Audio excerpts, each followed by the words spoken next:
This bitch. I know, sweet girl. I know. Can you calm down, please? That would be super. Can Oh my god. Natasha, I swear. Natasha. Hello, Adela. Hello, Jen. Hello, Jess. Hello, Savannah. Can you chill, please? You're gonna be kicked out. You just knocked over Cass. I've been on live for 2 seconds. I am early. Hello, Mama. Hello, Adela. Hello, Barbara. Hello, Marcy. Hello, Icy. Hello, Crystal. Hello, Victoria. Hello, Ashley. Hello, Lila. Hello, Mama. Hello, Nighttime Ghost Girl. No. Can you please? You are welcome to stay here, but you have to chill. Thanks, Barbara. Hi, Cassie. Hello, Ryan. Hello, Megan. Hello, Victoria Everman. Hello, Chris. Hannah. Thank you. Hello, Evangeline. Hello, Tia. Hello, Ami. Hello, Tiana. Hello, Sherry. Persevere. Who else? Mojo. Uh-oh, Jen. What's going on? Yes, Jess. Staycation. Hey, can you... I'm gonna kill this cat. Hello, Bear. Hello, Murdoch. Hello, Dizzy. Hello, Sherry. Hello, Crash. Hello, Evangeline. I think I said hello to some people. Hello, Meg S. My toddler didn't nap today. Send help. Oh my god. Hello, Natalie. Yes, Murdoch. Yes. Hello, Jennifer. Hello, Mandy. Ooh, Victoria, that's so awesome. I love that you had a great date. Hello, Jace. Hello, George. Hello, Nicole. Hello, everybody. Hello, everybody. Sherry, thank you for the heart me. Ami, thank you for the heart me. Lauren, thank you for the heart me. Natalie, thank you for the heart me. Sherry, thank you for the heart puffs. Boom, boom, boom. Patricia, Desi, hello. Oh no, I hope you feel better soon. Holy smokes. My sister and her wife just had COVID like 2 weeks ago. Persevere, thank you for the mirror cat. Queen Tut, hello. Manda, hello. Donna, hello. Anita, hello. I'm gonna have to kick this cat out. You're getting kicked out in 1 second. 1 second, you're getting kicked out. Oh, that's awesome, Jess. That is so, so awesome. Hello, Juju. Hello, Jennifer Cook. Hello, Renee. Hello, Fox Starline. You went to Dave & Buster's. Oh, that's so fun. Oh, man. Hello, Kellyanne. You have a heat advisory? Literally, Natasha. Hello, Clarky. You're so cool. Excuse you. Oh, my gracious. She's getting kicked out. You gotta get kicked out. Come on. Out you go. Get out. Thank you. Goodbye. It was so nice having you. She's been getting kicked. Uncle Matrix he started streaming again. Finally, from the new house, he started streaming. Wow. He's on Twitch if anybody wants to go follow him. But he's actually streaming right now too. But Natalie keeps getting Natasha. Holy shit. I keep doing that. Natalie was the name of one of my dogs when I was younger. Natasha keeps getting kicked out of his friggin' office. He has to close the door because she's literally a terror. She goes in there and jumps all over everything. It's crazy. Hello, Sarah Fox. Hello, ADHD money. Oh my god, Kellyanne, right? Like, what? Was it glitching for you? Does Spotify show you how long people listen? I have no idea. That was fast. She said she'll even stay quiet and not comment to ruin it. Huge progress. Oh, that's awesome. I'm so glad. I'm so glad. I am kicking out the kitties. Dizzy, thank you so much for the mirror cat. Donna, thank you for the high bear. Tia, thank you for the tiny diny. Donna, thank you for the heart puff. Tia, thank you for the tiny diny. Free spirit, thank you for the heart me. I might just start watching him just for the heck of it and maybe learn something so I can talk to my hubby about it. Wait, what are you talking about? Watching who? Oh, you're talking about Uncle Matrix. Duh. It didn't glitch. Because for me, yes, Dylan, I can see your comments. I know the mirror cat is so cute. I will kick out all the kitties I need to. Persevere, thank you for the heart me. Tracy, thank you for the heart me. I've been watching you on Facebook, so happy to find you here. Mickey! Welcome, welcome. My cramping trip was a shit show in the beginning, was a literal shit show in the beginning. We had a crazy storm come through, like literally the worst storm I've ever been out camping for. Me and my daughter slept in the bathroom on an air mattress in the floor. We had crickets and spiders crawling on us, but it was better. And we were cold. We literally were using a towel as a blanket and we were soaking wet because everything was drenched. We were calling it Hotel Louvre. Yes. And the rest of us, the rest of the campers stayed in their tents and literally like were freaking out. It was so crazy. Holy shit. It was a crazy storm. No, the car, we thought about the car, but we didn't. We didn't. Uncle Matrix and his son ended up sleeping in the car. They were in the tent and then they started sleeping in the car.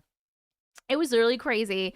And then the next day, like we had like I'm talking about, this is how crazy this was. We had like three tables and like 3 easy ups, and we were just under there playing Uno, hanging out, and it was raining really hard. But we've had it rain many times when we're camping. We're like, no big deal. We've been through a lot of storms. We're like, okay, it's raining really hard, whatever. Like so hard you couldn't even hear each other. You had to scream, but whatever. Then it started because one of the easy ups collapsed under the weight of the rain, and we had put up a tarp. We had like put a tarp tied to trees over all the easy ups to try to like move the water away from it before the rain even started, because we knew we were going to get a lot of rain, but apparently that didn't help. One easy up collapsed. Then the next one was having huge bubbles of water, and Uncle Matrix and my dad, 72-year-old dad, were both standing on the benches and holding up the easy up to try to like not have it collapse, and it collapsed anyway and hit my dad and almost knocked him off the table. And then before the third one could collapse, I sent the kids. I was like, kids, go in the tent. And I put them in their tent. And then we're sitting there as grown-ups trying to figure out what the fuck do we do right now. And then I could hear my kids screaming, help. Went in there. Their tent is flooded. My daughter is literally hyperventilating, freaking the fuck out. So I'm like, get in the car. Brought them to the bathroom. We ended up sleeping in the bathroom. And then the next day was like, fix all the aftermath. Like literally their tent was flooded. I was in there with a cup and a pot, scooping water out of the tent and then drying the rest of it. And then I had to take all of their blankets, sheets, things, and go to a laundromat in town and dry them because everything was sopping wet. My dad's fine. It was literally a shit show. Then like the next day, my daughter gets stung by a wasp. Another shit show. Just like, it was literally a shit show for the first couple days. I was like, oh my God. And I love to camp. It's my favorite thing in the whole world. That place is my favorite place in the whole. And I was like, I'm done. I'm ready to go home. Let's go home. But we didn't. And the last couple days were nice. We had great last couple days. But oh my God, what a trying adventure.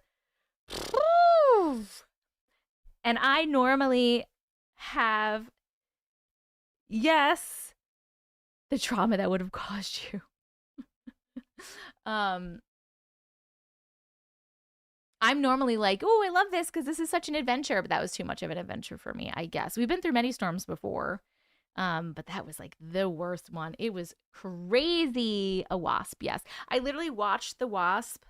She was just sitting in a chair, and I watched. It was like this fucking big. It was huge. I just watched it like sit on her arm, and I was about to say, Charlotte, get up very slowly, and she felt it, so she just moved her arm just like this much, just the tiniest, because she was like, oh, what's that? Stung her, screaming, crying. Grand Canyon Park flooded. What? Craziness. It was very memorable. Wasps are fucking bullies. What a dick, right? Like, what an actual dick. I have watched almost all of your lives, and you explained where to become a member, but now that I'm trying to figure out where do I do it again. Barbara, you can do it right here. I'm going to give you the link. Yes, and then the whole trip, anytime anything flying was around her, she was like, I was like, it's a fucking fly. It's a fly. It's a fly. She's like, I'm sorry. I'm traumatized. I'm like, I get it. I understand. I've never been stung by a wasp, only bees. And that hurts enough. I can't even imagine how much a wasp hurt. Luckily, my mom had some Benadryl cream, and we were able to put Benadryl cream on it, and it like helped it immediately. My daughter's the same way. She was already nervous because she just recently got stung by a bee for the first time by my house. And that was enough for her. So she was already scared of bees and flying things. And now this made it 10 times worse because it was huge and very painful. You're allergic to bees. Oh my God. You've been bitten by a wasp, but never stung. I didn't know that they bite. Hello, bees bees VR. Oh, thanks, Victoria. It's actually, she's named after my grandma. She's named after two of her great grandmas. So her first name is after my grandma, and her middle name's after her dad's grandma.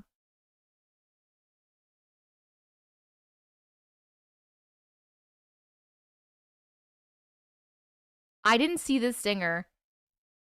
I got stung every year at least once for the first 13 years of my life, both bees and wasps. What? Until I learned to run away. Well, I always teach her, like, hey, if the bee's around you, don't freak the fuck out, because that's going to make them sting you because they're going to be scared. Just walk away. Just calmly walk away. Barbara, thank you so much for becoming a member. Welcome to the Glitch community. I appreciate you so much. YouTube, please welcome Barbara to the Glitch community. Oh, we are telling stories. Friends, just so you know, stay still. They're more scared of you. Yes. You calmly run away. We have one open spot for a story right now. I got so many stories sent to me in Discord today. My list is already almost full. We have one more spot. Obviously, if we hit the 500K and the 1 million, we will get two more stories. But if somebody has a story that they sent me that they liked this last spot, Natalia, okay, Natalia has one. Natalia, what's the name of your story so I can find it? Natalia. It's my email address is auntiematrix@gmail.com. So whenever you send it, Natalia, just let me know what the name of it is. Like whatever you put in the subject line. It doesn't have to, when I'm asking you guys, like, what's the name of your story? You don't have to have like a crazy cool name. It doesn't even have to be a name. It could literally, I'm asking you what is the subject line of your email so that I can find it. The subject line could literally be like, hey, I love potatoes, as long as I can find it. As long as I can find it. So when you send it, Natalia, let me know. And I'll write it down, but I have you down right now. So we have the whole thing. And if nobody, if anybody did not see in Discord, we are very lucky today. We have a Justin story, we have a Jess story, and we have a super long Christine and Dan story.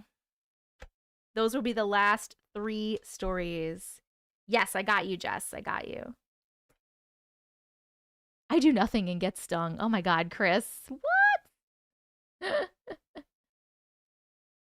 I was riding my bike fast, so I was like, how did you get stung in your ear while you were riding your bike super fast? That's crazy.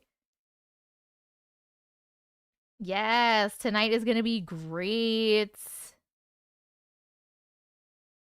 Yes.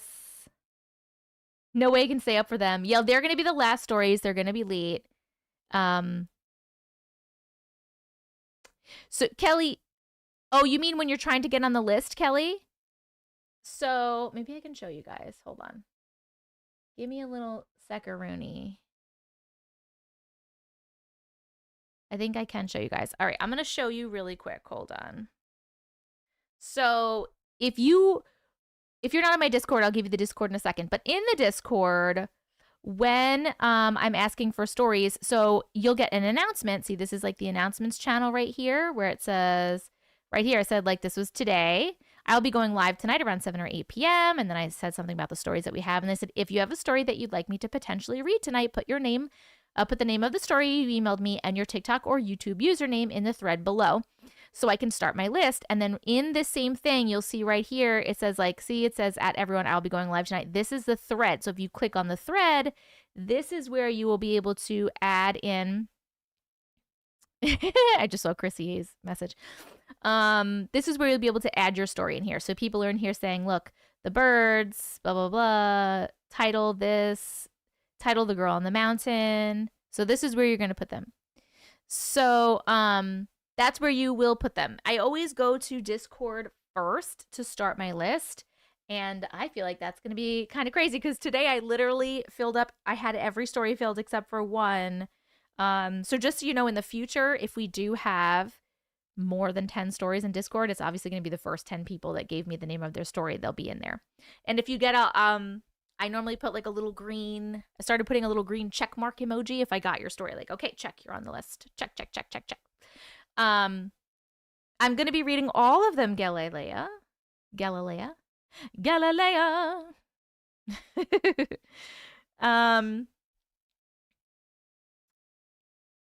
What's it called? What was I going to say?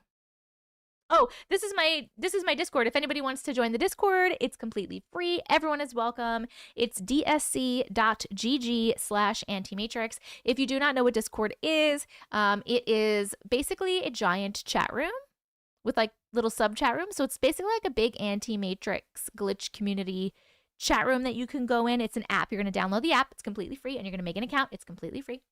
And then you're going to go to dsc.gg/Auntie Matrix. I'll put it on the screen again for you, TikTok, and it is in the it's in the chat for you on YouTube. So please come join us. We have over 2,000 people in there, and you guys can chat with each other while we're not on the live. It's a place for us to come together outside of the lives. And also I have an announcements channel where I do announce when I'm going live. That's where I'll take stories first. I'll announce all other things. Hey, anybody that pre-ordered my book, did anyone get your book today? Because one of my mods was like, hey, look what I got today. And they got their book today, but it's not supposed to be released until September 10th. I have no idea how they got their book already.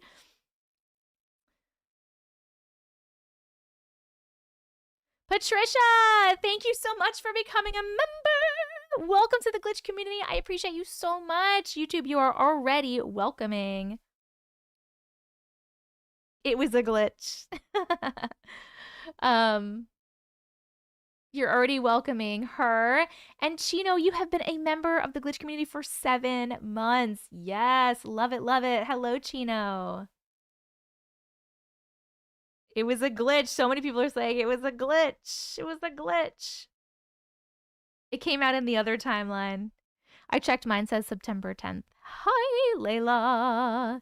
The ending of my story literally gave me chills as I was writing it. Oh my God, Jess, I can't wait to read it. We're going to start stories a little earlier today. Like, I'm literally probably going to start the drawing game in the next, like, 15 minutes, and then we're going to start reading because Justin's story is shorter today, but Jess's story is, she said, is about 25 minutes to read, and Christine and Dan's story are about, like, 45 minutes to read. So, and we have a bunch of other stories to do. So I want to make sure we get them all in and I don't go to bed too late. Because I do have to get up early tomorrow. My daughter has a 6th grade orientation at school where she gets to walk around and practice walk into her classes and practice her locker. So I need to be at the school at 9 a.m. So I have to make sure that I'm not up too late. So we're gonna, yes, we are not gonna squirrel that long today. So we're gonna end the talking in about like 10 or 15 minutes, and we're gonna get to it. You're new here. Welcome, Danielle. Hello, Melissa. Hello, hello. Shuna, thank you so much for subscribing. I appreciate you so much. I thought you were already subscribed, but welcome back. Hello, Peels. Welcome back. Camping was a shit show half the week, and then it was great the other half of the week. We had a crazy storm, and my daughter got stung by a wasp, among many other things. Hello, Tiny. Welcome, welcome. My daughter went to her orientation for 6th grade last week. Oh, why are our babies so big?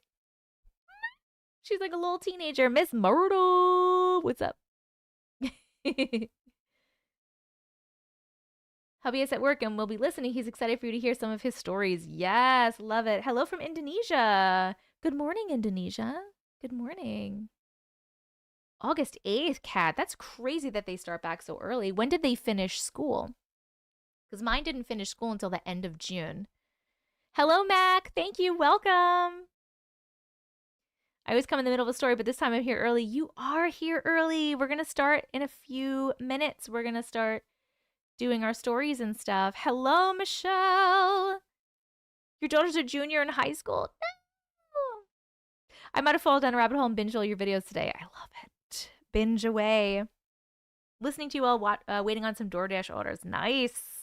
My kids have been in school for 2 weeks already. This is week 3. That's crazy. Hello from South Africa. Hello, Jamie.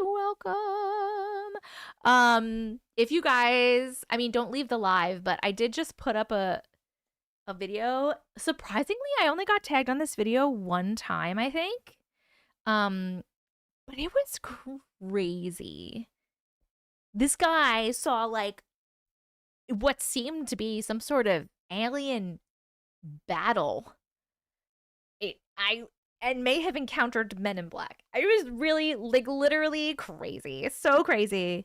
That video was glitchy. Shit. I might have to repost it. Because it was so good. When I was watching it, it did seem a little glitchy, and I don't know why. It was pretty annoying. I have it saved, so I can, like, repost it. If it's glitchy, I'll take it down and I'll repost it.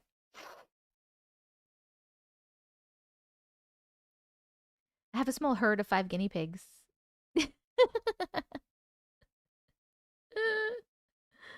My kids get out of school the last day in May. I got a 4th grader, 7th grader, 10th. Oh, okay.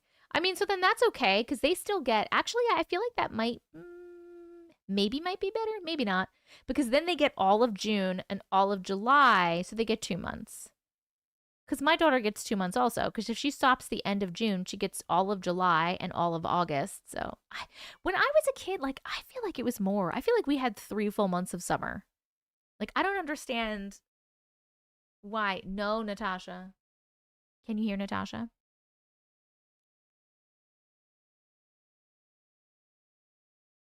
No, Natasha. If you were going to behave, you could come in, but you won't behave.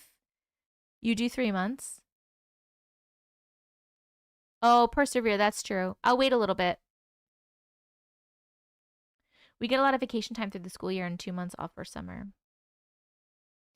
You can't tag me. I don't know. Natasha just summoning her glitch fam. Are you going to get an Odin sighting? We'll see. We'll see how he is. He has been very super snuggly. Guys, before we start anything, my aunts used to not go back to school until after Labor Day. I used to get winter off, not summers. That's interesting. Before we start anything, I have another giveaway. If you weren't here for the other ones, I do TikTok shop stuff and I get a bunch of free shit. And a lot of times, not a lot of times, but sometimes I'm not going to use the thing, or I haven't used the thing. So I've started giving them away to you guys. So we're going to give this thing away. It is open, but I have not used it at all. This is a, it's like a car. It's supposed to be a car garbage. So it looks like this. And it's, it has this like top thing you can put your hand through like this. The inside seems to be insulated. And then it has like a little pocket here. And it has a strap. So like the thought is you're supposed to like strap this around a seat, like the head of one of the seats where the head goes. And then this hangs in the back seat. Or you could do it the other way and hang in the front seat. Or you could just like do whatever you want with it. But I think because it's insulated, I had an idea that it doesn't have to be a trash bin. Like you could put some snacks in here. You could put some drinks in here or something, maybe some snacks. So it's out of the package. It's just been sitting in my trunk. So it's not gonna be new in package for you guys. My husband would put his beers in there, yeah. No, literally, Jenny, I thought it was for drinks because it seems to be insulated. But if you look at the description of the thing, it literally says it's a car trash can. But you can use it whatever you want for. So if anybody wants this, you have to be in the US because I'm not going to spend $1 million to ship it somewhere else. But if anybody wants this, put an emoji in the chat right now, and I'm just going to pick someone random.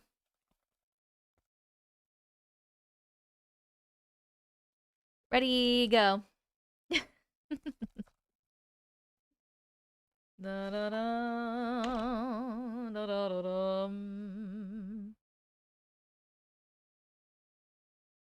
Ready, go. Lisa, where are you, Lisa? Ah, wait. Lisa, your name is Lisa Loves Fun Talks. Congratulations. You have won. I just followed you back. So message me on TikTok your address and I will mail this out to you. Congratulations. Perfect. I'll try to mail it out tomorrow. If I get any more stuff, I'll let you guys know, but I like to give some stuff away to my lovely friends. My lovely friends on TikTok and YouTube. You were thinking a big Starbucks cup would fit in there. Maybe.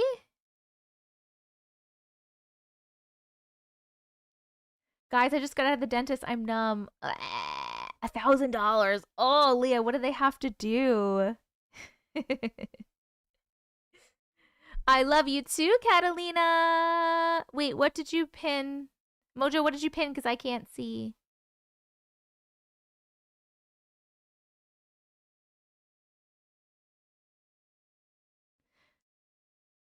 I need 2 crowns. $1,900. Holy crap. Oh, nice. Thank you, Mojo. I see that it's so annoying. It's like literally so annoying on TikTok Studio that I can see that it'll say like Mojo pinned a comment, but it doesn't tell me what comment. I wish I could see them. It's very frustrating. Because I want to know if it's something I need to respond to, you know what I mean? TFT. No. They do need to fix that. My mom just got 2 root canals and a crown and spent over $5K this weekend. Holy is that with or without insurance? Nope, I'll just let them fall out, says Sarah. Root canal. Oh. Hi. That's with insurance? What the actual fuck? I checked the alien video and it didn't glitch for me, but I listened on 2 times speed. Thank you so much for checking, Lauren. That's insane. At that price, I just get all new teeth. What are we even paying for with insurance for then? Like, why even are we doing that? Is a mimic in your house? No, I do not have a mimic in my house. I know. I have a couple cavities, honestly, that I have to get filled. My problem is that I have insurance, but no one takes my fucking insurance. So I literally have called around to 1 million dentists around me and no one takes my insurance. Why am I paying for it if no one takes it? That's what I want to know. The last couple times I've had to go to the dentist, I've literally just paid out of pocket because I couldn't find a dentist to take my insurance. And then I found one dentist to take my insurance. And I was in a lot of pain and I needed to go to the dentist. Like I needed it done in the next like day or two because I was in pain. And I'm like, hey, I'm in a lot of pain. And she's like, oh, okay, yeah, we do take your insurance. And I was like, oh, perfect. We can fit you in about 2 months. I'm sorry. I was like, I'm in a lot of pain. Is there like any way that you can get me in the next couple days? Like I need help. And she's like, no, sorry. We only have something 2 months from now. Okay, great. Go fuck yourself. What the fuck? I work for an insurance company. It's all BS. I should check out Delta Dental. Thanks, Murdoch. I'll look at that one. The alien story didn't glitch for me. It was a wild video. That was wild, right? Hi, Sophia. I would have to pay out of pocket. So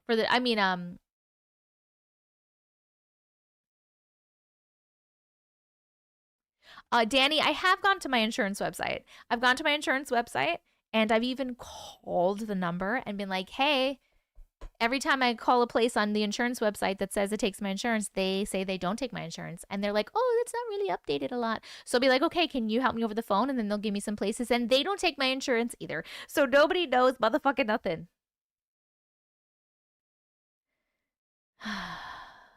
Anywho. Thank goodness I'm poor enough for assistance. Not really a good thing, though. Jennifer, you know what? I think that might be a good thing. Uncle Matrix actually has Medicaid. Medicaid? Yes, Medicare is old people. Medicaid is helping other. Okay.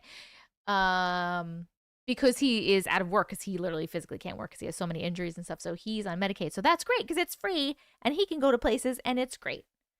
I pay $800 a motherfucking month for my insurance, my health insurance, and my dental. And I still can't find a fucking dentist. It's a lot of money, $800 a month. It's so much money. I need to talk to whoever works through the insurance company. Just want to talk.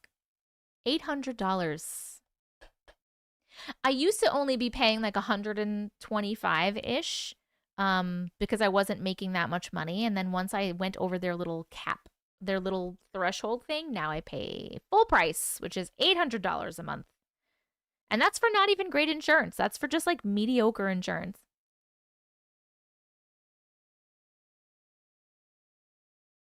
Hello, Megan. Way too much. It is way too much. I might as well, right? Lady, you know what? That's like so true. You might as well just put that into savings these much. I might as well just put just for me. It's just for me, not for family, just for me. And that's not even vision. I pay for my vision separately. My vision is like $25 a month through VSP. I have VSP. I hate the US. I know. I should just put that aside every month and that could just be my, and just not have insurance. No, but you know what? It's like illegal not to have insurance, isn't it? Like you get penalized during your taxes if you don't have health insurance. You get penalized for it during tax season. Fucking bullshit. Fucking bullshit.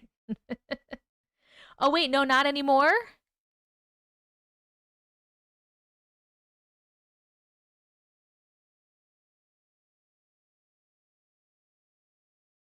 Interesting. The penalty is lower than the cost, so just pay the penalty. I don't know what Trump did. I don't pay attention to that piece of shit. I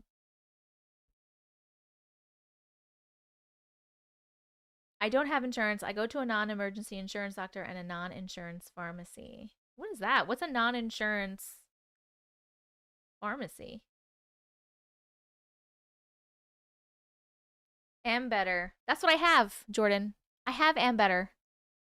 I have Fidelis. I have Am Better, and no one will take my dental.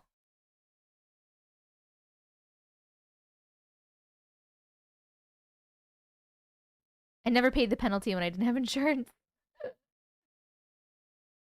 Mom and pop pharmacies.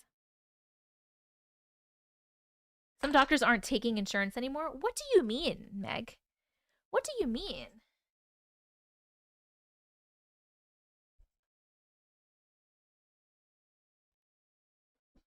If it makes you feel any better, providers hate insurance companies too.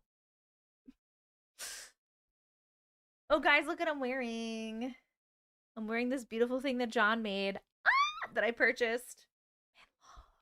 I'm in love. I'm in love. I'm in love.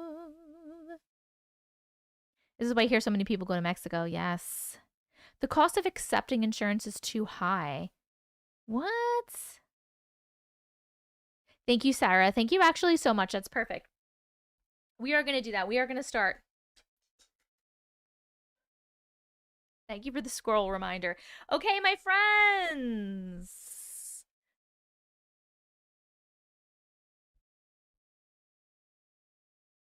Squirrel. Is there a reason that it took so long to do that? Let's try it again. Will it work? Let's try it one more time. Squirrel. There we go. We are actually going to start all of our things. Yes, it is Labradorite, and it's beautiful. Hello, Crystal. Thank you so much, Missy, for the meerkat. You just tried to, Living? I didn't see it. Thank you, Living. Thank you so much.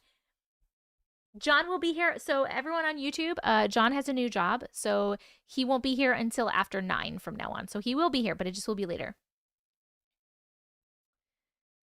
Oh my God, Labrador. I think Labradorite is my favorite too. It's fucking beautiful. Like, can you just, like, it is so beautiful.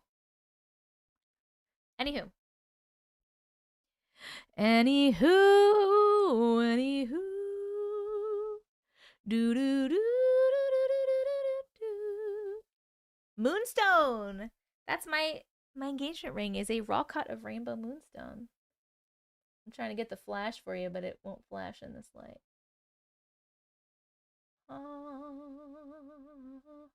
There's the flash. I love my engagement ring.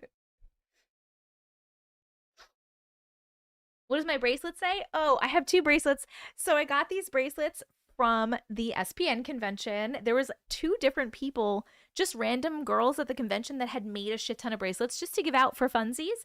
So I got this one, says, "Hello, boys." And it's got like the red and black on it. And then this one says Cass. It says Cass on it.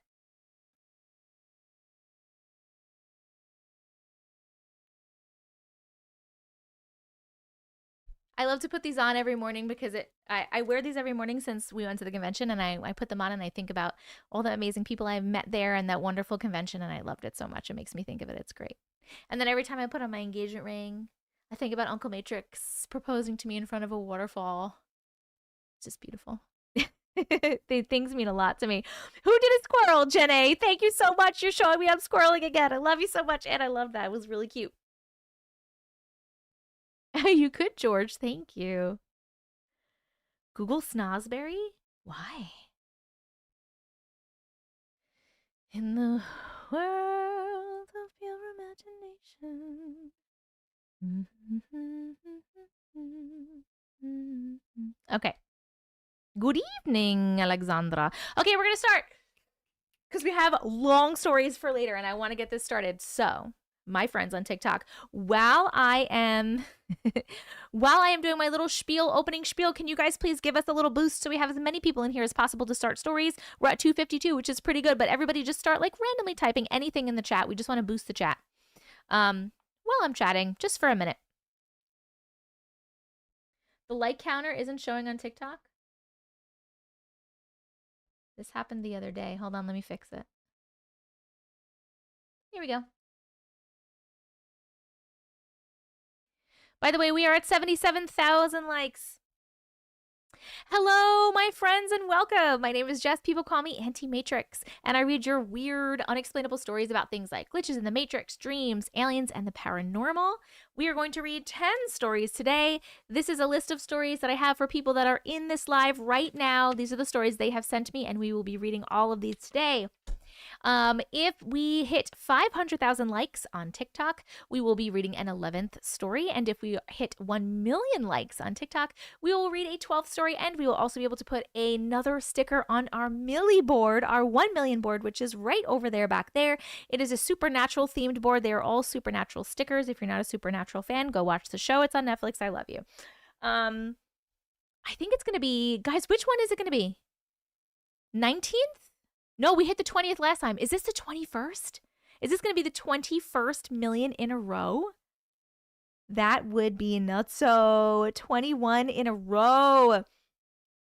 Yes, 21st. All right. This will be the 21st live in a row that we have hit 1 million likes. Please, TikTok, tap that screen. That's how you send likes. If you don't know, if you tap the screen, you see those little hearts coming up. Those are likes. You're sending likes. It is free. It is fun. It is that easy. It's helpful for me because it helps to push the live out, and it's helpful for you because you get more stories. So please tap the screen. We're at 85,000 likes right now, and we are 39 minutes into the live. That's pretty good. We're almost at 100,000 likes in the first hour. Other ways that you can help to push the live out TikTok are to comment, are to send your team gifts, and to share the live. YouTube, ways that you can push out the live are to press the thumbs up button. You have to back out to press the thumbs up button, and also share the live as well. Other ways you can support that include spending a little money if you have it and if you want to, and you do not ever have to, is you can become a TikTok Live subscriber or a YouTube member. If you're a TikTok Live subscriber or a YouTube member, you get a little badge next to your name in chat. You get access to over 20 special emotes just for TikTok Live subscribers and YouTube members. And you also get a special role in my Discord. Can someone put all of the emotes? Thank you so much, Mojo. Thank you so much, Bree. Those are all the emotes that you will have access to if you become a TikTok Live subscriber or a YouTube member. To become a TikTok Live subscriber, you have to click on the little star. I think it's down next to the comment box. I'm not really sure. To become a YouTube member, you will click on the link that I'm going to pop in the chat right now. There you go. And there you go. I try to make my memberships as cheap as possible. Also, you can also send gifts, TikTok, and YouTube. You can send supers and you can send things like that. Okay, that's all the things. If you want to come in the Discord, everybody is welcome in the Discord. If you don't know what Discord is, it is basically a giant chat room that all of us can hang out in. It's a place for our glitch community to hang out outside of the live streams. And you guys can chill there, chat with each other, hang out. And there's also an announcements channel there in which I will announce when I'm going live, when I'm posting a video, a YouTube video, when stuff about the book, stuff about merch. But mostly people want to know when I'm going live. And it's also the first place I will go to take your stories that you have emailed me. I'll always ask, I'll start my list from there. So I'll say, hey, I'm going live today. Let me know if you have a story so I can start my list. And people will say, I have a story I emailed to you. This is the name of it, blah, blah, blah. And that's where I got all these. But yes, come join us in Discord. We have over 2,000 people in Discord. My Discord is dsc.gg/Auntie Matrix. It is on the screen for TikTok, and it will be in the chat for YouTube in just a second, if I can spell Discord right. There we go. Thank you, Persevere. There is the Discord.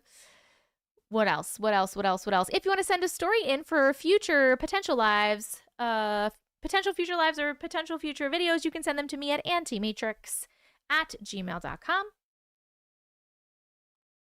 The link for Discord is dsc.gg/Auntie-Matrix. If you forget where that is or what that is, TikTok, it is also in the link in my bio. But I'm going to put it on the screen one more time for you, but it is also in the link in my bio. You have to download the app. It is free. You have to make an account. It is free. We're over 100,000 likes now. Woo, TikTok. And then you can come into there. Also, if you go to the link in my bio, tessicavision.com, you can also see my P.O. box if you'd like to send me anything. You can see my merch. I have Auntie Matrix merch, and you can pre-order my book.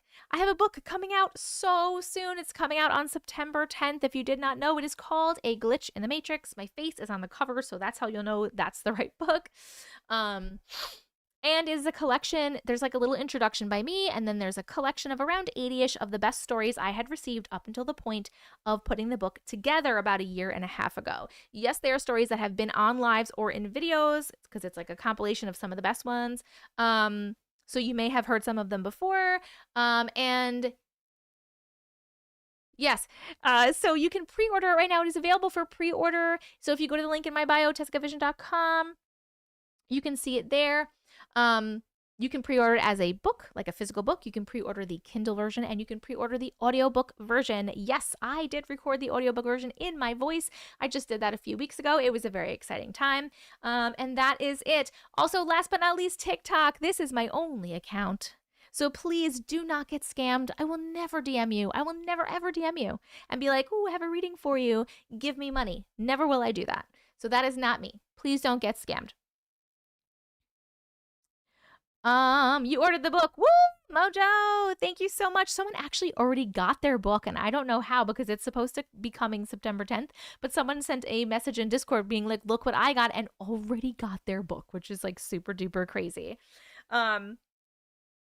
Yes, Baruch. They are so lucky. I was like, what? Yours still says September 10th. It should. Yes. TikTok, I just want to let you know that we are also live on YouTube, and YouTube, we are also live on TikTok. So if you guys prefer one of those over the other, feel free. TikTok has better GIFs, but YouTube does have a better stream quality, and also you can see the stories on the screen in YouTube. And TikTok, if you are not subscribed to my YouTube, please go do that anyway. I'm Auntie Matrix on YouTube because these lives are recorded. So in case you miss any of the stories or you just want to rewatch, they will be posted. The live today will be posted like about 15 minutes or so after I get off live. It will be up for you to watch. All the stories will be timestamped in the description, so you can go right to them if you want. And that is it. Does anyone have any questions? Hello, Brooke. Brooke. Jessica, you did not miss any stories. We are about to play the drawing game, and then we are going to start stories. Camping was a shit show for the first couple of days, but then it was great. Katie, thank you so much for asking. I do have a YouTube. Right now it's the same content, really.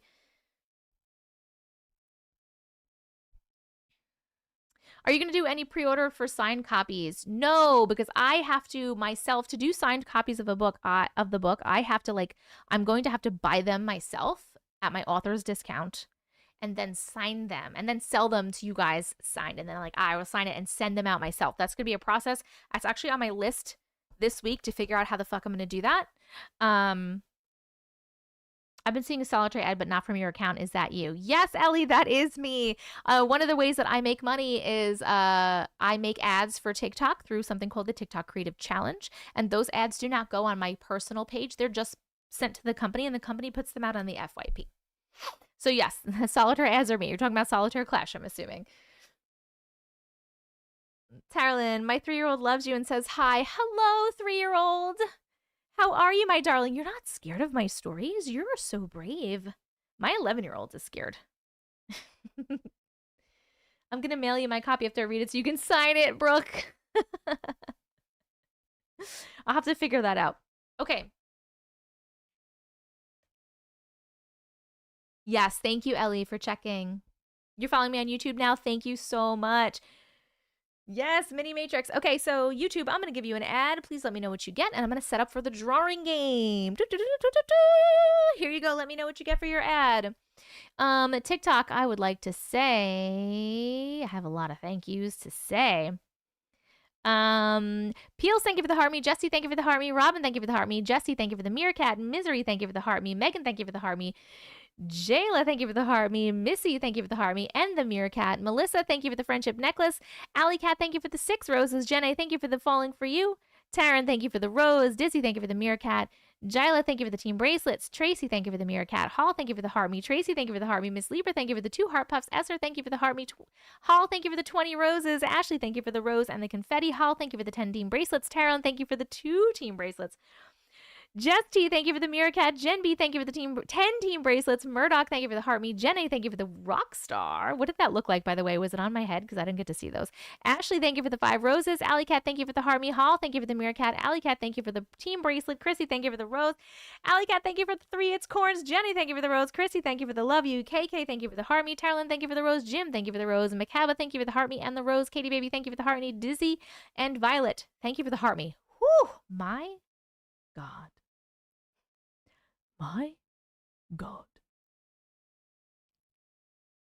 Couldn't you set it up so if someone wants a signed copy, they buy it and it gets shipped to you and then you sign it and ship them after? No, see, this is done through a publisher, and so I don't handle the printing of the books or the sending out of the books whatsoever. I've never used Discord. Did you download Discord? If you downloaded it, then you're going to go to dsc.gg/Auntie Matrix. And that's how you're going to get to me. Or you can try to search for Auntie Matrix. I'm not sure if you can do that. Can you guys do that? Harbor Freight, Venmo, Bebop, Sonabella, Healthcare. The link doesn't work for me, nor can I add you manually. It tells me the link is invalid. That happens for some people. Can some people in the chat please help out Marilos and Anita?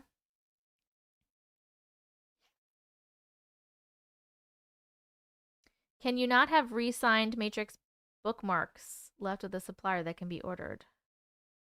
What? I didn't understand that sentence. I had asked the publisher about it.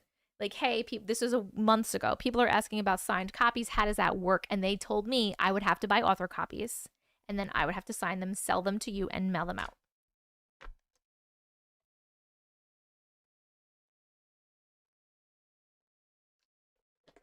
Okay. Bum, bum, bum, bum, bum. Bum, bum, bum, bum.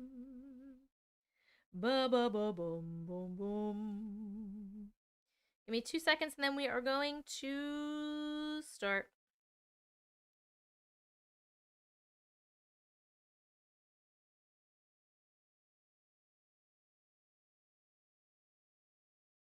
Could you sell signed bookmarks? I mean, that's a cool idea.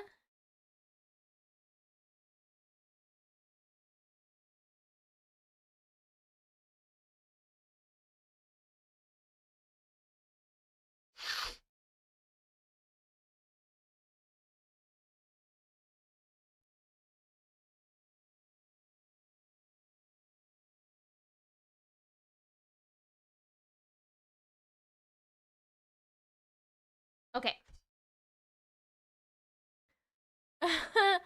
My lashes are beautiful. Thanks. Hello, Kimberly. All right, let's do the drawing game. Let's get her set up, shall we? Let's get her set up. And then we're going to start reading. So get your little listening ears ready. There we go. Okay. I'm going to go here. We're going to go game time. It's game time. Pictionary word generator. Thank you, Lori. Can you see the necklace one more time? Well, you can't really see it that well. Here, but there you go. All right.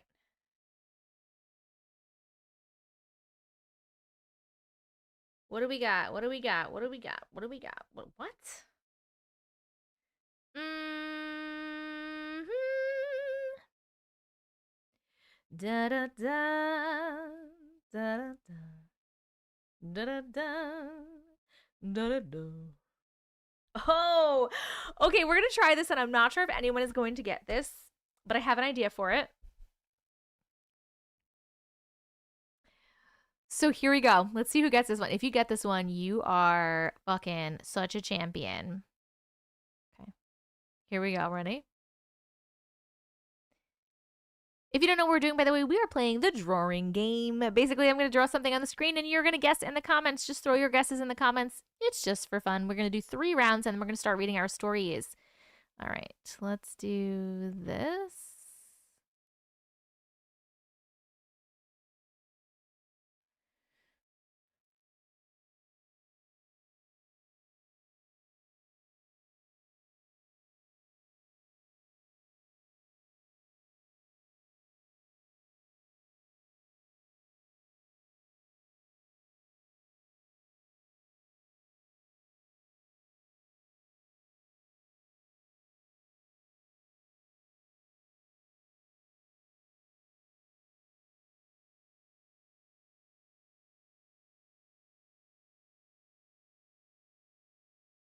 Is anyone getting this?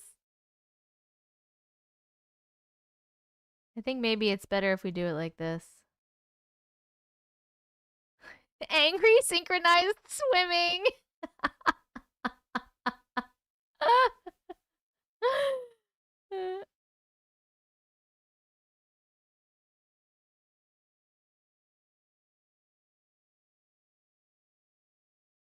Is anyone getting this? Everyone is saying, what the fuck?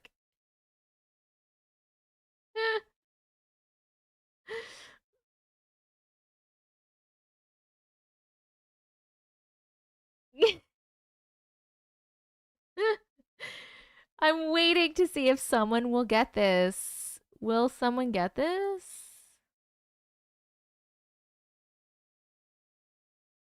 What if I do this? Does this help? I'm gonna wait a second. I'm gonna wait a second. And then I'm going to give you a verbal clue if no one's going to get it. It's not. Jordan, you're on the right track. Think about it. Anna, you are on the right track. Come on, somebody. Yes! Someone on TikTok got it. One person on TikTok got it. I'm so proud of you. Yes, another person on TikTok got it. Okay. People on TikTok are getting it. Come on, YouTube. You got this. You got this, YouTube. Not a sperm bank. Not a sperm bank. YouTube, do you need a little clue? It's like 10,000 spoons when all you need is a knife.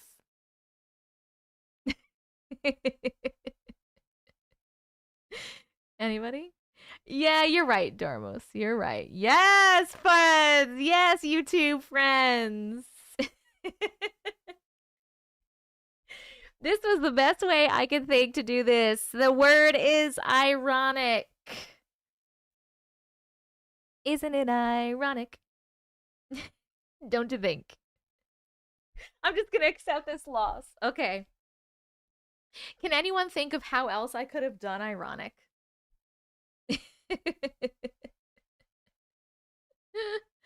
Alanis Morissette. If no, that was perfect. Thank you. I think it was good.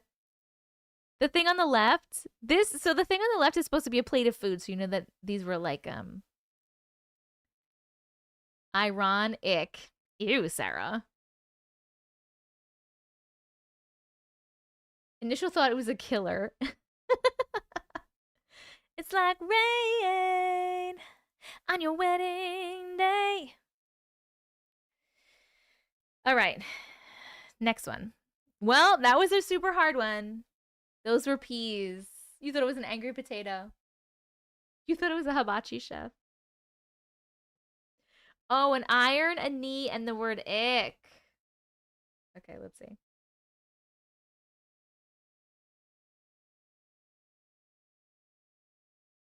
Okay. This is going to be hard too. Listen, after this another hard one, I will give you guys an easier one. Number 2.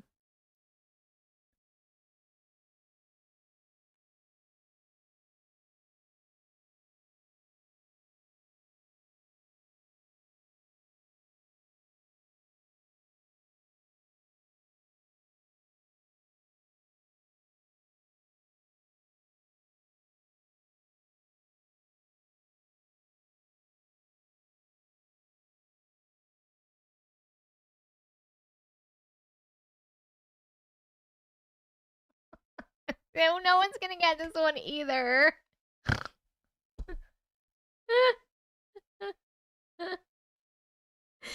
Okay, Bree, you are kind of on the right track.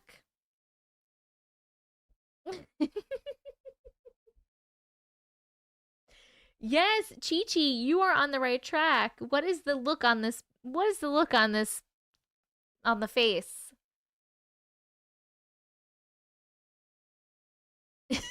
Eat your broccoli, angry little man. Yes, somebody got it. Somebody got it. Somebody got it. Okay, someone else, couple people got it. Couple people got it.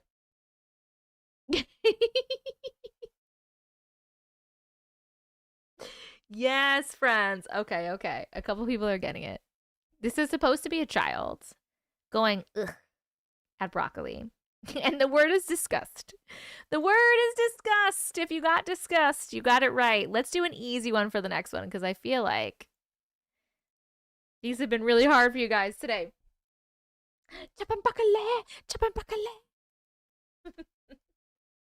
No way. Let's do an easy one. I'll literally put it on easy. Okay, this is so easy. You like your version better? That was for you guys. You're welcome. Here we go. Last one.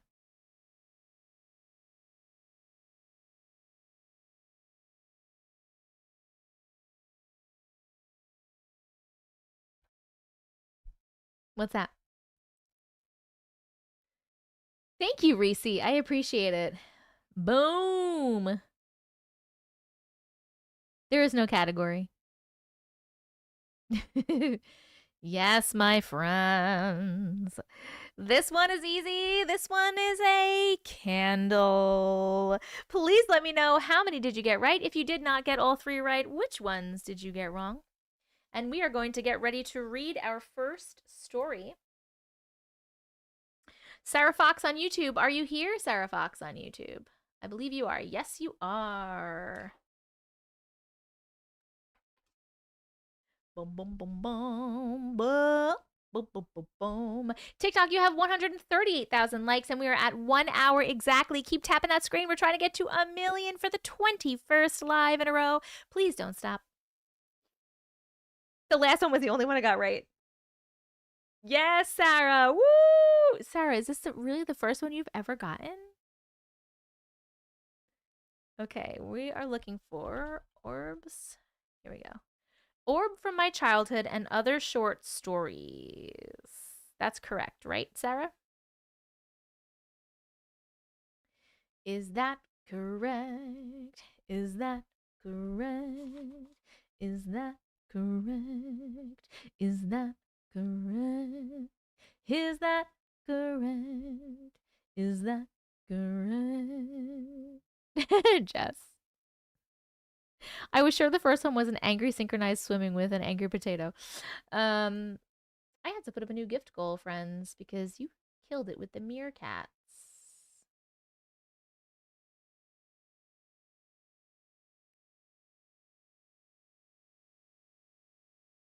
We are gonna do... We're gonna do paper cranes. There we go.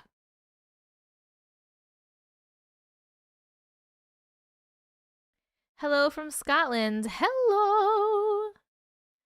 Bring out the vibrating items for the Millie time record. Oh, if anybody's wondering about the Millie time record, which, if you're interested, our time record to hit 1 million likes is 2 hours, 36 minutes. All right, we're doing orb from my childhood and other short stories. Here we go. Boom, boom, boom, boom. Boom, boom, boom, boom. I'm a psychic medium, but I can't get the drawing game to save my life. All right, here we go. We are reading Orb from my childhood and other short stories, and we are starting this at 1:02:55. Here we go. Hello, Auntie. Hi. Hubby has converted to the glitch community and wanted to share a few of his stories with you. We put together a compilation for you. The first 2 stories are his, the next 2 are shared experiences, and the last is my experience and then a spooky video. I hope you and fellow glitch community love it. Story number 1. These are a bunch of short stories. Ghost orb from my childhood. When I was around 7 or 8, I was going downstairs to get a drink at around midnight. All of a sudden, I see this blue light, like a circle, shining blue light, and it shifted to dark blue. I was really confused. I went closer to it, and I said, hello? It started to shake and make a whistling noise. The light came towards me, and I felt a rush of cold wind that gave me goosebumps. It knocked me to the ground. Then I heard a voice respond, hello. That is when I started believing in the paranormal. No one in my family believed me. That was the end of the first story, but hold on a second. I just want to say, how is that an orb? I have heard of many orbs and seen many videos of many orbs, but I have never seen or heard of an orb, first of all, changing colors and then shaking and whistling. Like, what? Ghost light, but it spoke. I don't think that was an orb. It was definitely something. That's interesting. An alien thing. I was thinking that, Elise. Maybe that was an alien thing. I don't know. Okay, story number 2. The Lady in White at the Queen Mary. This was my second time going to the Queen Mary in Long Beach. I was a 24-year-old bachelor staying by myself in the Church Hill suite. I was watching TV around 1 or 2 in the morning, and it was about 75 degrees in my room. I didn't want it to get cold in my room, unlike my wife, who now likes to sleep in a freezer. All of a sudden, it got jet cold, but the porthole was closed. It went from 75 degrees to 45 degrees really quick. I grew up in Illinois in the winter, so I know how cold it was in there. The figure of a woman started to form at the end of the bed. She was a beautiful woman dressed in all white. I was absolutely shocked and frozen with fear. In a trembling voice, I said, "Hello?" She looked at me romantically, tilted her head, and started to come toward me in a peaceful way. Then she just disappeared, and the temperature went back to 75 degrees. I later found out that the lady in white who was attracted about the lady in white who was attracted to young single men. She's even been captured on camera before. I'll attach a picture at the end. Is there a picture of the lady in white? Lady in white. I don't see a picture. Okay. The lady in white. Doesn't the lady in white normally try to like lure men to their deaths? I think it's interesting that she looked at you in a peaceful way and then disappeared. Amy, this is story number 1, my love. Interesting. Oh, it's the second picture? Okay, hold on. Let's open the second picture. Wait, where's this picture from? This is just a picture. This is not like an actual picture of that one, right? TikTok, this is the picture. This is like zoomed out, but this is zoomed in. Lady in white. Yes, Amy. Yes, Amy. Exactly. That's what he said he saw. Woo! So a sexy lady in white. Sexy lady in white. Okay.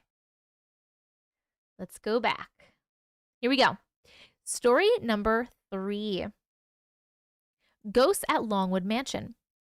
In 2018, we toured a mansion in Natchez, Mississippi called Longwood Mansion. It was rumored to be haunted, and we believe that that is true. On the tour of the first floor, the lights were flickering randomly. The tour guide said that happens all the time and they have no explanation. After the tour, we were told about the cemetery on the property and decided to go take a look. I, Sarah, felt in my spirit that we shouldn't take photos at the cemetery, that it would upset the spirits. Kip decided to take a photo anyway. Big mistake. The 3 of us heard the sound of something running toward Kip from the woods around the cemetery, and he got pushed. My dad and I were about 5 feet away from Kip in 2 different directions. So please, if you feel in your spirit that the dead don't want you to take pictures of their grave, then don't. As we were walking to the car, we were looking up at the mansion in the rear view, and I saw someone standing in the very top window staring at us. I looked over at Kip and he said, "You saw that too, right?" Oh my God. No thank you to being pushed in the cemetery. Hi, Wingy.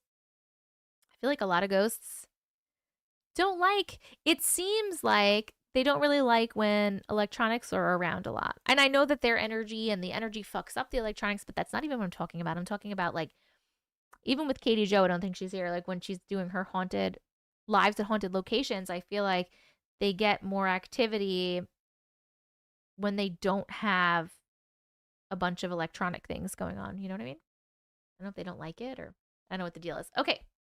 Thank you. Boom, boom, boom, boom. Story number 4. It's always him, I swear. Okay, story number 4, cabin spirit.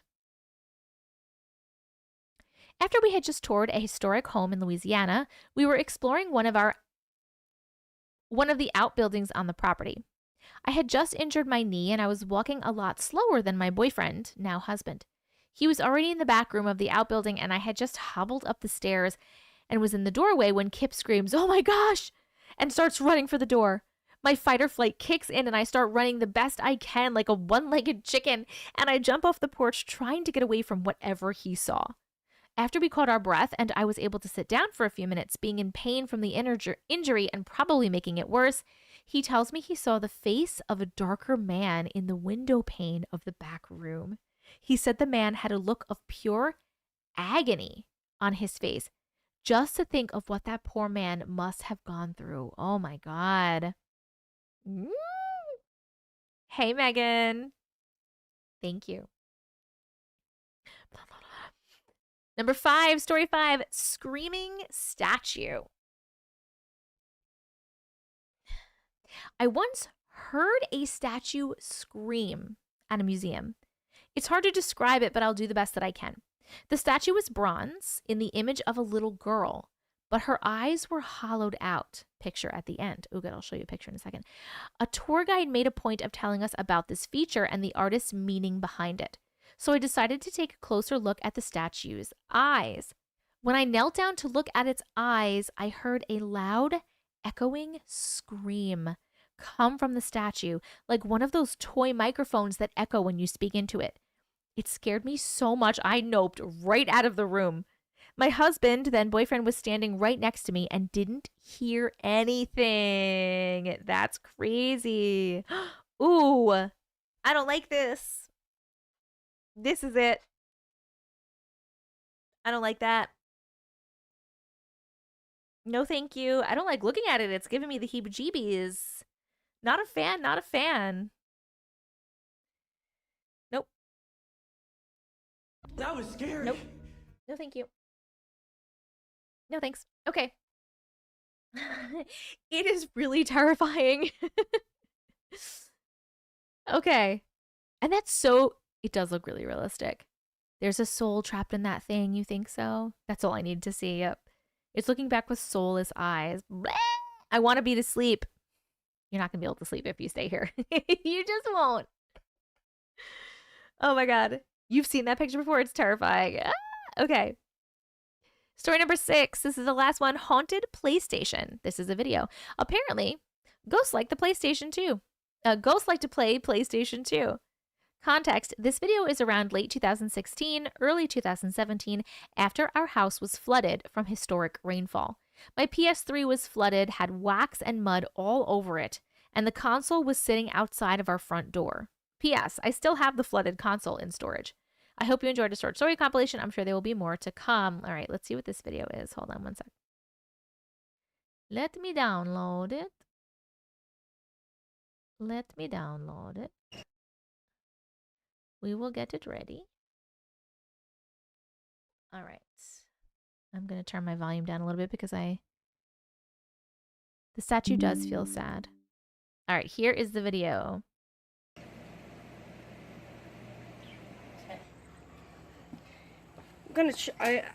I've tried to debunk this and this does not work. This is where the button is to open it before. The button will not work because this thing has gotten wet so many times. It's got wax on it. This thing is all the way closed as it was and taking force to open it. So in the video before, you could see this cat bowl right here was this far away, and it's got... What? Did you see that? Did you guys see that thing? Open by itself? What the fuck? See it? Look. It just, whoop, opens. What the heck? It's alive! That is crazy. That is so crazy. Nope. So smooth too, right? So smooth. That is so crazy. Thank you so much for sharing all of your creepy stories. Yes, picture. Is it a ghost kitty? You think it's a ghost kitty? Thank Thank you so much for sharing your stories. We are a gamer ghost. We are going to vote on the chill factor of that story. How many chills did that story give? All those stories. How many chills did those stories give you? 1, it gave you a little bit of chills. 2, medium chills. 3, mega chills. YouTube, you know where your poll is. And TikTok, give me one little baby second. And yours is going to be right about here. It's going to be a little blue clipboard with a timer on it. And you're going to click on that. Yes. By the way, TikTok 211,000 likes. Woo! Killing it. 1 hour, 15 minutes. Let's go for the Millie. How could it do that not even being plugged in? Yes. Exactly. Exactly. It opened smooth on the video, but when I tried to open it, it was hard to do it. I know I could tell it was really hard to do it, and you couldn't even do it by the button. You were like forcing it open. So crazy. Hello, Krista. Can you please wish my daughter oh, Emmy! Happy 11th birthday, Emmy! Happy birthday to you. Happy birthday to you. Happy birthday, dear Emmy. Happy birthday to you and many more. I hope you have a great birthday, Emmy. My daughter is 11 too. You guys are twinsies. Turning in my evening walk with my dottie. Hello, Krista. Oh, you want to hear the wow. Wow. Hey, by the way, while we're voting next up, do I have Kirsten here? TikTok and YouTube for My Son is Reincarnated. Kirsten Hearn, let me know if you're here, my darling. You're up next.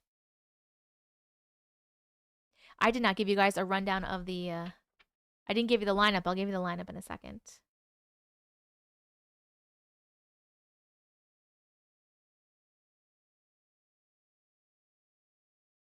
Boom, boom, boom, boom, boom, boom. Boom, boom, boom, boom, boom, boom. Kirsten, where are you? Let me see.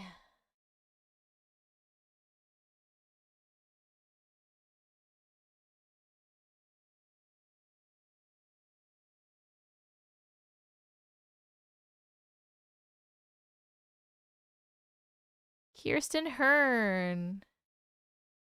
We will skip and go to the next one. Okay, that last story, YouTube gave a chill factor of 2. Oh my God. And so did TikTok, chill factor of 2. Oh my God. Okay, the lineup for tonight, by the way, before we move on to the next one, is Kirsten Hearn, My Son is Reincarnated. Drexia on YouTube and TikTok, Finders. Daniela on TikTok, The Girl on the Mountain. Redivine TikTok, Driving on the Same Road I Just Turned Down. Number 6 is Kara on YouTube, My Doll Marie. Number 7 is Natalia on TikTok. I don't know the name of the story yet, though. Number 8 is Justin with the birds. Number 9 is Jess with the cursed stone. And number 10 is Chrissy and Dan with Well Shit, Now What?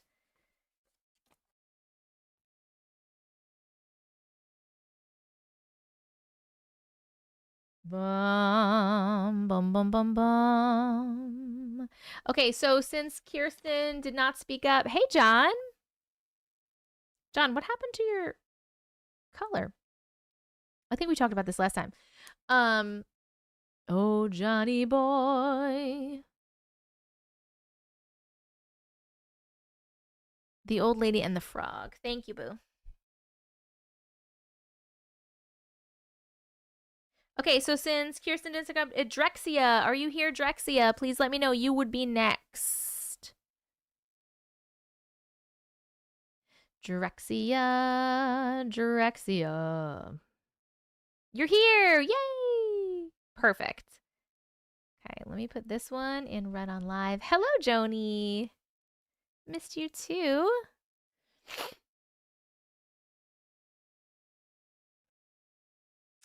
And we are doing Finders. Here it is. Perfect.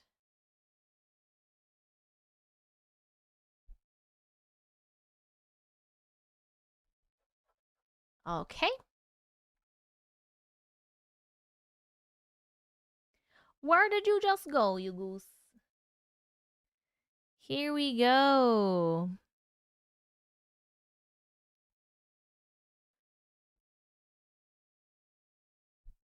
Huh. Okay. Thank you, Crystal.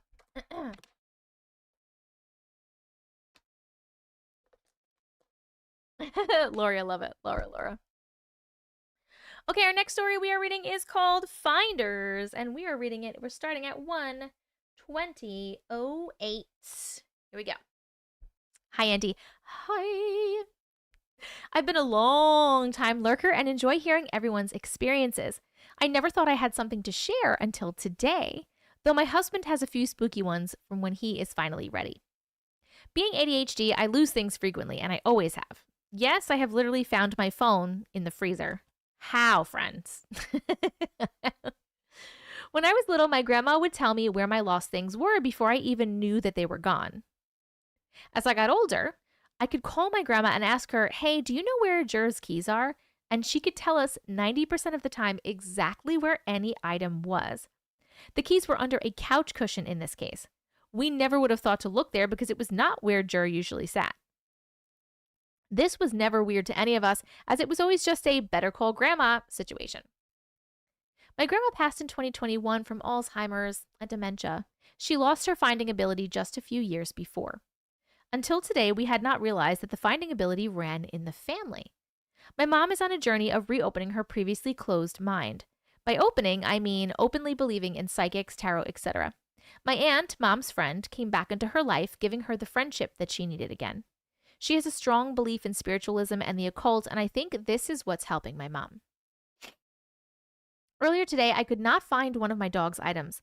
The last time I remembered seeing it was when we all, kids and the dogs, went to my mom's for a couple of days. My husband swore he remembered grabbing it, but we checked everywhere and couldn't find it. I thought maybe I had left it at my mom's, and I texted her. She asked where it might be, and I responded somewhere in the living room. She looked around and said, no, sorry, it's not here. A couple of minutes later, she texted me again and said, Grandma said it's on the floor of your car. I didn't question it, and I went and I looked. I looked under all the seats and in the hatch. When I was done checking under the last seat and was about to give up, I glanced at the bottom pocket of the door, and it was right there. We never would have found that. I texted her and said it wasn't on the floor, but it was in the door. She texted back, oh my God, I could see the pocket when you asked, but I thought it was too specific. I texted her, well, LOL, I guess I call you from now on? She texted back, I always call Grandma, meaning in her head, and shut my eyes and ask her, and that's what I saw. I don't know if my grandma is helping her or if my mom is doubting her own new ability or a mixture of both. This incident today made me reflect on some things in my own house. My kids ask me if I can use my mom power to help them find their things. My daughter, also ADHD and always losing things, has especially caught on. I always just assumed it was a process of elimination, the knowledge that we put things in weird places, and luck when I found their things quickly, but maybe it is also more. I just wish that I could find my own shit. LOL. Thank you for reading. The end. Oh my God. That is so crazy that they have like a finder that your grandma has that thing, and then your mom can actually like ask your grandma still in spirit, like, hey, where is that? That was a cool one, right? Can your mom, Layla, can your mom find my motivation, please?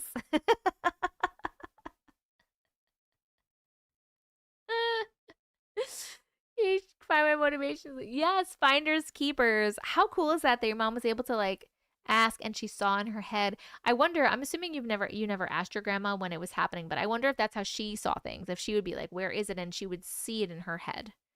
It always is very interesting to me. I love to know when people everyone has these abilities, but when people are open to their abilities and are tapped into them, I love to see and hear about which ones they're tapped into. Like, how do you get your information? Are you seeing? Are you hearing? Are you feeling? Are you knowing?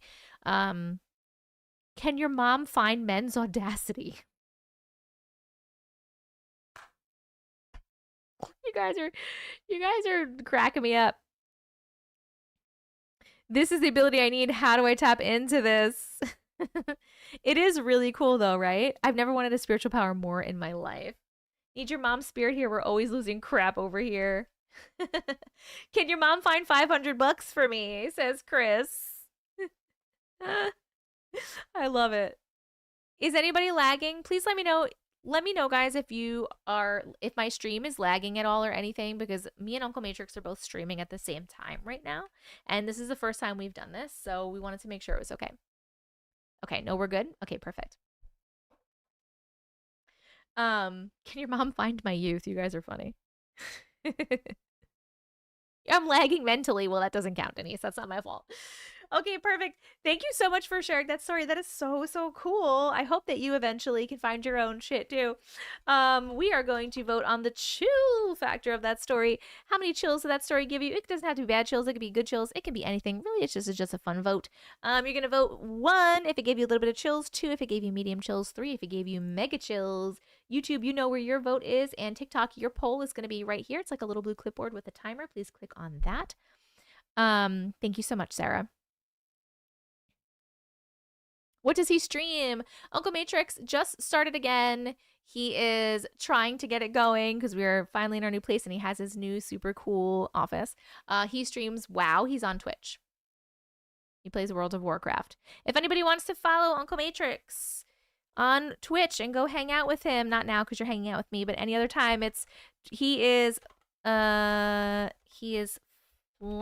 TV on Twitch. I put it in the chat. Flamp with 2 P's TV. Thank you. And Chris put it in the chat for me in YouTube. Not now. Don't leave me now. Yes, go tell him. He's streaming because the new expansion just came out. So he's streaming him going through the new expansion. And then when his guild starts raiding, he'll be streaming the raids. Hello, Christy.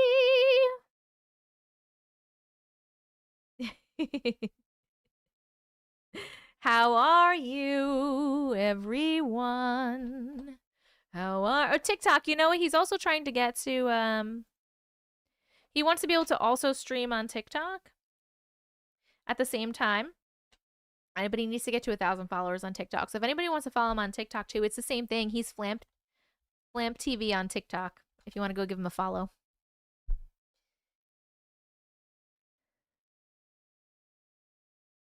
You talking about your guinea pig still, Jennifer? Okay, while we are waiting on the vote, Kirsten, are you here yet, Kirsten Hearn? Bum bum bum bum bum. Ba da da da da da da da da da. Caught in bad romance. La da da.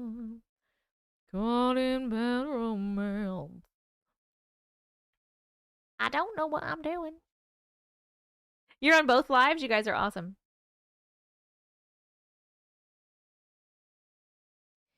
Okay. Thank you so much, Lori. Okay, my friends. Don't worry, Kay. I will sing a different song probably momentarily. Kirsten is not here. Daniela, are you here? Daniela with 3 A's. You're already following him, Mojo. Thank you so much. Dizzy, thank you.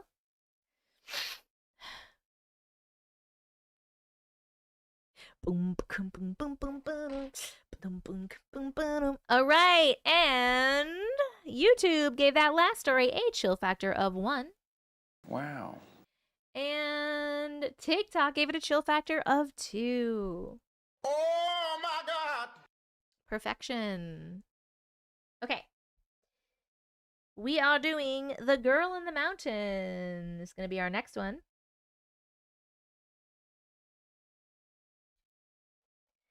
My body lies over the ocean.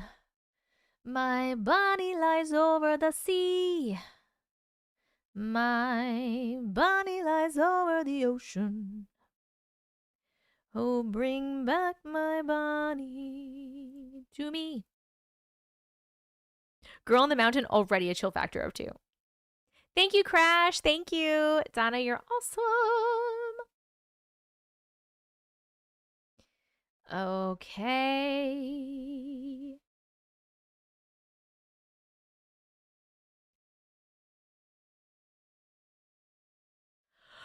The girl on the mountain. TikTok, friends, you are killing it. 277,000 likes in 1.5 hours. Let's go. Keep tapping that screen. Who's Elizabeth Moss? Hopefully she's cool. Okay.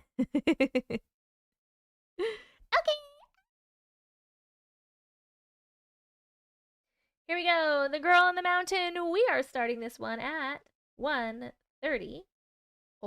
Here we go. Hello, Auntie. Hi. I last wrote about my grandfather's dragged by the devil story. That was you. That was so good. And I forgot one little key part of the story.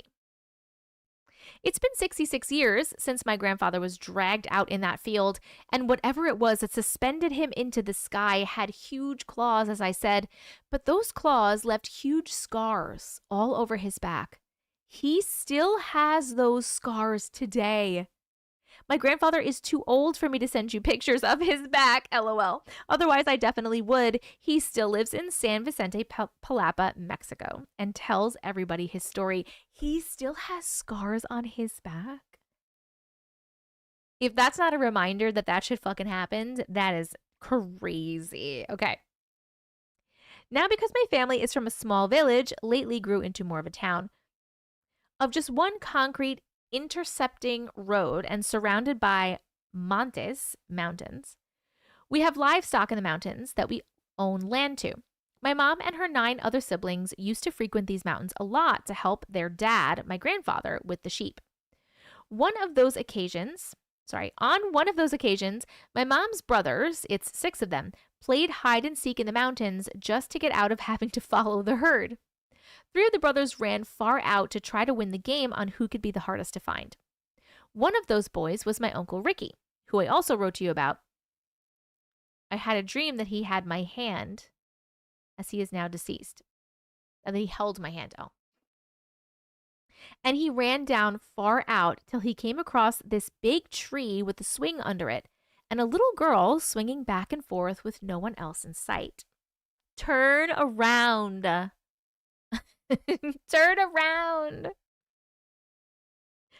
Under the girl was a huge black hole that surrounded her feet, her swinging length.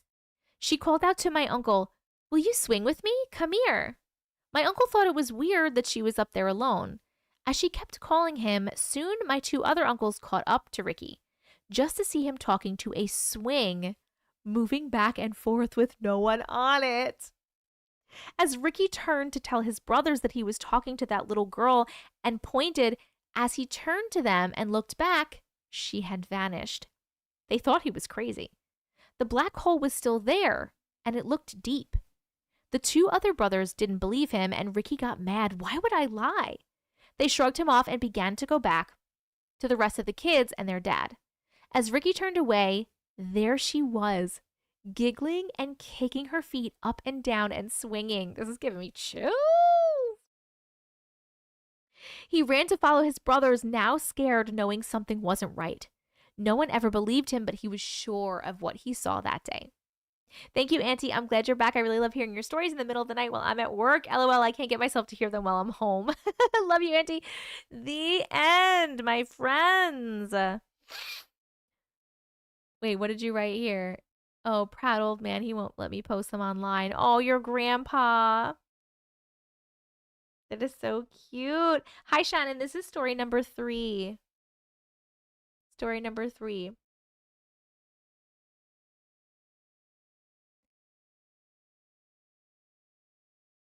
That was a good one. That is so creepy, thinking about a little girl in her swing with a hole under her. But wait, they saw the hole and not the girl. So the hole was there. Why was the hole there? Belinda, thank you. What do you think the hole was for? If it was there for everybody, why was the hole there? Do you think that's where the little girl died? A portal. But how come they would see the portal and not the girl? How did the hole get there? Yes. Because the girl was deceased and in that hole. You think the dead girl was in that hole? Like she fell in the hole? But the swing was there?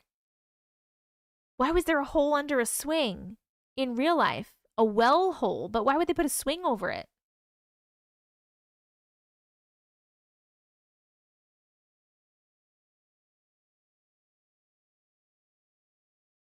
I don't know. This is crazy. Portal vibes. I mean, it does give portal vibes, but I don't know what the hole was about.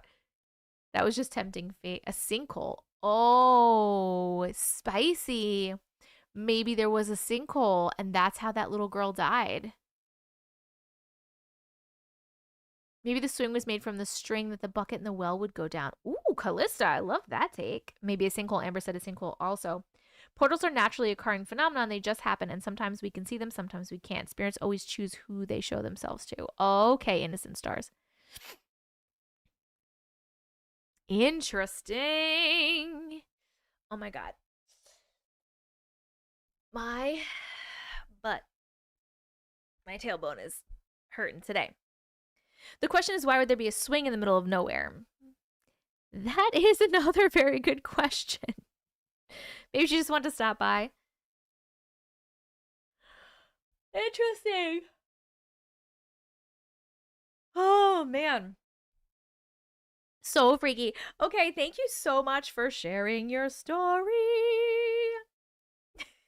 We were going to vote on the chill factor of that story. Did that story give you 1, a little bit of chills, 2, medium chills, 3, mega chills? YouTube, you know where your poll is. TikTok, your poll is going to be right about here, a little blue clipboard with a timer on it. Same reason stairs appear in the middle of a forest. Why do they appear in the middle of a forest? The ghost HOA decided the neighborhood needed a park. Hi, Rosie. How are you? I love that you take the time to speculate on each of the stories. Yes, that's like the fun of it. We get to chat about it. Okay, while we are voting for this next one, is Kirsten Hearn here? Kirsten Hearn, are you here yet? Are you here yet?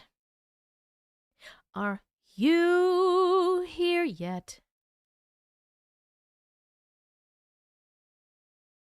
How do you seem so happy while reading creepy shit? I don't know. I've been good. Thank you so much. Friends on TikTok, we're doing good with our taps. 305,000. Keep going, friends. Also, we are looking for paper cranes. The swing might have been there to lure kids by someone who wanted to hurt or worse kids. Oh, I didn't think of that one, Laura. Thank you, Chelsea. Did you tell the creepy stories while around the campfire? No, we did not. No, we did not tell the creepy stories around the campfire. Okay, thank you, Monique. Okay, so Kirsten still not here, but how about, oh, this one doesn't matter. It's a Redivine on TikTok, but they said to read it even if they're not there. So we're going to read this one next. My,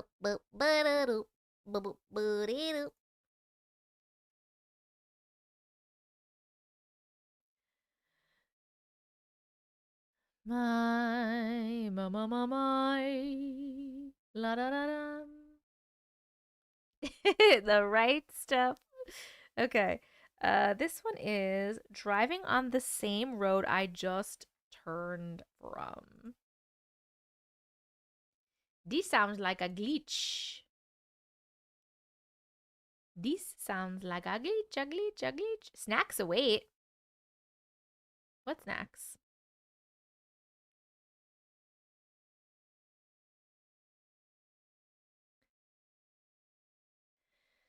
Hi.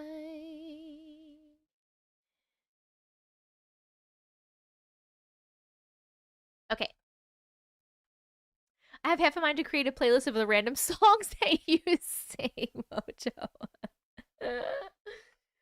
All right.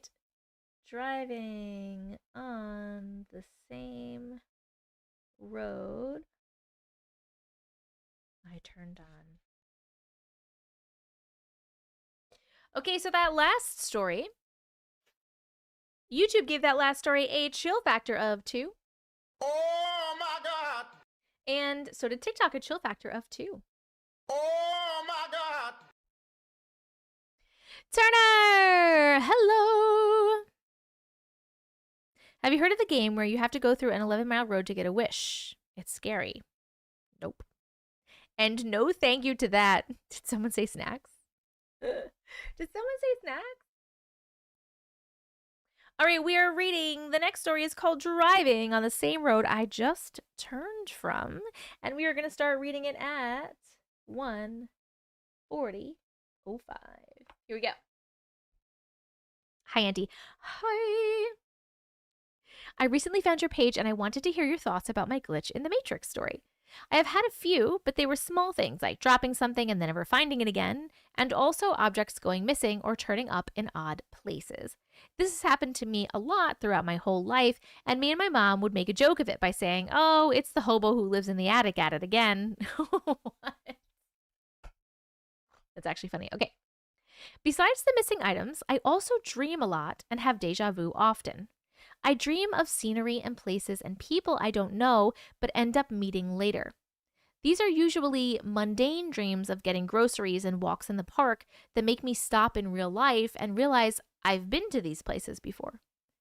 I even had a dream about a girl I went to elementary school with being at my high school, and the next day I saw her. I hadn't contacted her since we were children, and I thought that she had moved away. I dreamed many dreams of my husband before we met, just small things like that. Until one day, about a year or so ago, I had a real glitch in the Matrix. I was in the car with my friend who was driving us to our university. We were talking and she made a right-hand turn, and then we realized that we were back on the street that we just turned off of. We were headed north, turned right to the east, and were somehow still going north. My friend turned to me and said, "I'm so lost. Didn't we just turn?" We kept driving until we made it back to the same light where we turned from. This time we made it to the university and sat in the car to regain our composure. It was so weird. I remember seeing the same trees and passing by the same back, which would have been impossible if it didn't really happen.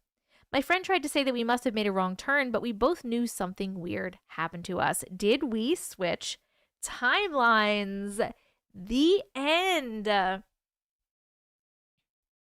Mrs. Darbs. Hello, lovely Laura. Okay. First of all, I want to say that I'm really, really happy for you that you did not get stuck in a loop. I don't even know if you're here because I was supposed to just read this anyway. I thought this was going to be a stuck in the loop story where you keep turning and you keep ending up on that same route and you keep turning, because being stuck in a loop like that, especially when you're driving somewhere, is like literally terrifying to me. Like literally terrifying to me. I think it's so, so crazy. I want to ask if the time was different. Unfortunately, we can't ask because the person is not here right now, but that is a really good question, Mojo, if the time was different the first time or the second time. I'm assuming maybe they didn't know or they didn't notice because it's not in the story, but you never know. Maybe they just didn't put it in the story. Oh, you're here on YouTube. The Night Kitten, that's your name?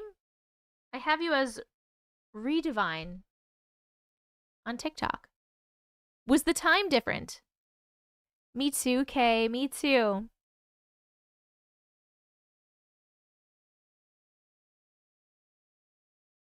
Did you notice that the time was different?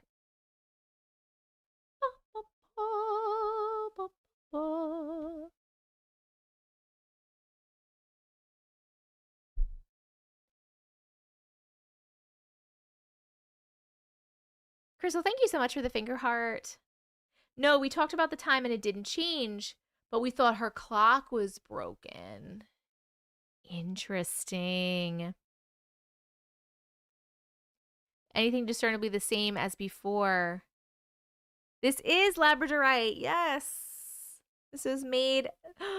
Thank you. This was made by someone on YouTube. He hand fucking wired this shit. It's beautiful, right?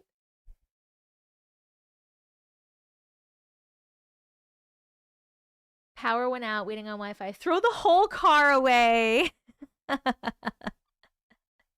love thinking about the existential part of Glitch in the Matrix stories. It reminds me of a wormhole. So yeah, I'm glad that you were not stuck in a loop, but you definitely, something happened.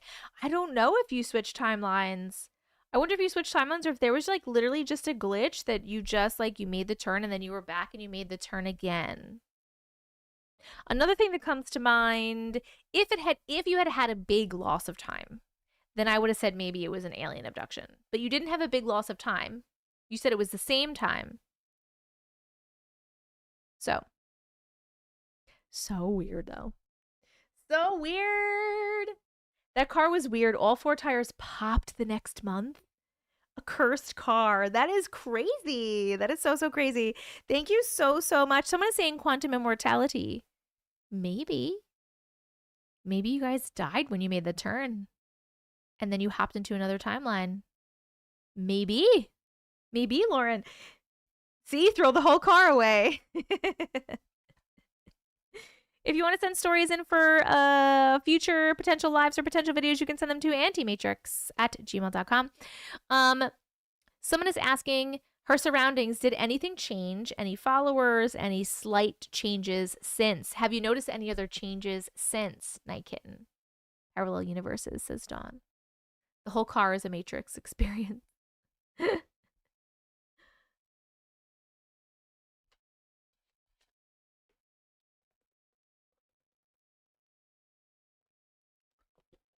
Just taking a sip of water. Yes, let's get to that million. We're at 343,000. You guys are doing great.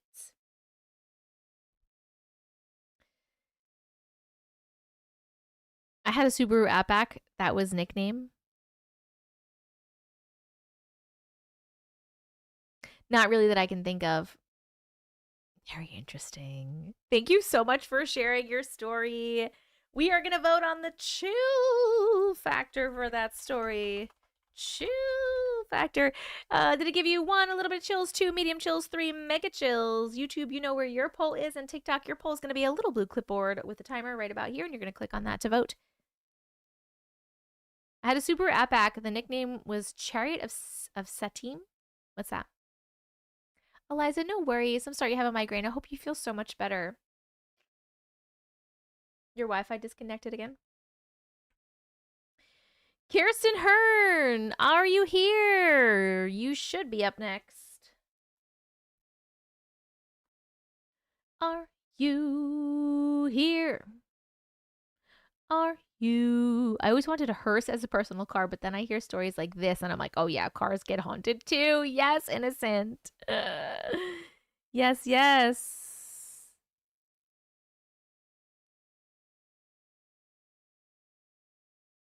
I'd be saging that car, says Donna. Okay, friends, how about Kara? Are you here? Yes, you are. You're right here. Kara, are you good? Oh my god, this is called My Doll Marie? No, thank you, Kara. No, thank you, Kara. No, thank you. Let me find it. Hold on.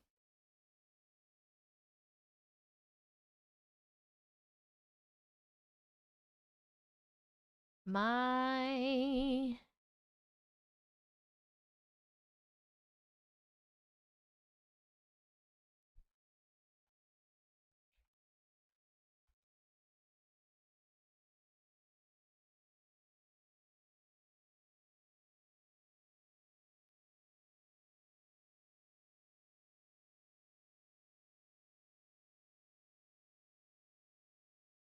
Kara, all I see is... Where are you? Kara, all I see is the one that says... It says photo for My Doll Marie. But I don't see the actual story.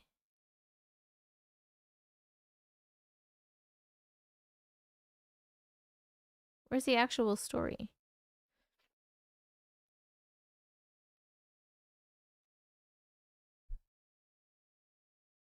That's weird. Maybe the doll doesn't want us to read it. The varying degrees of reactions to incoming doll stories always crack me up. I know, right? Shaylene, how are you?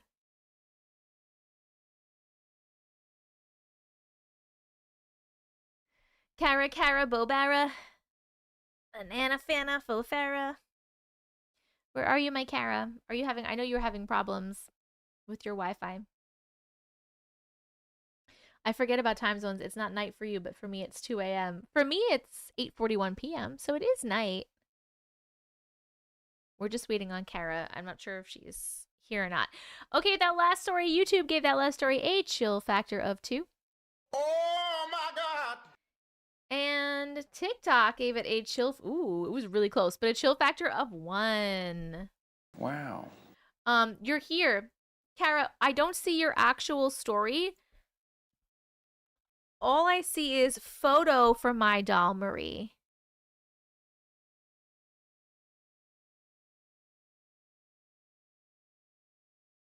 Maybe if I search your email. Maybe if I search your email address, hold on.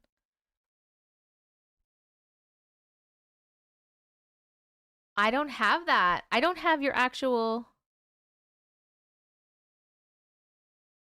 Sent on 8/15. The only thing I got on 8/15 was a picture. It just says, sorry, I forgot to attach the photo. And then there's a picture here, which I'm very interested in what this picture is for. But I don't have the actual story, which is interesting. Can you maybe just resend it to me? You resent it? Okay. Let's give it 1 sec. Let's give it 1 second. Yes, the massage gun works. Friends on TikTok, we are trying to get to 1 million as fast as possible tonight. We are at 363,000 likes. We have 300 people in here, so we have less than we have been. It's going to be a little bit harder to get these likes in, but we can do it. If you have a massage gun, here is a little tip. You're going to take your finger and put it on the phone, and then you're going to take your massage gun and you're going to put it on your finger. And apparently that works, so try it out. Check it out. You need that tap gadget.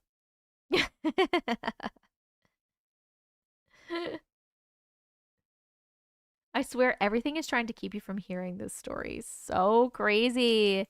Are you sending it to the right email address? Check your spelling on it, Kara. Auntie Matrix. AUNTIEM. I know a lot of times people like forget the E or the I, or maybe spell auntie with a Y. It happens a lot.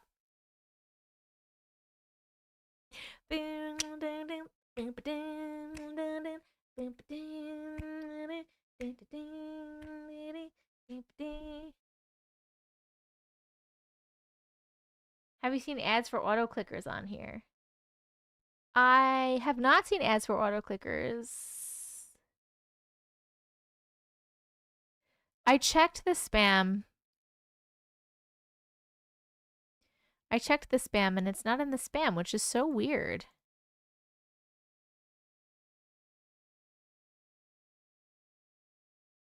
What's the story with the Kansas car tag on the wall? That is the license plate. There's one above it too. But the one that's framed is one of the license plates from the show Supernatural. And the one that's framed is framed because it is signed by a bunch of the cast of Supernatural.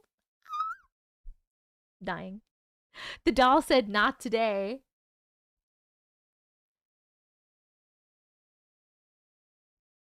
Baby's plates. Yes, innocent. Yes. Chevron. Hello. I'm so glad. We are waiting to see if this story will come through. So weird.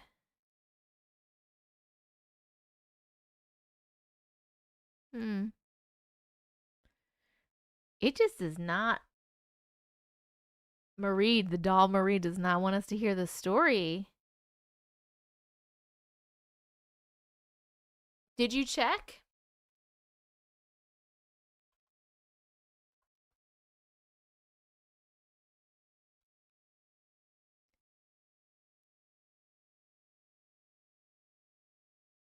Did you check to see if you have the right thingy? You resent it again? It like does not. Are you getting any messages like saying that it's undeliverable or anything?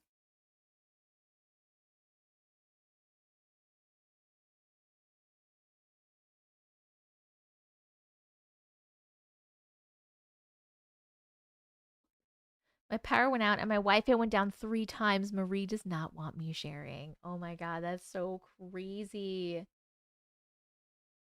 Jen, that's so weird. I wonder why. Everyone's like, I need to hear this story. Me too. I just got another email from someone else. Yeah, I checked in the spam. I keep checking in spam and in my inbox.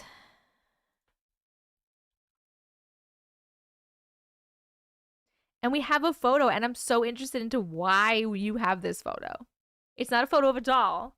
It's a photo of something else. But I'm like, why is this here? I need to know. I've sent 3 emails to the correct email address. Okay, here's what we're going to do. You know what? Try... Kara, try sending it to this one, to tessicavision@gmail.com. Try that one. I don't know why it would work to my other one, but just try it out. If it doesn't work, maybe it's just like taking a minute. So I'll go to the next story and then hopefully it will come through. It was over 98 degrees today. By you, by me, it was only like 83, which is not cold at all, but there's a photo. Oh, I want it now very much. Yes. Erin, no, not now. We don't. Not right now. It's been the 90s in Indiana. Ohio was 96. Holy shit. 7 p.m. on Friday, 98 degrees. Like, what? Craziness.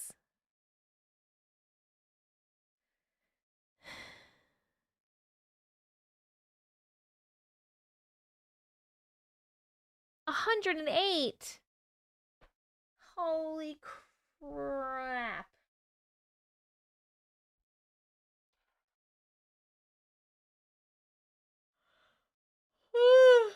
You sent it to the other email?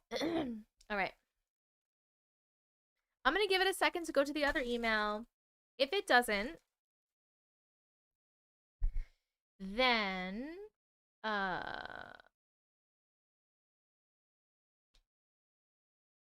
we'll move on to the next story, and maybe it's just going to take a minute because your Wi-Fi is weird.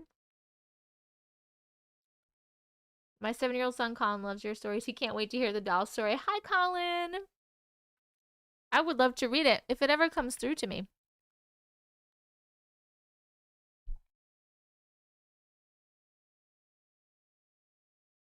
Did you see Josh's mom say, I ate 80 tortillas? I thought of you. Wait, what, Char? Tortilla time. I'm feeling kind of nauseous. That's why we're having tortilla time right now.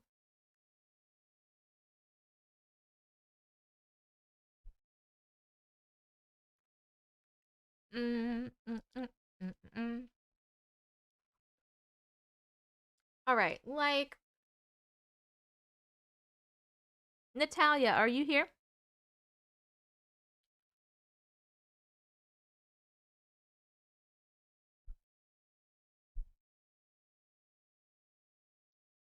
I do lives, yes.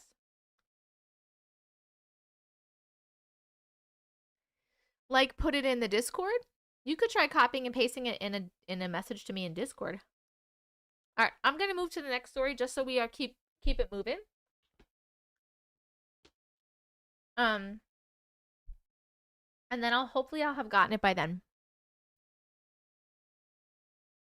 Old Lady and the Frog, we're gonna read next.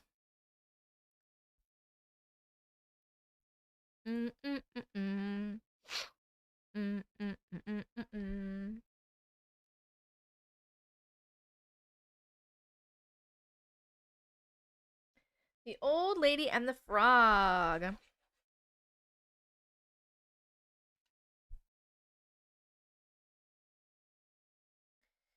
Okay.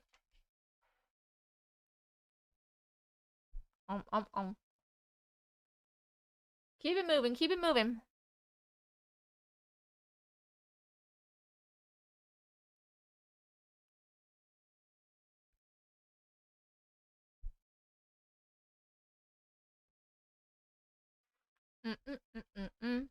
Sorry, guys. Okay, we are reading The Old Lady and the Frog, and we are starting it at 1:59:45. Here we go. The Old Lady and the Frog. My husband and I moved into our first home in October of 2021. We were unsure of our neighbors and didn't know many people yet. On this day, I was home alone while my hubby was working the night shift. I went to go visit my parents with my dog at a dog park in a city nearby. We were gone for about an hour. It took roughly 20 minutes to get back home. Once I got home, it was around 6:30, still daylight, but slowly getting dark. While pulling into my driveway backwards, as I usually do, I see this old lady walking by. She casually walks up to my porch, staring right at me with something in her hands. My dog was going nuts, protecting her mama as she should. The old lady didn't even flinch. She backed up out of our property and walked away with zero emotion.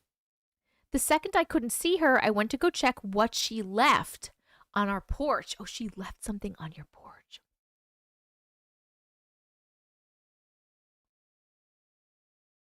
I got up to the item on the porch, and it was a frog ornament that can be used for ponds, which we have 2 in our backyard. In between the frog, there was a note.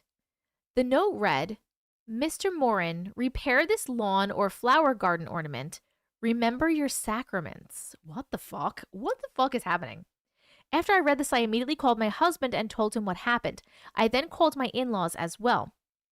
After that, we never saw this lady come by until a couple of months later on. Thankfully, no creepy objects or notes have appeared on our porch again.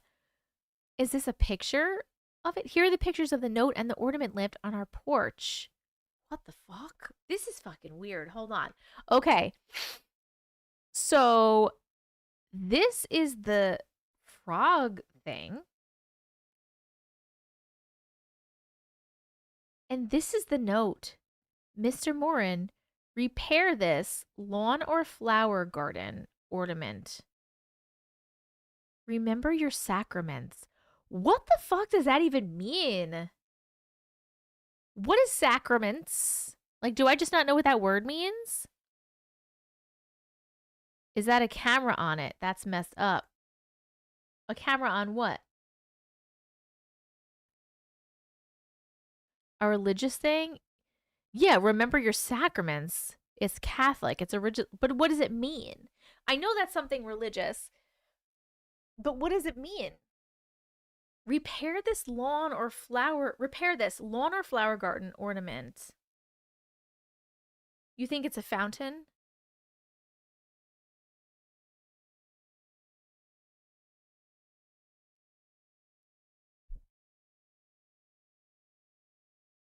Probably a woman with Alzheimer's and remembering something from an old owner's, maybe?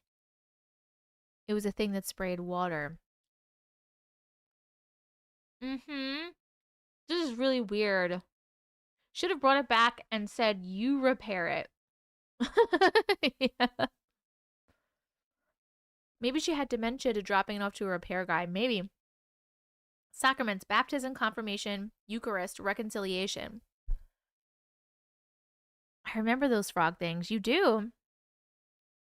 There's 7 sacraments. This is so weird, you guys. Why didn't they ask her? Because they didn't see her again. My in-laws thought it had to do with our last name. Is that the correct last name? Is that your husband's last name they're asking? Getting my hair. Mm-hmm. Yes. Maybe she thought he was the one who broke it. Do the right thing, maybe? I would have paid somebody else to get that off my porch. I don't like mysterious gifts. Same. I wouldn't want to touch it. I'd have been like, nobody touch that. Mm-mm. This is fucking weird. Hello, Pauline. How are you? Put the house up for sale. This is really weird, you guys. I don't even know what to say about that. Old lady with Alzheimer's. Witch. What do you guys think? My sister lived across from someone with dementia. She would leave things and notes all the time. Really? Really weird. That was really weird. Thank you for sharing that. We are gonna vote on that, on the chill factor of that story. Did it give you 1, a little bit of chills, 2, medium chills, 3, mega chills? YouTube, you know where your poll is. TikTok, your poll is gonna be here. A little blue clipboard with a timer. I think she was asking them to fix it. Interesting. Oh, so fucking weird. Thank you for sharing though. Okay. Read on the live. Did Kara's story come through? Let's see. Nope. Your story is not coming through. God damn it. You can't figure it out. You know what? Hold on, Kara. Let me go into Discord. Kara, there you are. Hi, Kara. Can you copy and paste your story? Here. Kara, I just messaged you.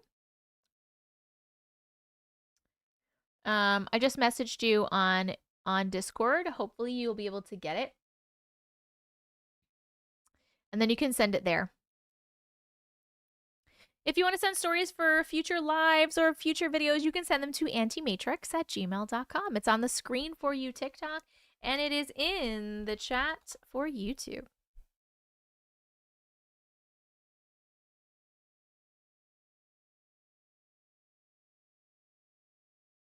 Boom, boom, boom, boom, boom, boom, boom, boom. They're pagans. You're right, Angela. You're right.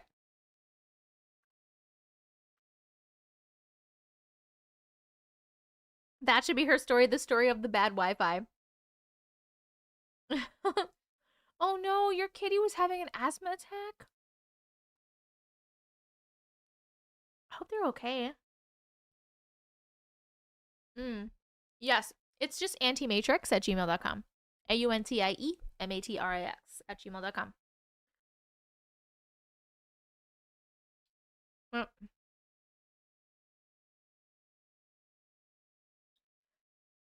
Hey, there we go. We got it. Yay, we got Kara's story. That damn doll. That damn dirty doll. Okay.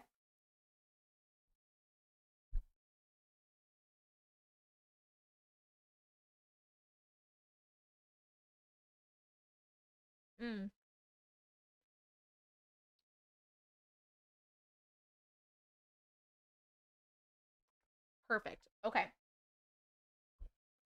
Awesome. It's crazy. I'll warn you all. Oh my god, I'm so scared. Hello, Sherry. Pauline, I did not find out. I have seen her 2 more times.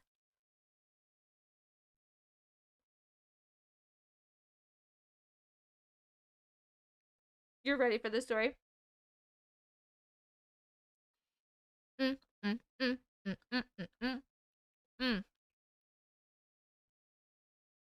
Guys, after this story, would you like to have an Uncle Matrix intermission? We'll be like halfway through the stories. I'm gonna give him a heads up. Yes, Uncle Matrix intermission. Okay. Where are you? Whoa, why does it look like my text is so small?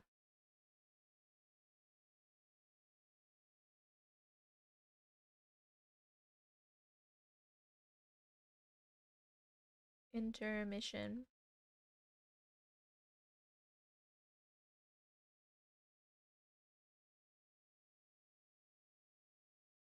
Okay. Of course.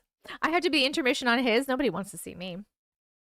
There's no one to see. He just started streaming again. He hasn't streamed for a couple of months because of moving and all the crazy things. So, he's been in there for 3 days, like streaming like so many hours every day with nobody in there. I feel so bad. I love them so much. I just want everyone to come say hi. But I don't know many people to help with that, you know? Different platform, different community.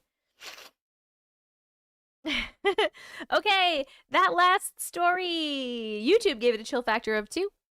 Oh my God. Oh my God. And TikTok, it was a tie between a 2 and a 3.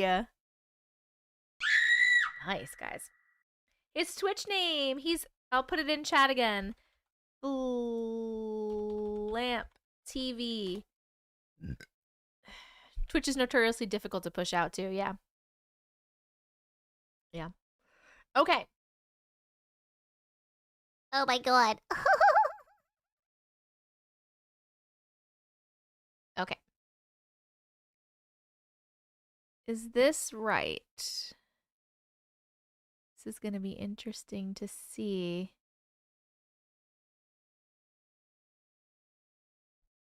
Can I make this bigger? This is really hard for me to read because it's in Discord and it's like a black background. Okay. Here we go. We are reading My Haunted Doll, Marie. And we are starting it at 2:10. Nope. 2:11. 05. Here we go. When I was about 6, my mom's friend, who had known my whole life, gave me a baby doll, an African-American baby doll.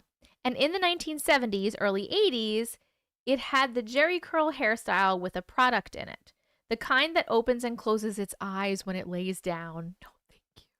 But I didn't care. I loved the doll, and I played with her all the time. When I was asked what her name was, I at once knew that it was Marie. I had her 3 years and often had terrible nightmares about an older lady with lots of jewelry pinning me on a bed so she could drain my blood to steal my youth. What the fuck? That's what she would say very frantically. I was the last one she needed. I would lay there paralyzed and always woke up just before the last drops of blood were drained. Same nightmare over and over. I'm not sure if it was every night, but it felt like it. And then this happened. I slept on the top bunk of a bed, and I got up one night to use the restroom. And when I came back, Marie sat up slowly on my bed, put her arms out, and said, "I'm gonna kill you," in the frantic nightmare woman's voice. At that point, I screamed and I woke up, but then I was terrified of the doll. So every night, when it was bedtime, she would go in a dresser drawer. I played with her during the day and put her in this drawer at bedtime. Why are we still playing with her during the day? Get rid of the fucking doll. Get rid of the doll. I'm already scared and we're only a little bit into the story. I had several more dreams about the lady and a few more about Marie trying to kill me. In the last one, I was sleeping on the couch with my mother, and this doll came in and said, "I'm going to kill you," and opened like a pit of fire to hell in the couch, and my mom was falling in. I was losing my grip, and she was like slipping deeper into this hole full of fire, and again, I woke up with a scream. Then I decided I needed to get rid of the doll. Thank you! Finally! So I put it in the trash bag and put her out to the curb to be picked up. The next day after school, Marie was back on my bed.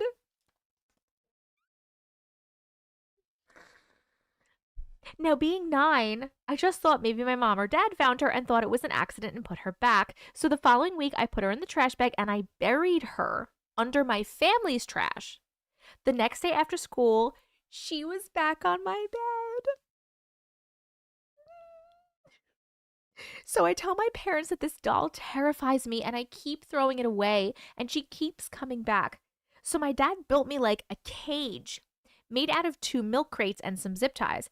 This kept her away from me for a while, but not the nightmares about this lady. Then eventually she got out. Like one night, she showed up on my bed while I was asleep and I woke up next to her.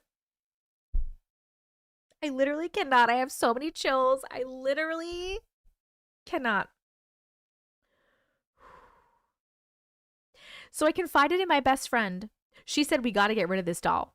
Marie was one of those plastic dolls that you could like pop the arms and the legs off and on. So we popped off Marie's head and we put it in a trash bag. Then we popped off her legs and put them in a different trash bag. Did this with the rest of her body. Once again, she reappeared in my room, back together the next day. My best friend had an older sister, Candy, who was into the occult and witchcraft and stuff. So we decided to tell her what was happening, and she told us to bring Marie over. So that weekend, I brought Marie over, and at Candy's first glance, she screamed to get the doll out of this house. Marie was not welcome here. So we ran outside with her. Candy came outside with paper, lighter fluid, and told us to put Marie into the barbecue grill. She laid paper on top and she said a few words I didn't understand. I was terrified at this point. Then she lit a match and tossed it in. Nothing happened. So she lit another match and tossed it in. Again, nothing happened. What do you mean nothing happened? Like the doll won't go on fire? So she grabbed a piece of paper and lit it and held it to the other papers on top of Marie.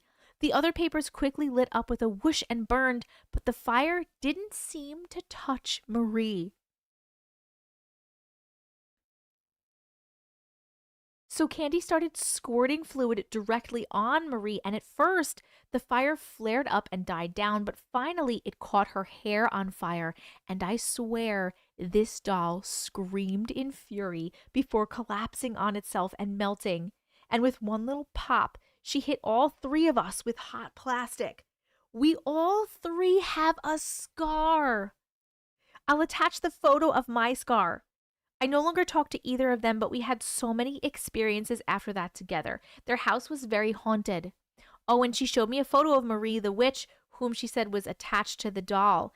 I had no idea who she was then until American Horror Story Coven came out. I swear she said it was Marie Lavoux? Levouix, a famous witch from New Orleans. She said she saw her as soon as I brought the doll in their house. The end. Wait, we have to see the picture. Oh my God. That was scary. No, thank you. Hell no. To the no, no, no. Hell to the no. Hold on, I have to find the picture. Hold on. It's in a different spot. I don't like this one.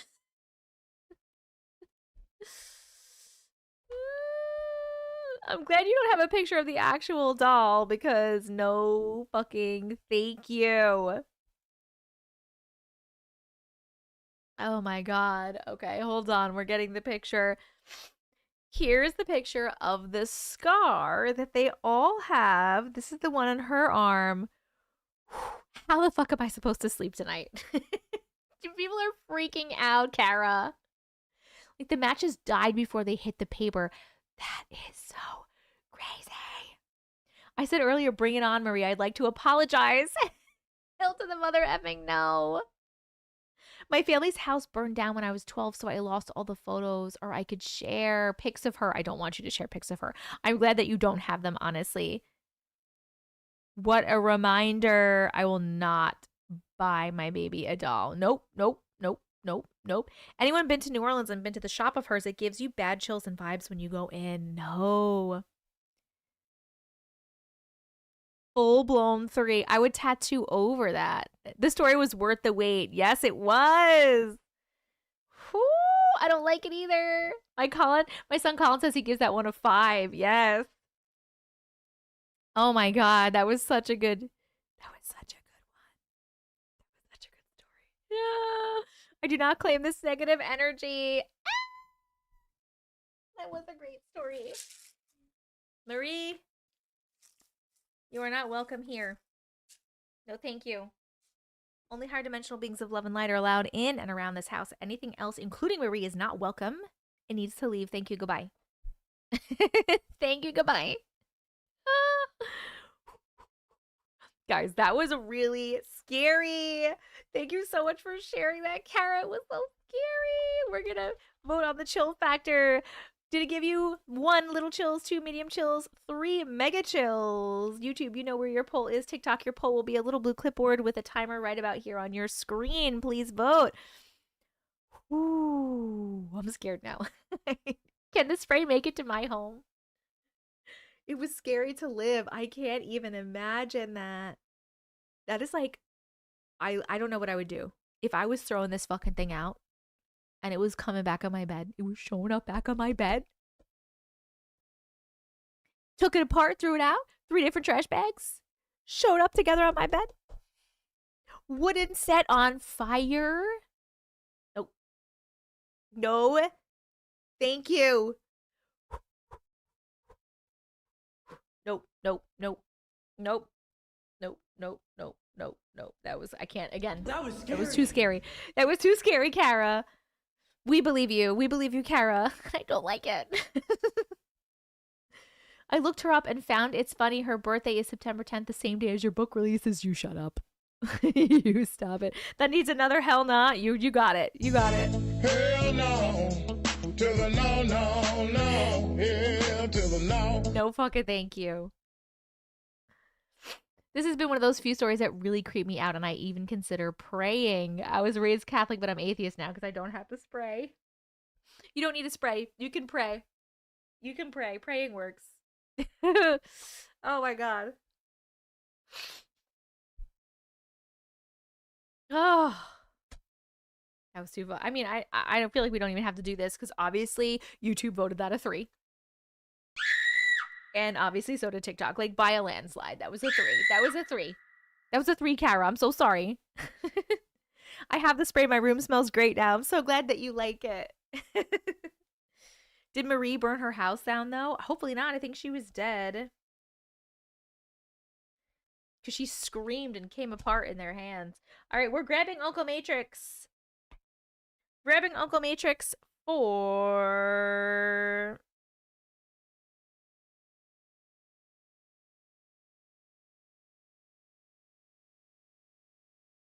intermission. I don't sell the spray. It's not mine, but it's by Juniper Mist. You can get it on Amazon. Juniper Mist. I'll show it to you. If you go in the link in my bio, though, I do have a code for it for a discount, but you don't have to get it through there. I don't like really get anything for it or anything. You could just go on Amazon and buy it yourself if you want. Juniper Mist. Electrical fire. You can't kill Marie. Larry, you stop it. You stop it. Oh my god. Okay. Oh my god. Read on live. That was really good, Kara. I can't believe it wouldn't come through. Like, Marie really did not want her story told. So crazy. Hello. Sage your home. If you've said her name out loud, it could be offering an invite.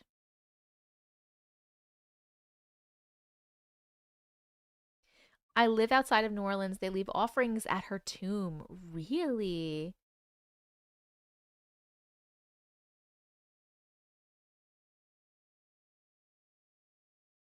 Was the lady okay after she burned it off, or did she have any problems? Well, they said a lot of weird stuff had happened to them after that. Oh, look who it is! The difference in temperature in your room and my room is insane.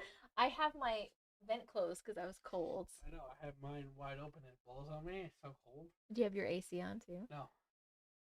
I haven't had to, like, the vent position blowing at my feet really keeps me cold. At your little tootsies? Yes. Look, it's you. Hey guys. It's you. It's you. It's the Uncle Matrix intermission. Now do a dance. Go. You gotta give me music. Do a dance. Go. You gotta give me some music. How was your stream? What? How was your stream? Oh, it was good. I ended my stream a while ago. I got tired. Oh, you get tired? Yeah. I told people on here. I think some people followed you either on Twitch. 15 people. 15? Yeah, I don't know about Twitch because I'm not on it. Yeah. But on My TikTok 15. All right, my friends. I'm going to go make myself some tea and go to the bathroom. Ooh, first I'm going to get a massage. Okay, my turn. Ah, your turn. Get out of here. You want him to dance for us so bad. Monique, yes.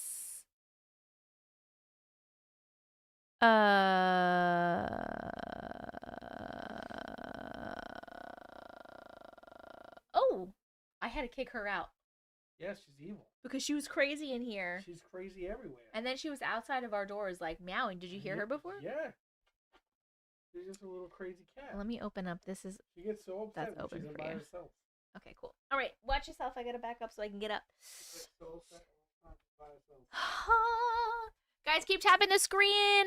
We're at 481,000. Well, you're not that's up enough then. I got a big booty. I gotta get up real far. 482,000 likes. Keep tapping the screen, my friends. No, they're definitely not gonna beat their record, but there's only like 200 and something people in here today. 10 minutes to beat your record, guys. There's not that many people in here today. It's not their fault. It's not their fault. It's not their fault. Where's your fingers bleed? Come on, guys. Where's Odie? Show me your commitment. They're asking where's Odie. I don't know where he is. Let me see if I can find him. Don't you throw my I do what I want. He's going for Sink Low. For Sink? Yeah, give us some Sink Low. Hey guys. How we doing? How do we do this? I forget how she does this. We pull this up, right? And we move this over here. And then we hit buttons, right? Let's figure this out. We hit this button and this button. Oh, we did it. Look at that. I can do this all by myself. I'm good. I'm tired. Had long days of gaming, and it's exhausting. Odie, we're only here for Odie intermissions. That makes more sense than me, honestly. The tent life was good. Camping was very fun.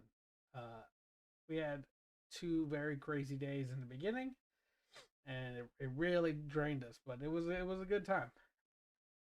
We always have a good time camping. Let's see. Did you get Odie's? No. I'm getting a tortilla. Just pulling up this game picture generator. Okay.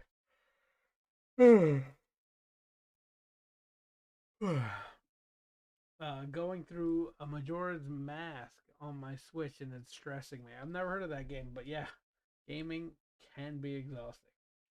I just have a laundry list of chores that I want to do, but I can't do them all at the same time. It's too much.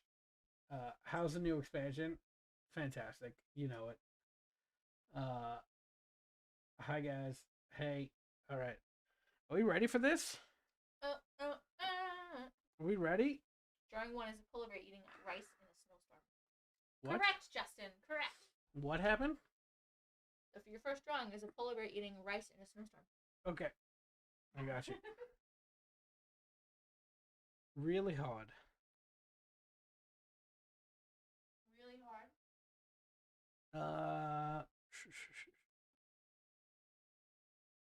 Nope.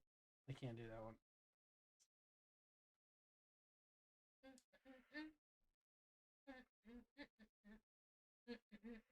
This is easy. It's really hard, but I give them 2 really hard ones before. Yep. And then I give them a really easy one. Yep. They're gonna get this one immediately. Oh my god. Oh, can you guys hear me? Is this mic just too far? Because she has this huge mic stand that gets in the way. Are you moving my shit around? Yes, I'm moving. I'm moving it around. Bless you. Thanks. I have it perfect for me, man. I know, but they can't hear me. You gotta go closer to it. I don't want to go closer. I don't like sitting like that. Well, you have to. No, I don't have to do nothing. I'll never. Did I tell you guys that Uncle Matrix broke up with me? Oh my god. I did not break up with her. He broke up with me yesterday and today. That's just not true. You want to ask her why? Ask her why. He was gone all day. He just doesn't love me anymore. You should grow out your hair and get waves. What did he tell you no to? How dare he? It's a turd cigar. Oh, someone got it on YouTube. Oh, and TikTok. People are getting it. Bliff.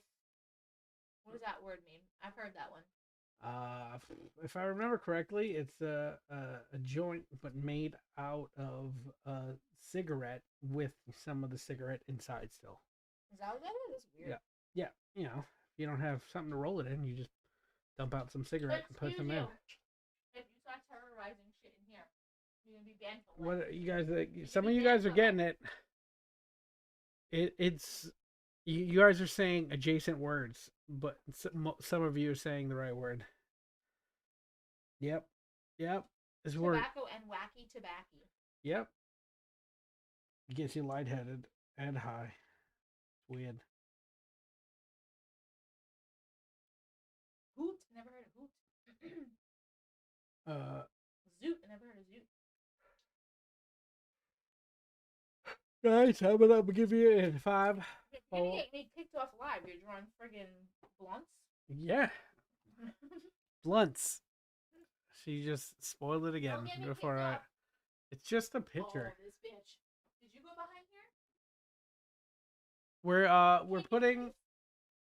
Guys, if anyone wants Natasha, she is up for grabs. Get the fuck out of here, please? She is absolutely crazy. She's off her goddamn rocker. She's healthy and she's driving us nuts. All right, let's. This is another one. I'm smoking right now. I don't smoke anymore. Yep. Give me. If you want Natasha, she's crazy. Oh, baby, there was 2 of them back there. Boons was back there. What are you doing? They're both being crazy. You can't have Odin. Odin is off the table. Odin will never be up for sale. But Natasha definitely. Are they both out? I don't know. Kick him out. All right. I know. Everybody wants Odin. This is what it is. But he's just too good of a cat. You say that now, Jennifer, but Natasha is not fun. She's just always just demanding attention, and she cries when she doesn't get it, and then she takes attention from other people, and then if you're looking at something, like if the second I sit at my computer desk, she comes over and she starts jumping on my chair, jumping on my windowsill, jumping on my computer tower that's on my desk. She's turned off my computer a few times by hitting the power button. She tries to climb around the back of my monitors, messing with the wires, reaching from behind the monitors to the front of the desk, grabbing things. She's absolutely just awful. I love her to death, but she is just absolutely so annoying. All right, we're gonna go with the second word here. All right. Oh, this is too easy for you guys, but we're gonna do it anyway. This is too easy for you guys. All right. We're gonna go. All right. All right, that's full. We're gonna drop this right here. You guys might get it already. Who's gonna get it already?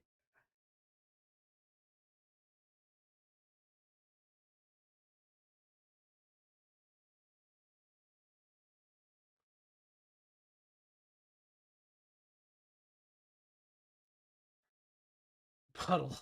Oh, someone got it on TikTok and YouTube.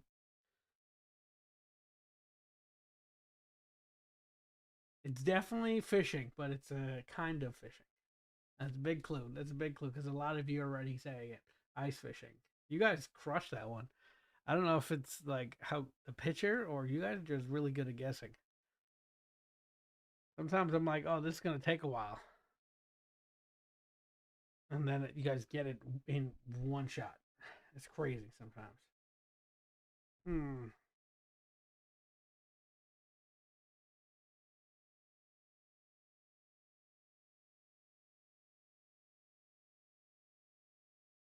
Let's see. Let's see. Let's see. We're seasoned. You guys are seasoned. It's you guys are. It wasn't that great of a good that good of a picture, but I'll take that compliment. Take them when I can get them. Uh,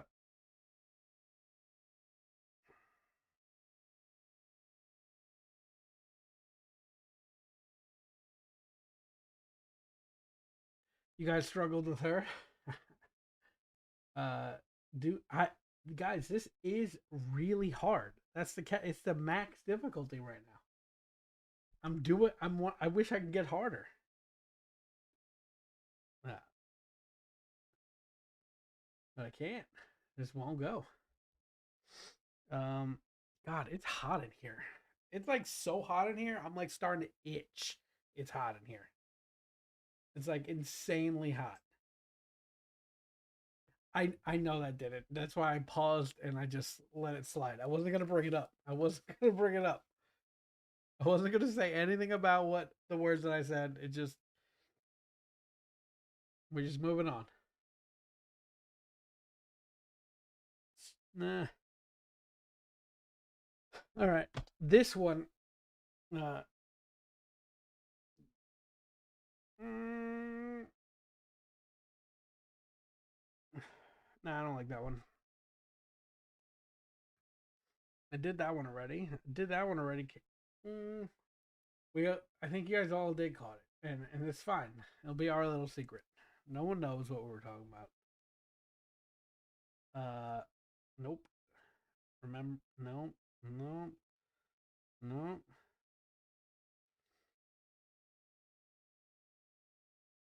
Uh, uh, uh. Nope, nope.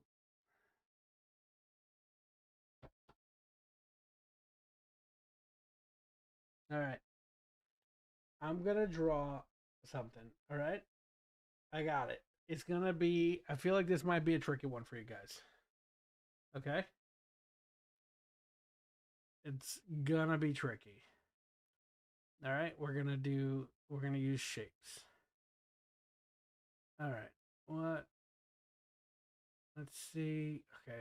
Mind the colors. The colors are not going to be insanely accurate. All right. All right. Mind the colors. Okay. Now we're going to get this, and I feel like this might be the closest color.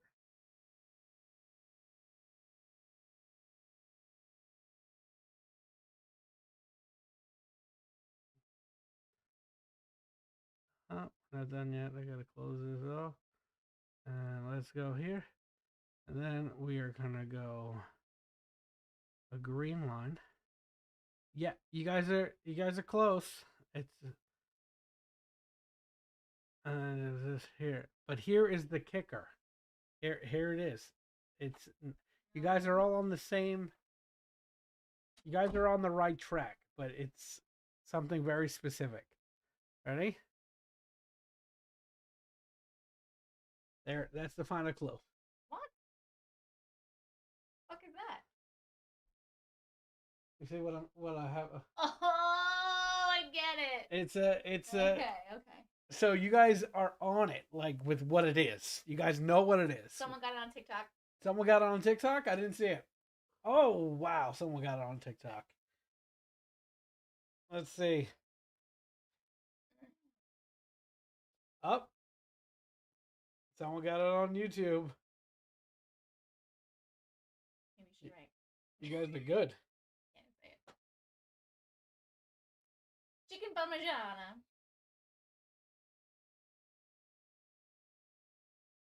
Fish on Fridays. Up, another one. Another one. YouTube is getting it. Wait, rub my shoulders. Oh yeah. Oh yeah. Yep. A holy burger. Holy burger. Someone else got it on TikTok. Yep. Oh, YouTube got it. YouTube. There's more people on YouTube right now getting it. Mm-hmm.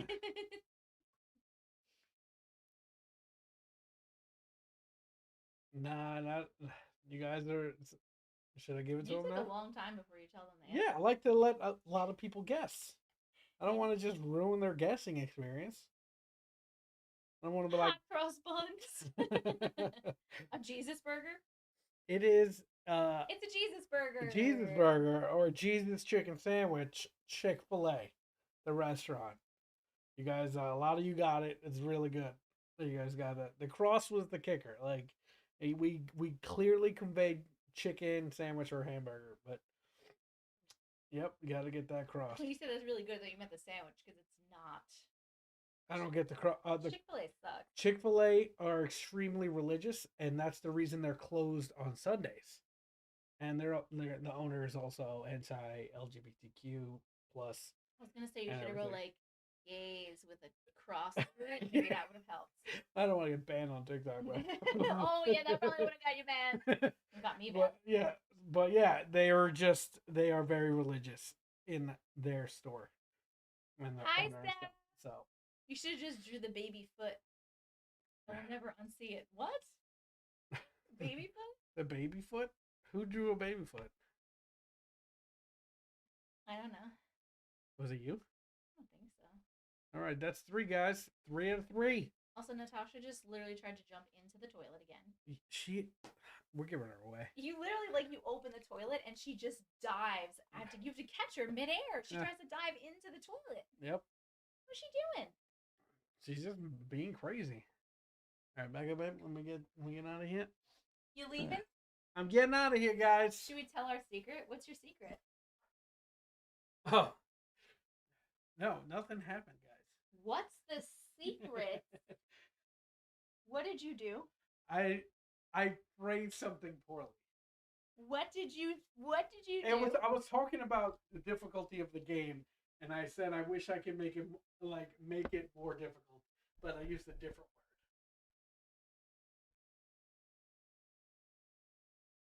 word. What Bye, word? guys. Wait, what word did you use?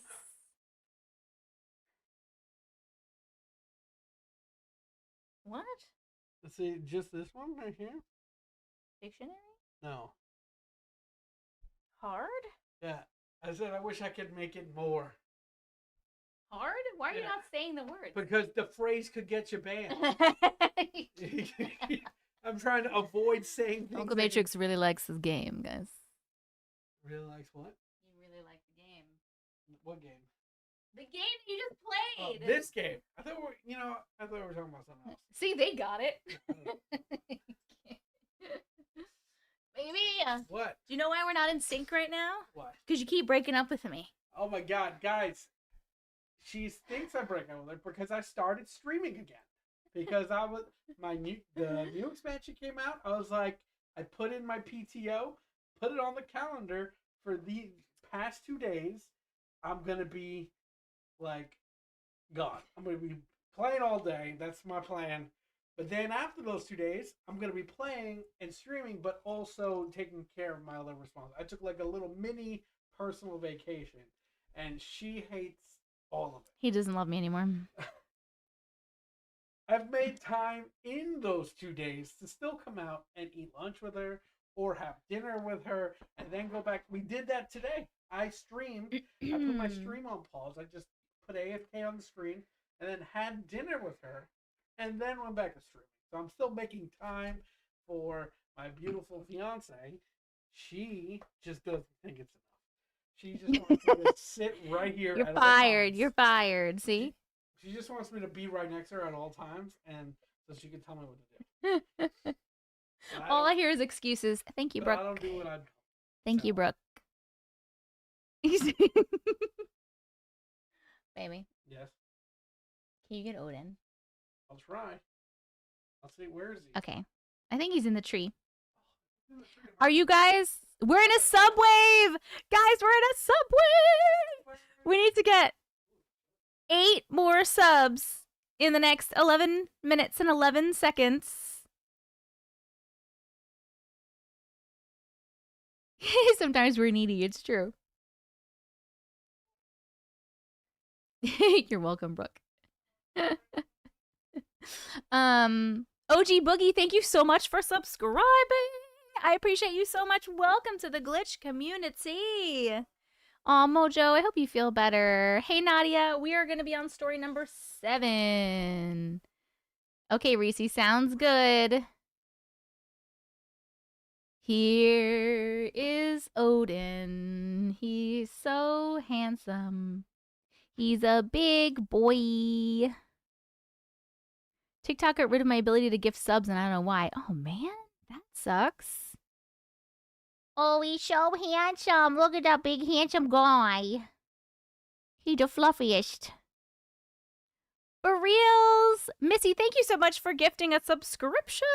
For reals, you got a subscription. Welcome to the Glitch community. He is the star of the show. My boy. John, look, it's our cat. Oh, who's a good boy? He's such a good boy. All right. He's so handsome. All right. All right, guys. I'll see you later. Have the good rest of the stream. I love you. What about me? You have to come over here. I'm holding Odin. I love you. I love you. All right, so let's go back. Morgan Taylor, thank you so much for subscribing. I appreciate you so much. Welcome to the Glitch community.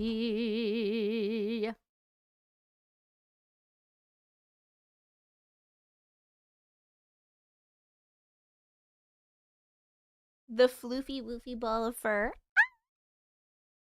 563,000. Keep tapping that screen, my friends. Okay, hold on. I need to check something real quick. Let me check in here. Let me check in here.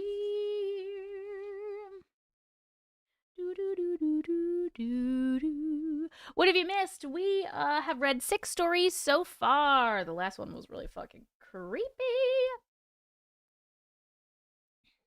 We got Kara's. Kirsten Hearn. Where are you, Kirsten? Kirsten Hearn, are you here? YouTube, TikTok is asking for your help for taps today. They only have 240 people in the room on TikTok today. It is a little bit difficult to hit the milli. There's a car behind me. Oh, a cat. There's 2 cats behind me. You guys gonna hang out? Are you gonna... You're going? Thank you. I'm coming over, meow. You didn't break your time, but that doesn't matter.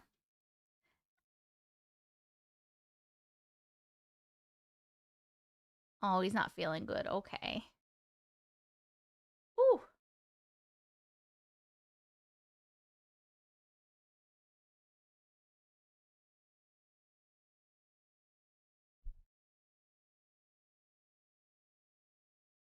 Yeah, my ear was just ringing, but it was more of it wasn't a high-pitched ringing. It was like a low tone, but like really loud. Yes, we will. It stopped now. I know, I'm trying to figure out, Shara, what was I just thinking about? I don't know. I was thinking about how I don't feel good. Like my stomach doesn't feel good. I know it's usually a sign of something. It's my left ear. This thing is inversed. No, not tinnitus.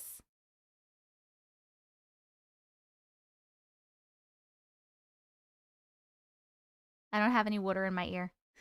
I get ringing in my ears all the time, and I know it's like, you know, spirit trying to talk to me or confirm something, but I don't know what it was in this case. Maybe. But it was lower.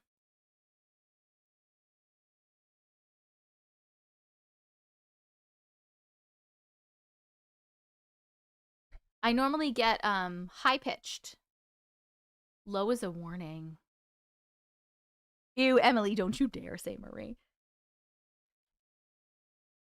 I wonder what it was. Okay.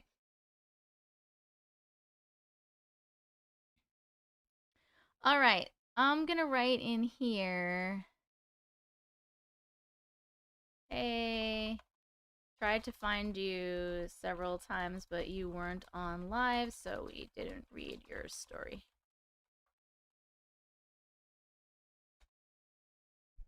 All right, we're skipping that one because that person is not here. So we are going to pick 2 stories right now. One for the 500K and one to make up for that one. So if you have a story, let me know the name of it, please.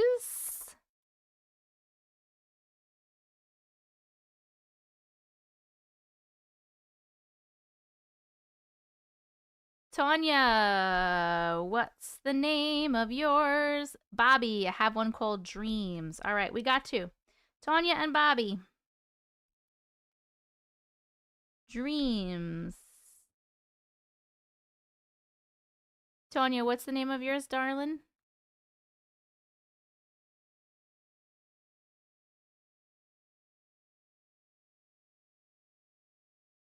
I did, Allison. Camping was terrible, and then it was great. I talked about it before, but we had a crazy storm and stuff in the beginning.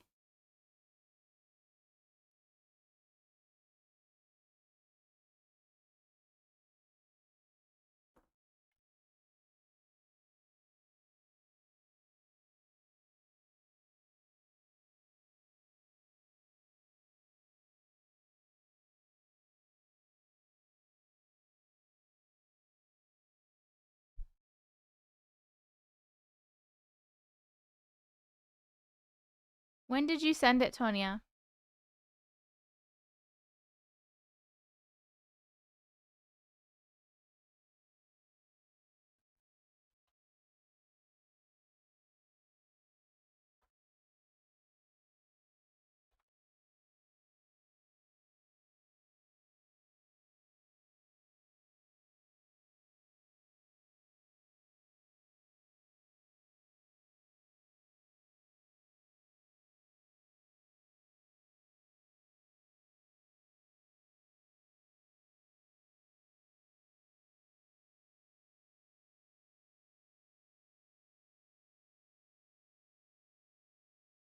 Seven days ago.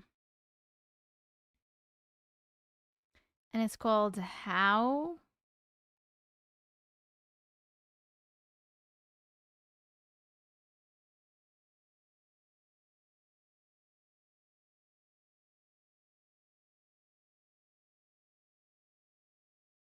How? What was she?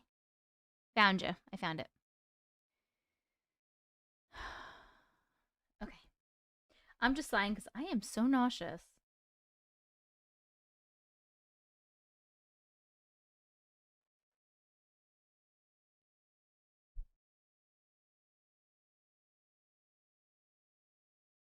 All right, we are reading How. What was she? And we are starting it at 2:53:30. Here we go.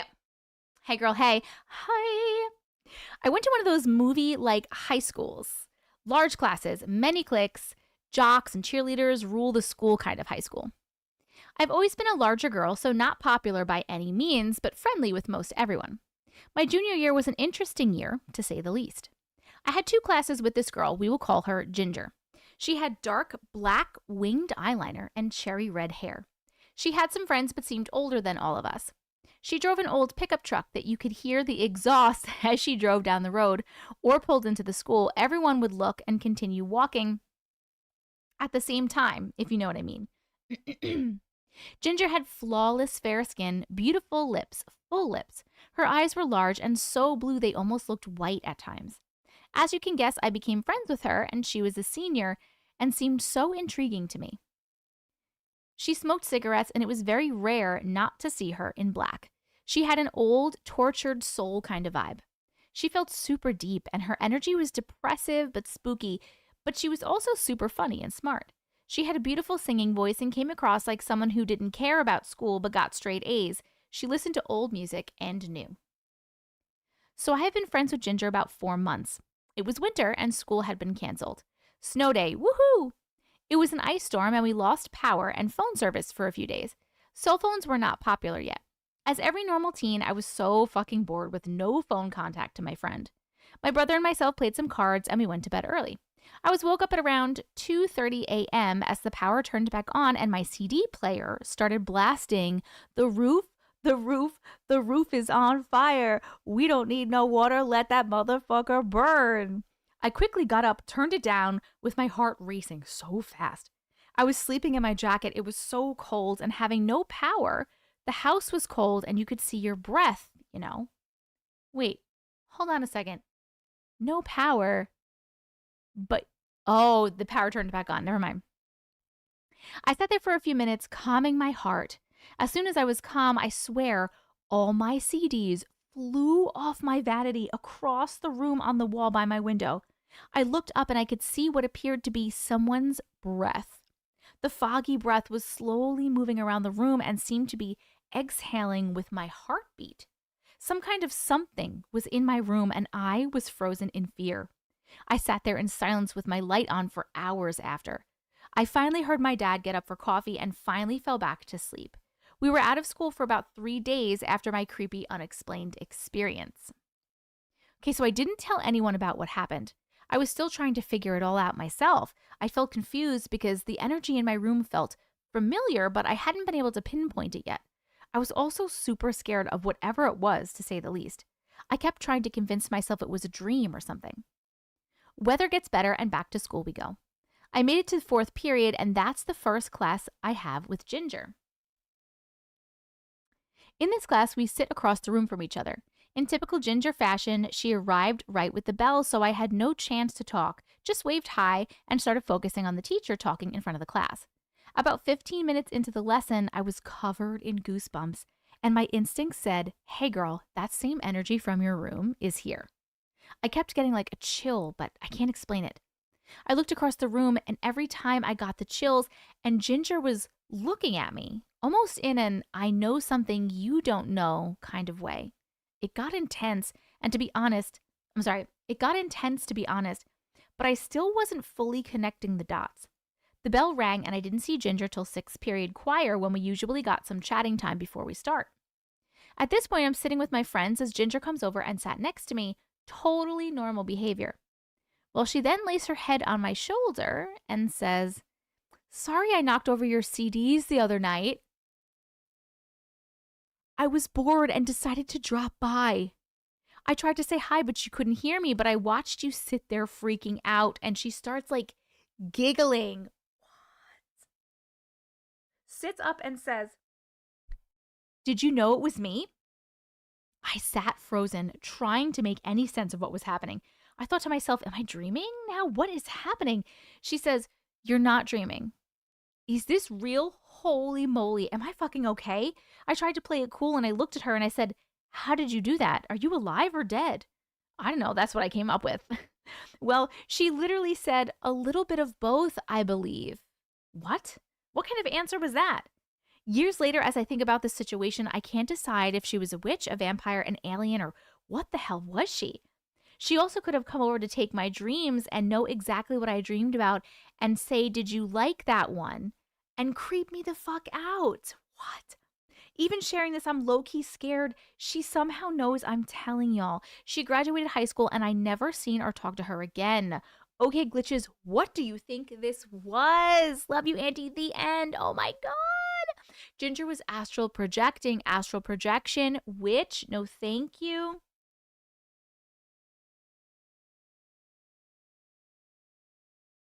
I got nothing on this one.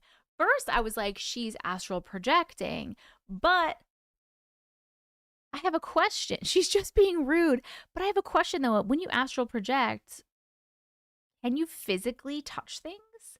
Like, can you physically move things? A stalker who astral projects is not okay. You have a few more stories of her. Reminds me of the movie The Craft. Oh, she was in between somehow, but still on our plane of existence. But the thing is, if she was astral projecting, yes, you can. If she was astral projecting, though, when she asked, "Are you alive or dead?" she said some kind, like both. What does that mean? She was a being from the veil? Oh, Jennifer, maybe.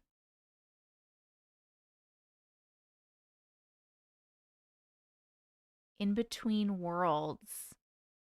But like she was always in between worlds or only when those things happened? Where did the breath come from? That's true, Tanya. Where did the breath come from? She was visible in school, but not in your room. Because she said she came over to visit, so she was not her whole self. She had the ability to travel in space differently. And you said she could also take your dreams. That is so fucking weird. Yes, I can talk to people and touch things. Larry, how? My sister does that.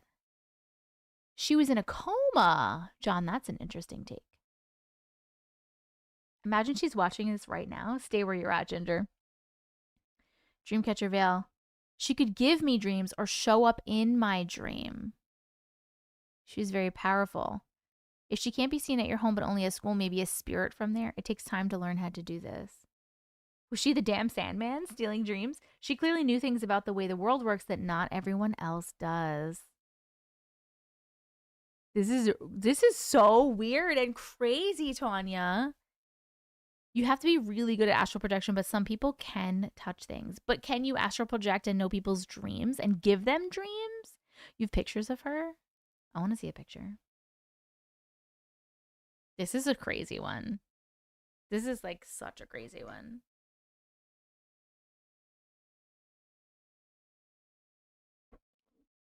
It is cool. Yes, you can. What?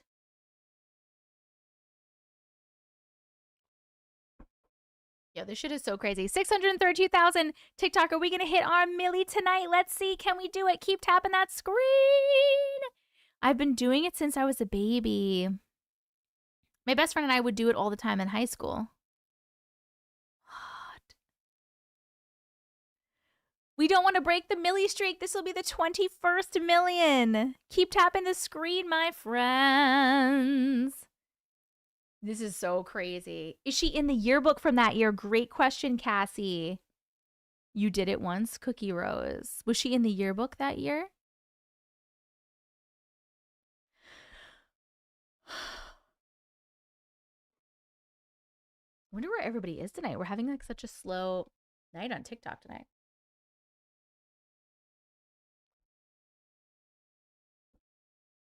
Yes, she was in the yearbook. This was a crazy one. I am not sure.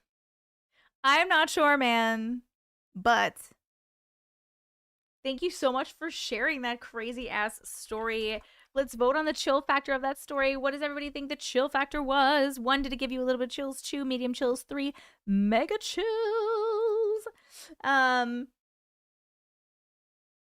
YouTube, you know where your poll is. TikTok, your poll is going to be right here. A little blue clipboard with a timer. Blah, blah, blah, blah, blah. So weird. I debated whether it fell into glitch category or not, but I wrote it out for you. I love it. So weird. Yes, Crash. Read on live.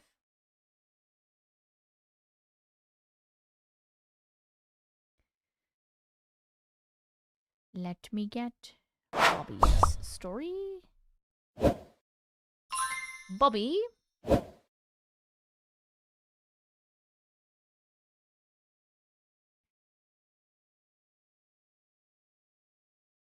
How many stories do we have left? We have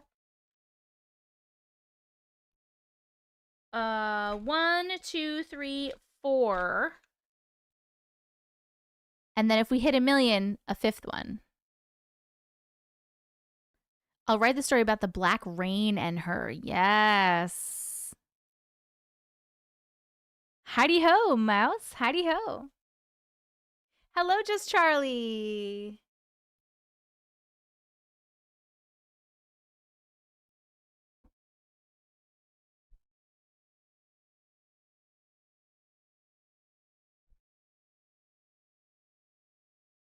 Bobby Singer? No, not Bobby Singer.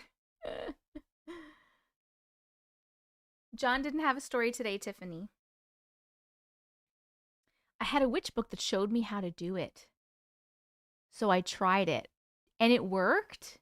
Oh my god, that's so cool. In the last live, I shared a story with my friend. In high school, me and that friend would dream walk with each other often. Usually when we slept in the same room, but sometimes in different houses. That's crazy. No, Meg S, those are going to be the last ones.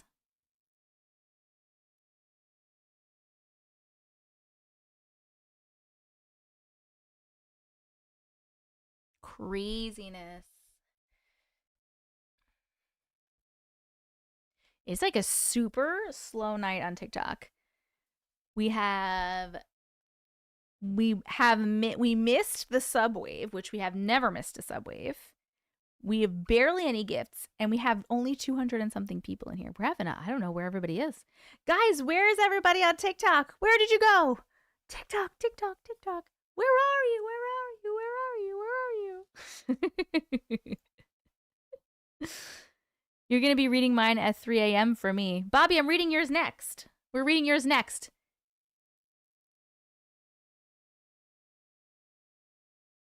There was a Swifties for Kamala curl earlier. You think everyone was on the Swifties for Kamala curl earlier? Why can't I say that? You're back. Welcome back. This is the lowest I've seen it ever, right? It's like a crazy... It's not saying that you're on live. What do you mean? I'm going to be super sad if we break the streak. I'm going to be super sad too if we break the streak. We're only at 669. Gonna head to TikTok to tap. Thank you, Haviland. Just came from TikTok. It says you're not. What do you mean it says we're not on? It doesn't show you on, but when you show up on my FYP, then once you get to the FYP, it'll say that you're live. Interesting.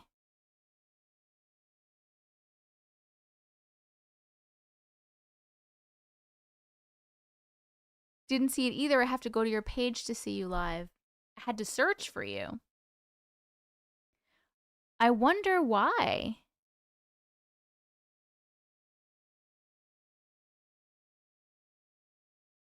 It doesn't show on your picture that you're live?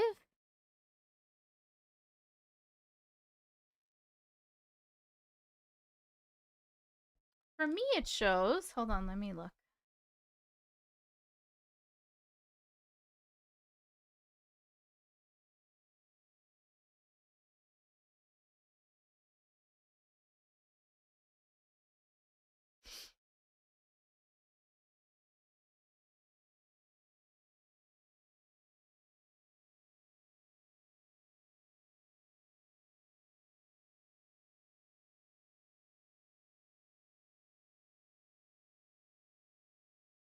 It's not showing that I'm live.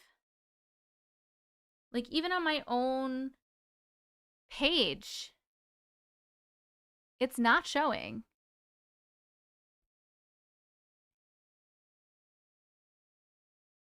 Oh, but if I go to a thing, it shows. This is weird. Do you want me to do a stream reset? Do you guys want me to try to do a stream reset real quick? Not for YouTube. You guys will still be here. I don't see you on my lives on TikTok either. Are you shadow banned? I hope not. It's up to you. Do you think it'll help? Oh, no, I don't want to do it because I don't want to mess up the like goal.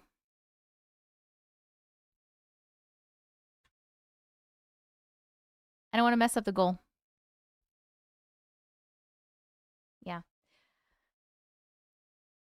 I just don't want people to... Yeah, you still have some time. You definitely still have time. I think you'll still do it. I think it's because she wasn't live for 2 weeks. It messed up the live feed for her.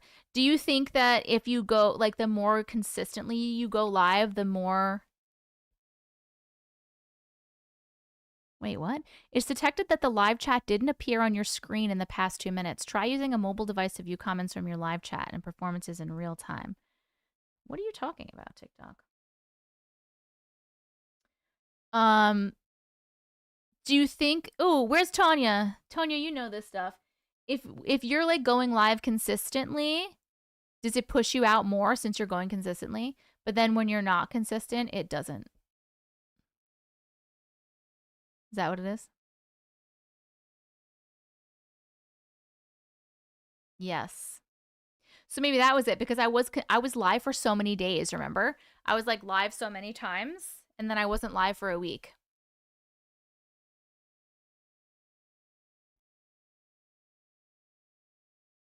Well, let's kick it off better. I'll be able to do a nice handful of lives this week. So hopefully it'll get better. I just don't want people to miss all our great stories, you know?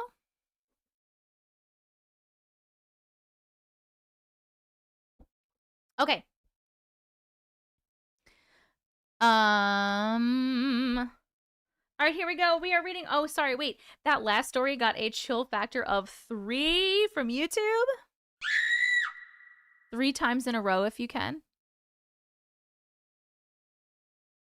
And from TikTok. Okay. This next story that we're reading is called Dreams. This scream, I know, right? And we're starting it at 3:11:40. Here we go. Hello? Wait a second.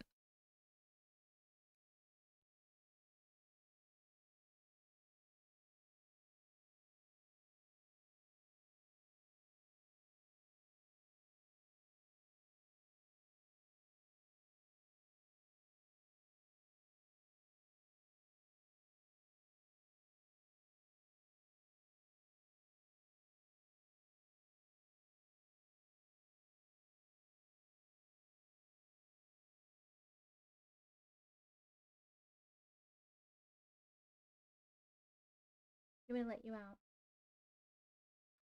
Would you like to get out? Come on. Let me let this cat out. Okay, come on. Go ahead.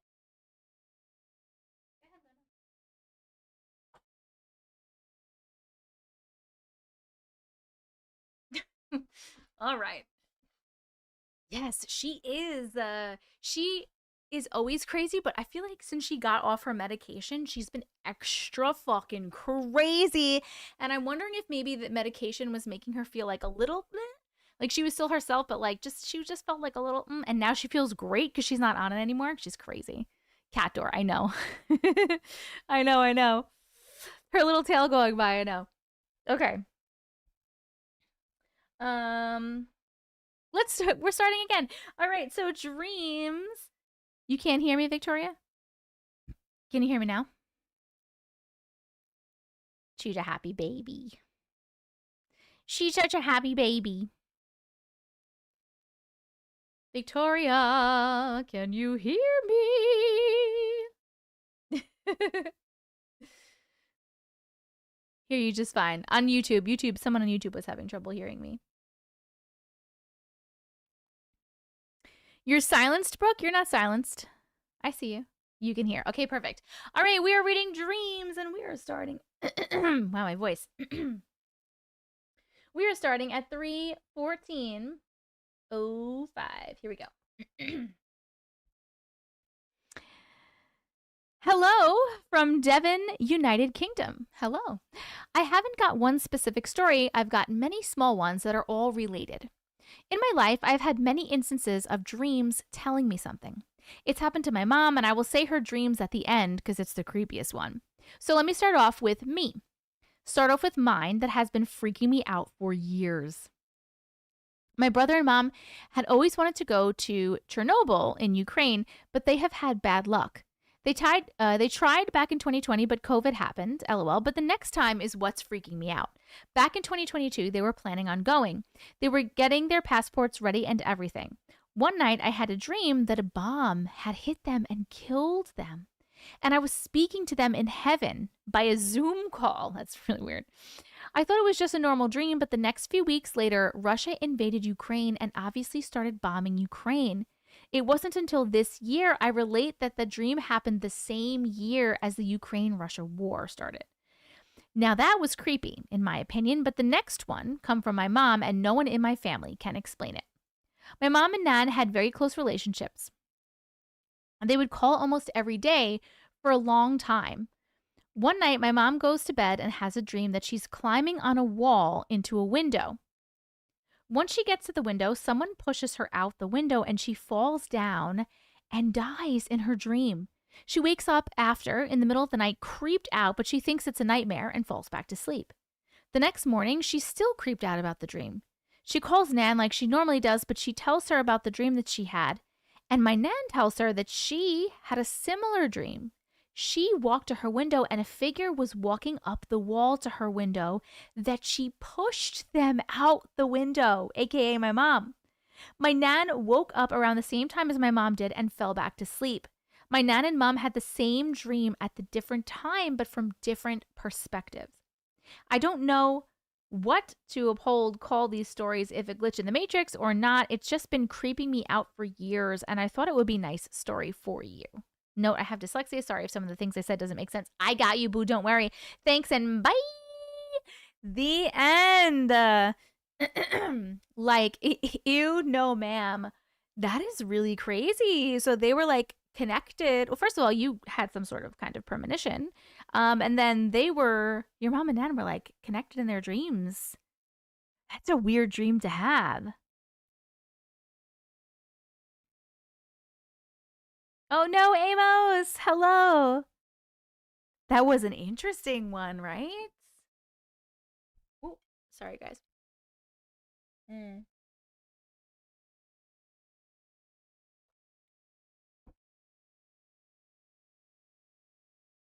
Cool. I heard crawling up the wall and I just, ew, no, ma'am. I missed the whole story. My headphone fell out and I went under the bed. Oh no, Kelly Cat. Did her body hurt or sore or unexplained markings or bruisings after? Kelly, that's a really great question, Kelsey. Bobby, did any of that happen after?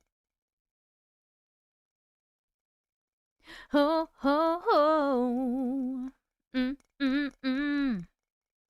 Mm, mm, mm, mm, mm, mm.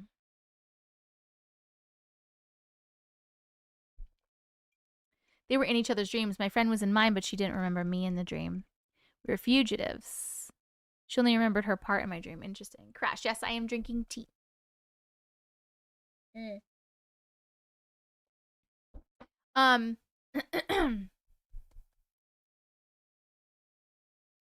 No, but I think it was a year or two before my Nan died. Oh, Peach! Hello, Peach! Thank you so much! Woo! For the paper cranes, you finished up the goal. I love this live.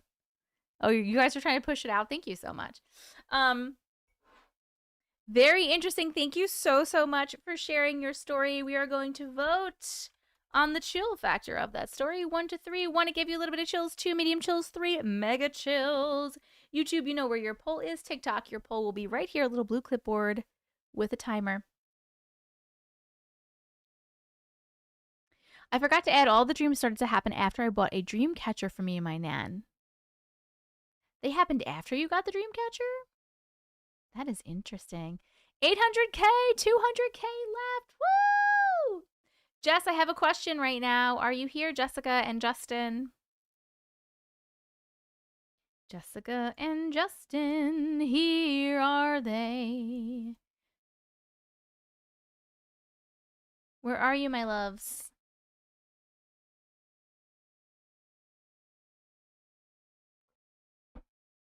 still pretty sure Peach is Oprah in disguise on TikTok. Jennifer Cook. Tanya, thank you so much for subscribing. I appreciate you, boo-boo. I didn't know you were even unsubscribed. Welcome back, my love. Welcome back. You are here. Okay, perfect. Here's my question for you, because you, Jess, and Chrissy and Dan want to be the last 3 stories. However, we're not at 1 million yet, and when we hit 1 million, because I have faith that we will hit the 1 million, when we hit 1 million likes, we have another story to read. But I can't pick it yet because we didn't do it yet. Does that make sense? So can I like read one of your stories now, or would you like me to proceed? Is the question. If you need to write more than you can in the comments, you can message me on Discord if that's easier for you. Oh my god, finally! Finally, it has happened to me. We hit the goal with the cranes. Finally, we are picking another one. Which one should we do? Finally, we're gonna do old-fashioned corgis. The corgi butt. They're so cute. Just scroll for a bit. Persevere, thank you so much for giving away a subscription. Where did it go? There it is. Jewel, you got a subscription. Welcome to the Glitch community, my friend.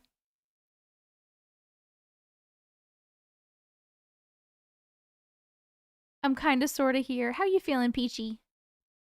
Peachy boo.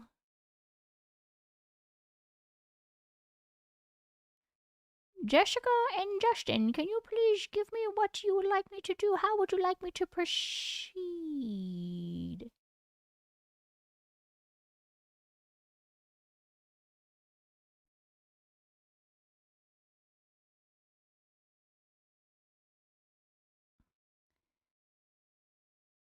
Generic store-bought dream catchers have always given me weird dreams. The only one that ever worked was one with native... The one my native aunt taught me how to make. Ashley, thank you so much for the corgi butt. Read mine anytime. Okay, but Jess, I know you want the last 3 stories, but right now, I can't start any more stories then. Do you understand what I'm saying? Because I have to, I can't pick another one and we're not at 1 million yet. And I don't want to sit here and wait till 1 million because your stories are really long. Do you know what I'm saying? I'm sorry. It's the ones that we have to wait for. How do they decide who gets a subscription? Well, it's random. You can, I think you do. Actually, I'm not really sure. TikTok, do you have the option of sending someone specifically a subscription, or is it always random? I know like most of the time, definitely it's random. It's like anyone that's in here at the same time. No, it's always random. Specific, yes, you can pick. It says you can pick, but I've never seen that as an option. You can select a person now. Oh, it's new. Andrea, thank you so much for subscribing. I appreciate you so much. Welcome to the Glitch community. Everyone, please welcome Andrea and ID Kelly. Thank you so much for the corgi butt. DJ, thank you for the heart me. Was that a scroll? We should chase it for a while. I'm not going to chase it for a long while because I need to keep it moving. Especially if one story is 45 minutes, one is 25 minutes.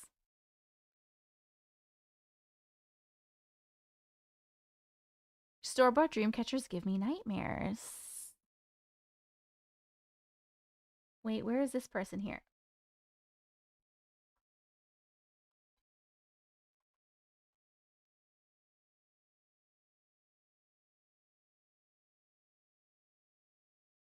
Are you here now? Kirsten? Are you here now? Click on the user and then click on the eyeballs that asks if you want to send a sub to that person. Oh, that's pretty cool. I have a worry doll my grandma gave me to put under my pillow. Boom, boom, bum, bum, bum.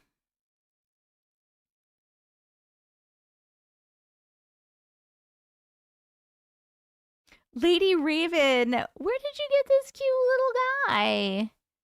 Who is this cute little guy? This is Soph, Jen's daughter. Hi, Soph. How are you? I tried, but ever since TikTok removed my gifting sub ability, even that is gone. That's so weird, Lauren. It's in my emotes. Maybe that was one of the when we hit a sub wave, I think you guys like get new emotes. So maybe that was one of the sub wave emotes. Yes, she's tapping. Thank you for tapping. Oh my god, guys, that last story, YouTube gave that last story a chill factor of 3. And ooh, a chill factor of 2 for TikTok. Oh my God! Miss Murdo. Oh, look at that. Persevere. Persevere sent a subscription to Miss Murdo. Thank you so much for sending a subscription. Miss Murdo, welcome to the glitch community. You got new emotes. Sweet. Could you just pick for the 1 milli story? It'll encourage us to work harder. I think I will do that, actually, because we're at 877 now. All of a sudden, you guys are going really, really fast. So I think that we will pick the 1 milli story and read it, because I trust that you will be hitting your milli in a little bit. So we need one more story. Haunted Duplex in New Jersey. Kelly, got you, boo-boo. Let me grab you. Haunted Duplex.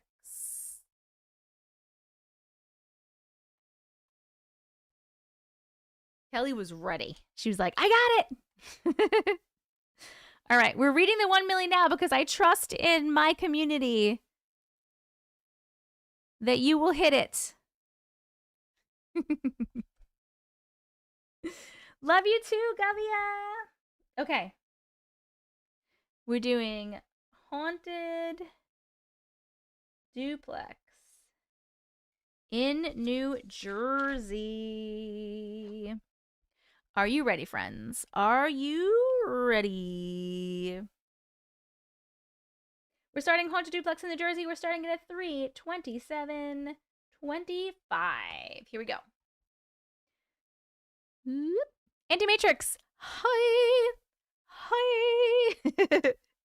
So about 15 years ago, me, my husband, and our 2-year-old daughter moved into this duplex. It was perfect for us, and we loved it. We had the right side of the duplex, 2 bedrooms and bathroom upstairs, living room, dining room, and kitchen main floor, and finished basement with a laundry room downstairs. The left side of the duplex was empty because the woman who owned it was then living in a nursing home. The first few weeks were great. At this time, I was working the night shift at the hospital, so I would not get home until about 2 to 3 a.m. My husband worked in the morning, so we wouldn't need a sitter for our daughter. We pretty much took turns staying home with her and working. The only downside was him and I barely seeing each other very often because of work schedules. Because of this, our daughter was in the home much more than either of us were. After a few weeks, she started acting different, scared of the dark, didn't want to sleep in her room alone. She wouldn't go into the dining room or the kitchen area unless we were holding her, and she would often cry. Prior to this, she was the happiest baby. On the weekends when we were all home, if we were hanging out in the living room watching TV or anything, she would just be playing, acting normal, being a happy toddler, and out of nowhere, she would stop, stand up, and stare into the dining room. The dark dining room when the lights were off in there, and it would scare the crap out of me. Yeah! She would start pointing and crying, a scared cry. Moms know babies have different cries. I would ask her what she was looking at, what is scaring her, and she would always say mamo or momo, her version of saying monster. Stop it! I would always just say, no, there's no mamo there, and pick her up. She wouldn't calm down unless we went outside or upstairs in my room. This would continue for weeks. Did you say throw the toddler away? Meg. Full body chills, me too. This would continue for weeks. My husband would tell me that she would do this during the week when I would be at work as well. As time went on, I started noticing little things. I would come home from work 2 to 3 a.m. and would straighten up the toys and dishes that he never cleaned, lol. I would always notice the basement light would be on. I would argue with him about making sure he shut the lights off because we were broke, young new parents. He would always swear he shut them off. Honestly, we never really used the basement at that time unless I was doing laundry, which I hated because I hated the feeling I had down there. No reason, I just felt like I was being watched. I started making him come with me to do the laundry. If there was laundry to be done after work, it was not getting done because he would be asleep by then. Soon enough, I had witnessed the basement lights turn on by themselves. I came home one night, cleaned up, shut up all the lights, and went up to the living room to watch TV for a few minutes before bed. I went to go put my water cup back in the kitchen, and the lights were on. I thought maybe I'm just tired, so I shut them off again. As I'm turning around, I hear the click of the light switch, and they're on again. I bolted it upstairs. I tried telling him what just happened, and he said it must be a faulty wire. We had an electrician come to check that week. Nothing was wrong with the wiring, but it continued. After a few months, we got used to the baby pointing and crying in the dining room, the lights turning on by themselves. We moved her crib to our room, and I started doing laundry at the laundromat when I couldn't bring myself to go downstairs. My brother had needed a place to stay, so we offered our finished basement. I told him how it made me feel down there, but he said I was crazy and he didn't believe in that stuff. He moved out a month later. He said someone would wake him up every single night at 3:03 a.m. The lights would always be on. He would wake up to the TV on static channel or an all-blue screen. My friend! So many chills from this story. We never really told anyone about these things because they would think that we were crazy. However, whenever we would have friends over, several of them would say the vibe was off or they didn't like the feeling in the house. By the way, this entire time, my husband was in denial. He would say it was my imagination and that the baby was just doing what babies do, cry, etc. After my brother moved out, my husband's cousin asked if he could rent the basement. Guess what? Same thing happened. Then my cousin rented the basement. Not one of them lasted more than a month. They said we were crazy to stay there. How could all of them be woken up at 3:03 a.m. almost every night, lights and TV turned on? Now it was just us three again. I started feeling like I was being watched at the kitchen and the dining room now too. My husband started having a very bad temper and we would fight like cats and dogs. I started hearing voices, like two people having a whispered conversation up in the attic above our room. I would only hear this when I would get into bed and close my eyes or lay down. As soon as I would get up to see where the noise was coming from, it would stop. Several times I would go back down to the living room to check if I left the TV on or something. I would look out the windows to see if there were people outside that I was hearing. It was making me insane. My husband never heard the whispers, or at least never admitted to it. But all of these things continued to happen. At this point, it was about 10 months in, really put a strain on our relationship. My husband started drinking, the fighting continued. I felt alone and really felt like I was losing my mind at this point.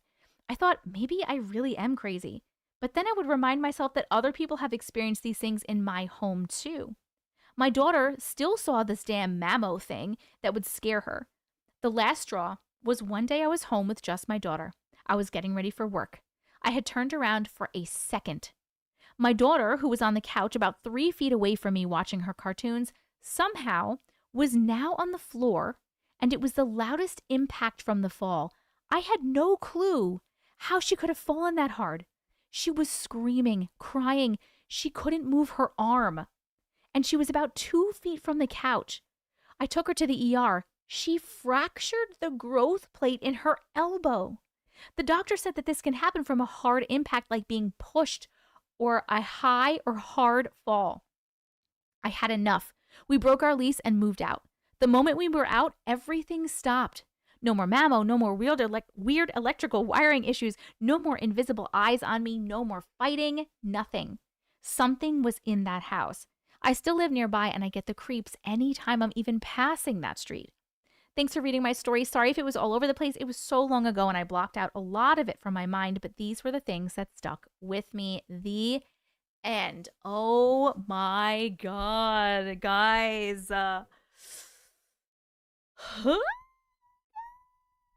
This was just, honestly, no. Hell no.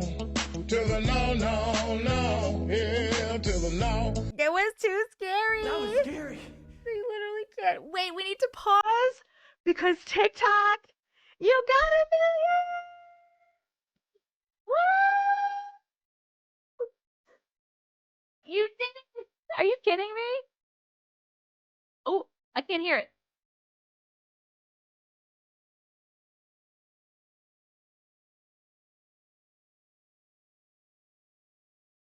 You guys did it. I can't even believe it. Woo!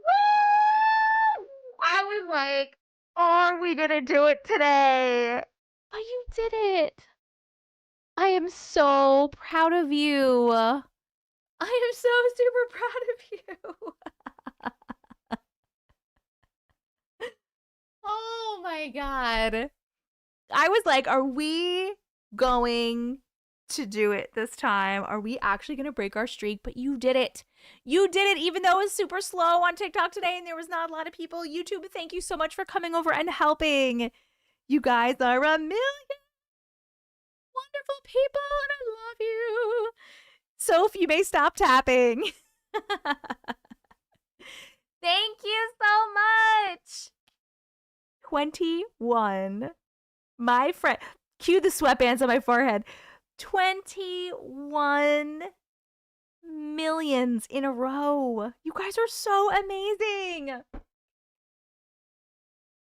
Yes, yes, yes, yes. I'm sorry. I'm not trying to overshadow the story, but we had to stop and we had to celebrate really fast. Really fast. Let's pick our sticker and put it on the board, and then we're gonna go back and discuss this crazy fucking story because this is a crazy fucking story. Hold on 1 second. 1 second. Yes, we're gonna unpack the story in just a second. We have to do our Millie stuff. Thank you guys so much. You guys are so great. You guys are super great. That was the Millie story. We just read the Millie story. So glad I followed you for so long. I love the growth and the inspiration. Aw, thank you. Okay. Ready? I can't believe you guys did it. So proud of you. All right, I'm going to pick 2 random stickers. If you don't know TikTok, if you're new here, when we hit 1 million likes on our live, we always put a sticker on our Millie board, our 1 million board. It's over there. I'm going to pick it up and bring it over here in a second. And it's a supernatural themed board. This is our 21st live in a row that we hit 1 million likes. 21 in a row. 21 in a row. Are we ever going to break our streak? I hope not. Okay, here we go. I'm picking 2 random stickers. What do we have?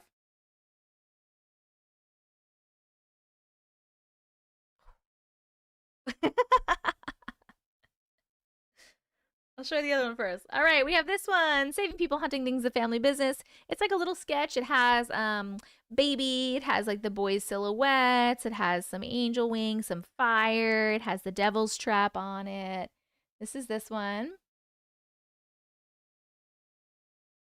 Boom, boom, boom. And then we have Dean. Ooh, he looks good in this picture. Tell me he don't look good in this picture. Okay, hold on. We're gonna vote. I'm gonna put up a vote. Oh my damn. Right? Why does he look so good in that one? Okay, hold on a second. We are doing sticker. We're doing saving people, or we're doing Dean. YouTube, there you go. There's your poll. And TikTok. Happy face for this one, sad face for this one. I don't know who Dean is, but I pick him.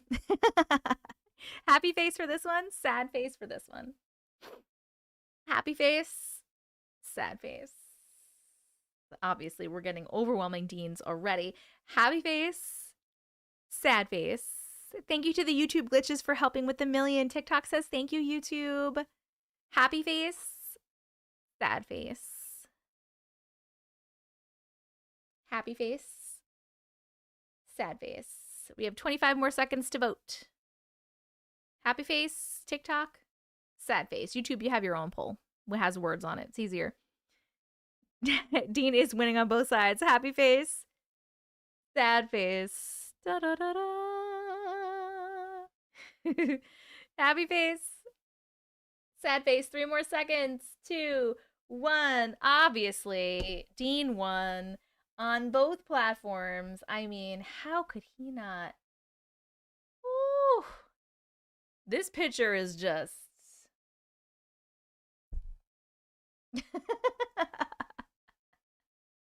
All right, let's put him on the board. Let me grab the board. And then we need to unpack this story. And then we're going to get on with the Justin story, the Jess story, and the Christine and Dan story. Zaddy. Center him somehow? I don't think I can. Hold on. Let me get the board. Okay. If you've never seen the board, here it is. This is our Millie board. 1 million likes. Woo! We have one for every million likes that we have hit. Where should we put Dean? We do like Moose too. Stick him right on the car. Just right on the car. Bottom center? Driving the car. I don't think I can do that. On the car. Everyone's saying on the car. Driver's seat of the car. Is this driver's seat to you guys? Because to me, this is driver's seat. On the grill of the car? Like he's just... Yes, you want him right on the car, huh? Okay. You guys want him driving the car? We'll put him driving the car.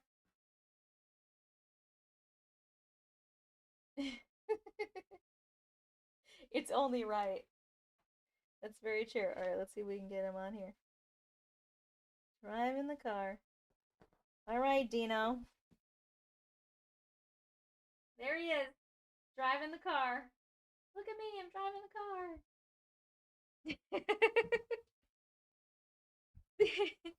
I should have put him a little higher, I think. Hold on, I need to write on it.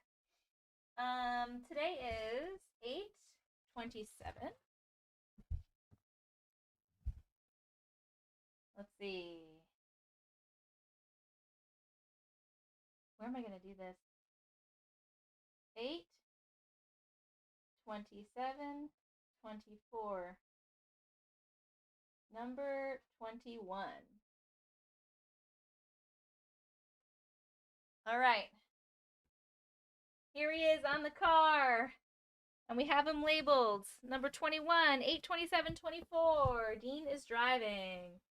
I can't, it's too late, Reese. I should have put him higher, but he's stuck on there now. So we're going to have to deal. That's where he is. Thank you so much, my friends. All right.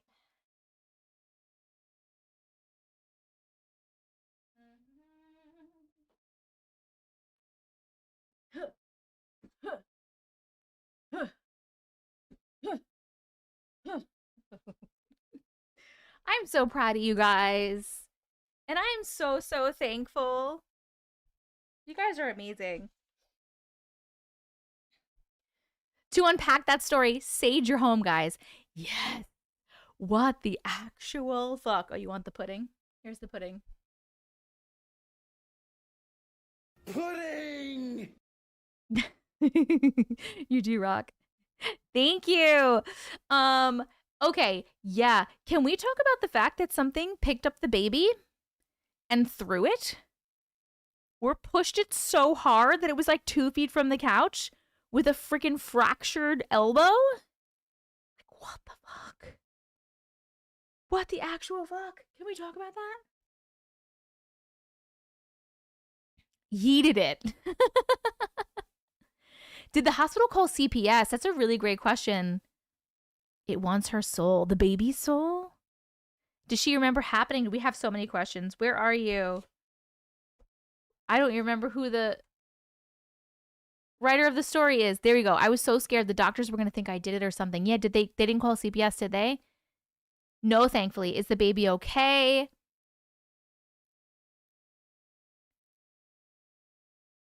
It's me. There you are. Thank you, Kelly. I like didn't write it down because I just picked you and I just like picked the story real quick. I would go to war with that demon. Yes. How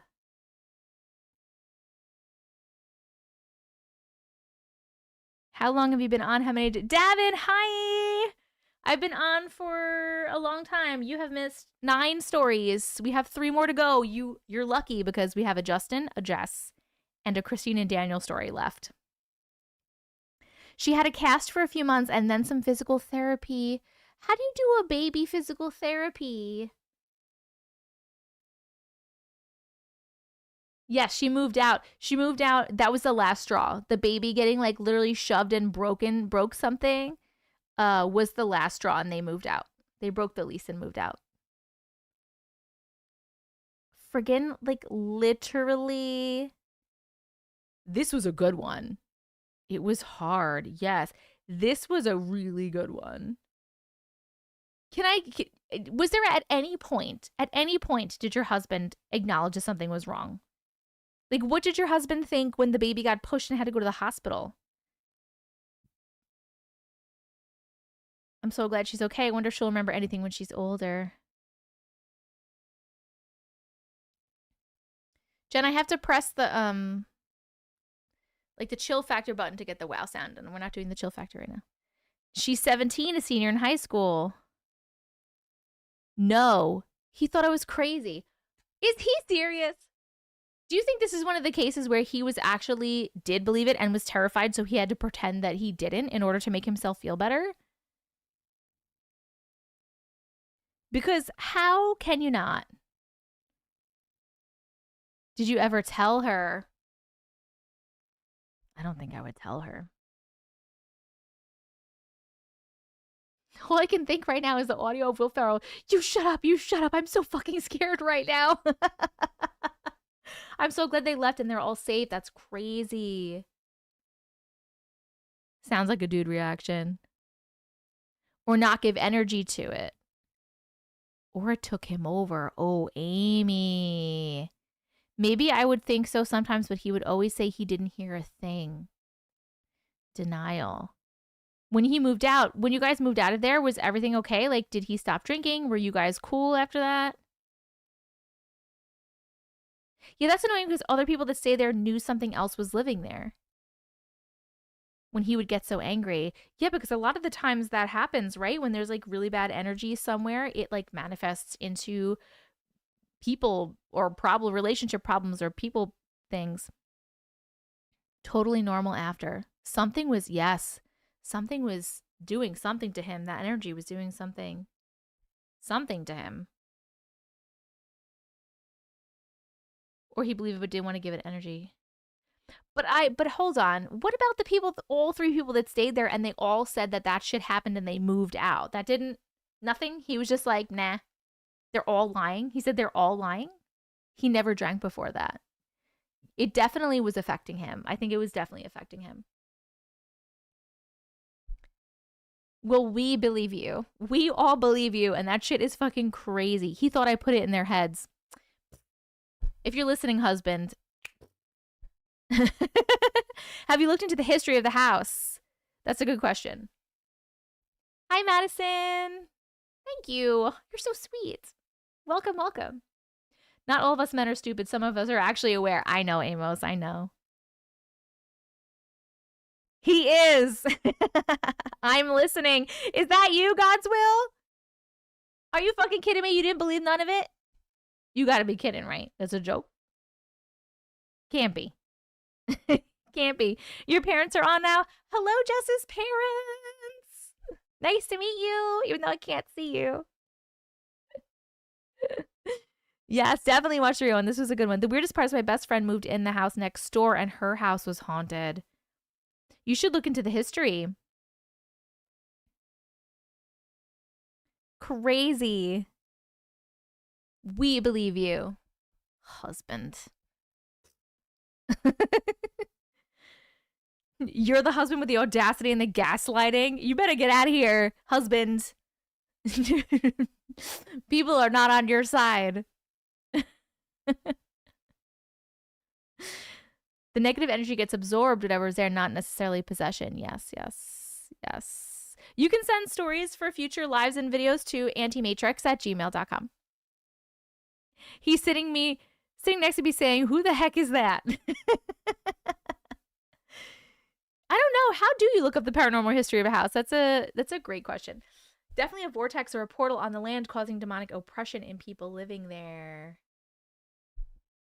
Apologies, wasn't actually calling anyone stupid. I know, Amos. We know. Don't you worry. Okay, well, that was fucking a crazy one. We need to vote on that, and then we'll move to the next story after that. So everybody, let's vote on the chill factor of that story. 1 to 3. 1, it gave you a little bit of chills. 2, medium chills. 3, mega chills. YouTube, you know where your poll is. TikTok, your poll is going to be right here. Little blue clipboard with the timer. Please use that to vote.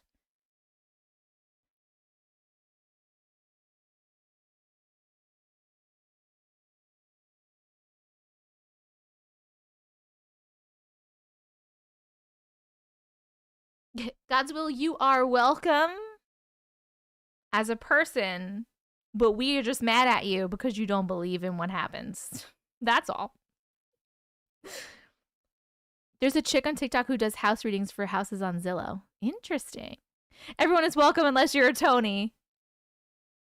I thought you were the husband in the story. My mistake. Oh, wait, that's not the husband? That's not her husband?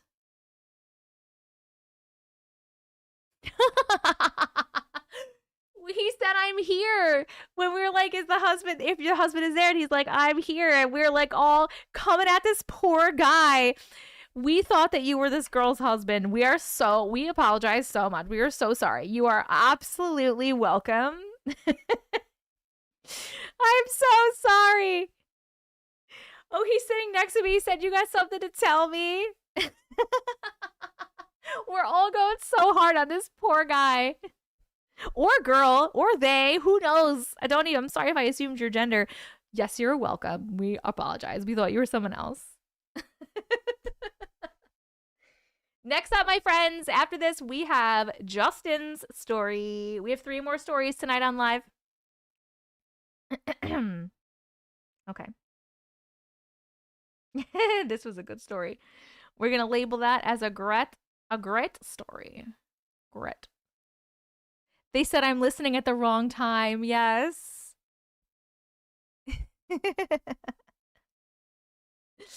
Okay.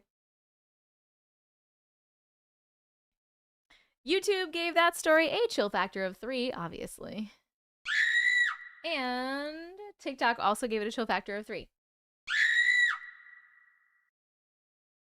Love how we were all ready to pull out the pitchforks. I know. So many good stories tonight. Yes. All right. Here we go. Let me find Justin's story. The birds. Oh, man.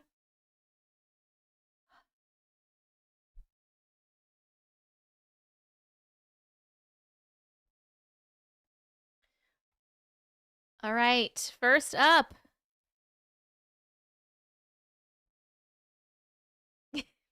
Sorry to scare you. Here we go, friends. We are reading The Birds, and we are starting this is Justin's story, 3:53:45. Here we go. If I don't begin with a greeting, will you still sing hey anyway? Hi. Yes, I fucking will. I tried. I can't do it. Hey, Auntie. Hi. I would like to clearly state for the record that it was not my idea to write or submit this story. You can all blame Jess Cold Cards for this one. Thank you, Jess. This is another Russia story. Put your pants back on. It's not to run around naked with... What? What are you saying? Put your pants back on. It's not run around naked with a lit candle exciting. At least wear some shoes. This experience happened in Tula. Thank you for the pronunciation, by the way.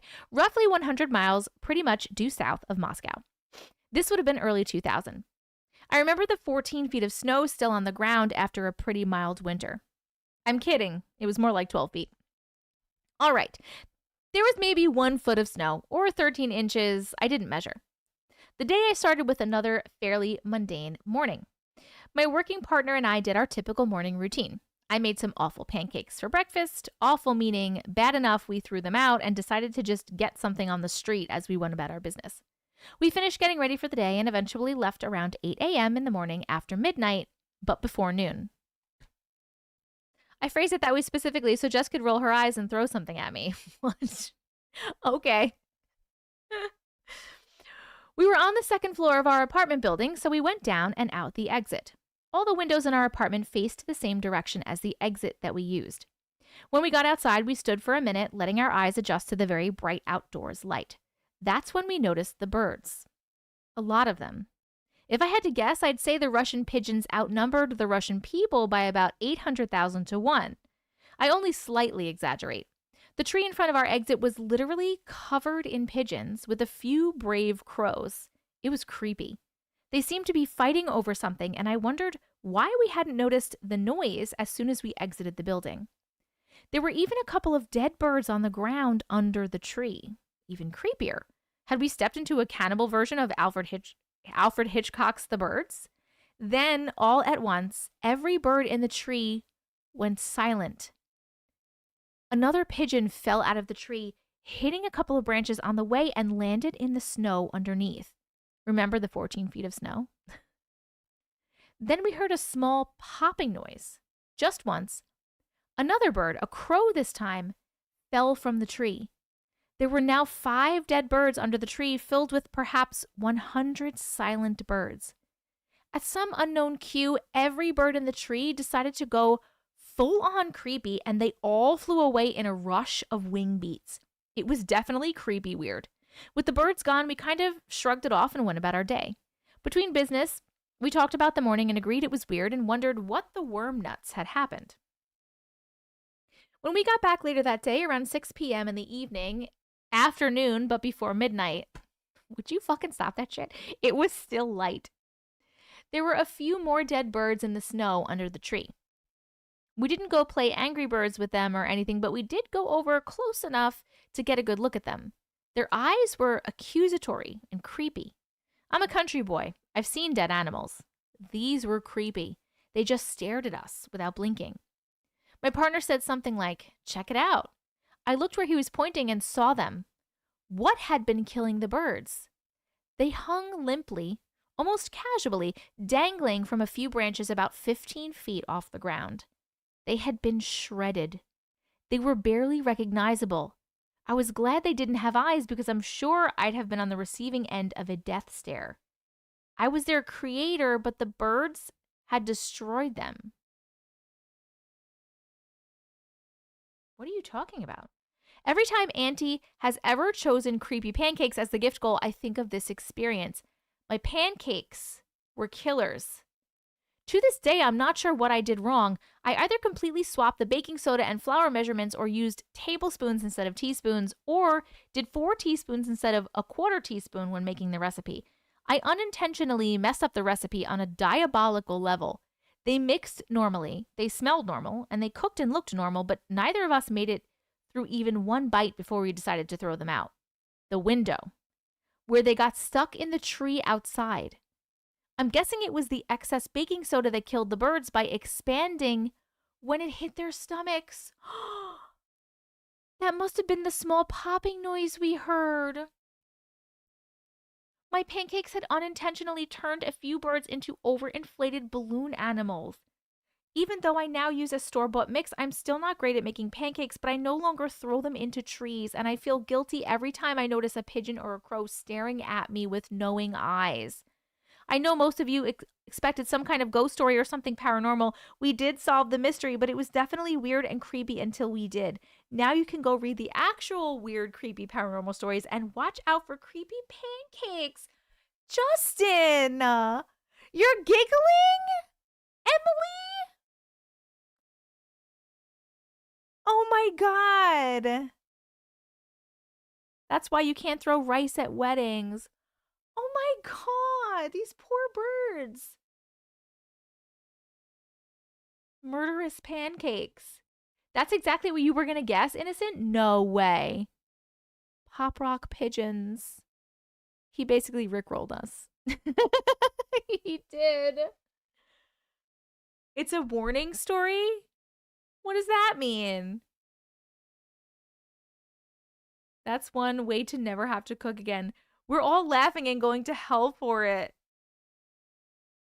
Why am I laughing? Very sad. I don't think this is funny at all. I'm actually really sad for those little birdies. A warning to not do what he did. Oh. I'm sorry. I can't. That was not nice, Justin. That was your story. I literally can't.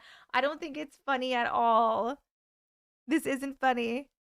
Thank you, Evelyn. They thought they were having a good breakfast. I'm sad too, right? Justin, you got us banned and now this. Well, I guess we're voting on the chill factor of that story, even though it wasn't chilling. It was just really sad. YouTube, you know where to vote. TikTok, vote over here. Weaponized incompetence. Literally weaponized incompetence. Oh my God. I'm taking the subscription I sent you back. Oh my God. Okay. Well, that made me so sad too. I voted on rage level. I think that's good. He did say it was a -7. Unintentional bird slaughter, criminal punishment, jail. First time I was ever able to catch one of his stories, and it was this one. Sad factor 3. To anyone who feels as sad right now as I do, I love you, and we're on the same wavelength. Justin is now a mark. Persevere. It's always well written. It's always well written. That's true. Crows have been proven to remember faces and hold grudges for up to a decade. A decade! That's crazy. Oh.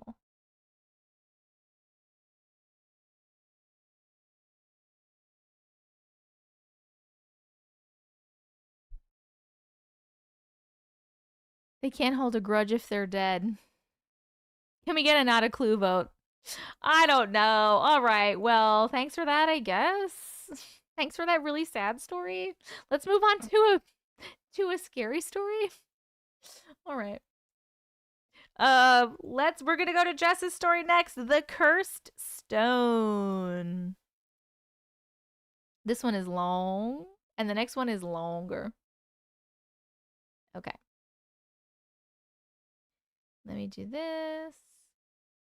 Jess, I love how you wrote the name of it, who it's by, and the date.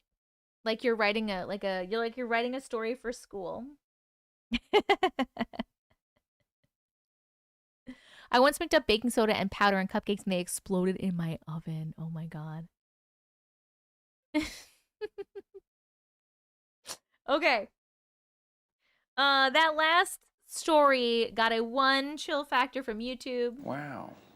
There's your wow, Jen. And from TikTok. Wow. Okay.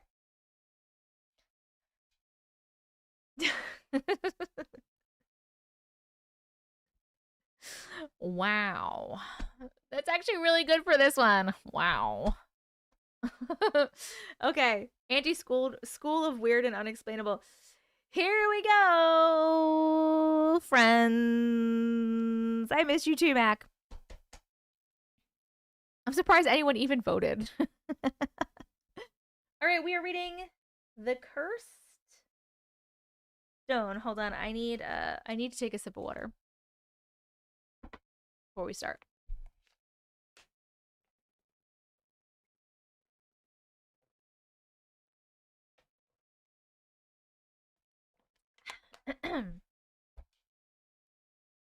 Here we go.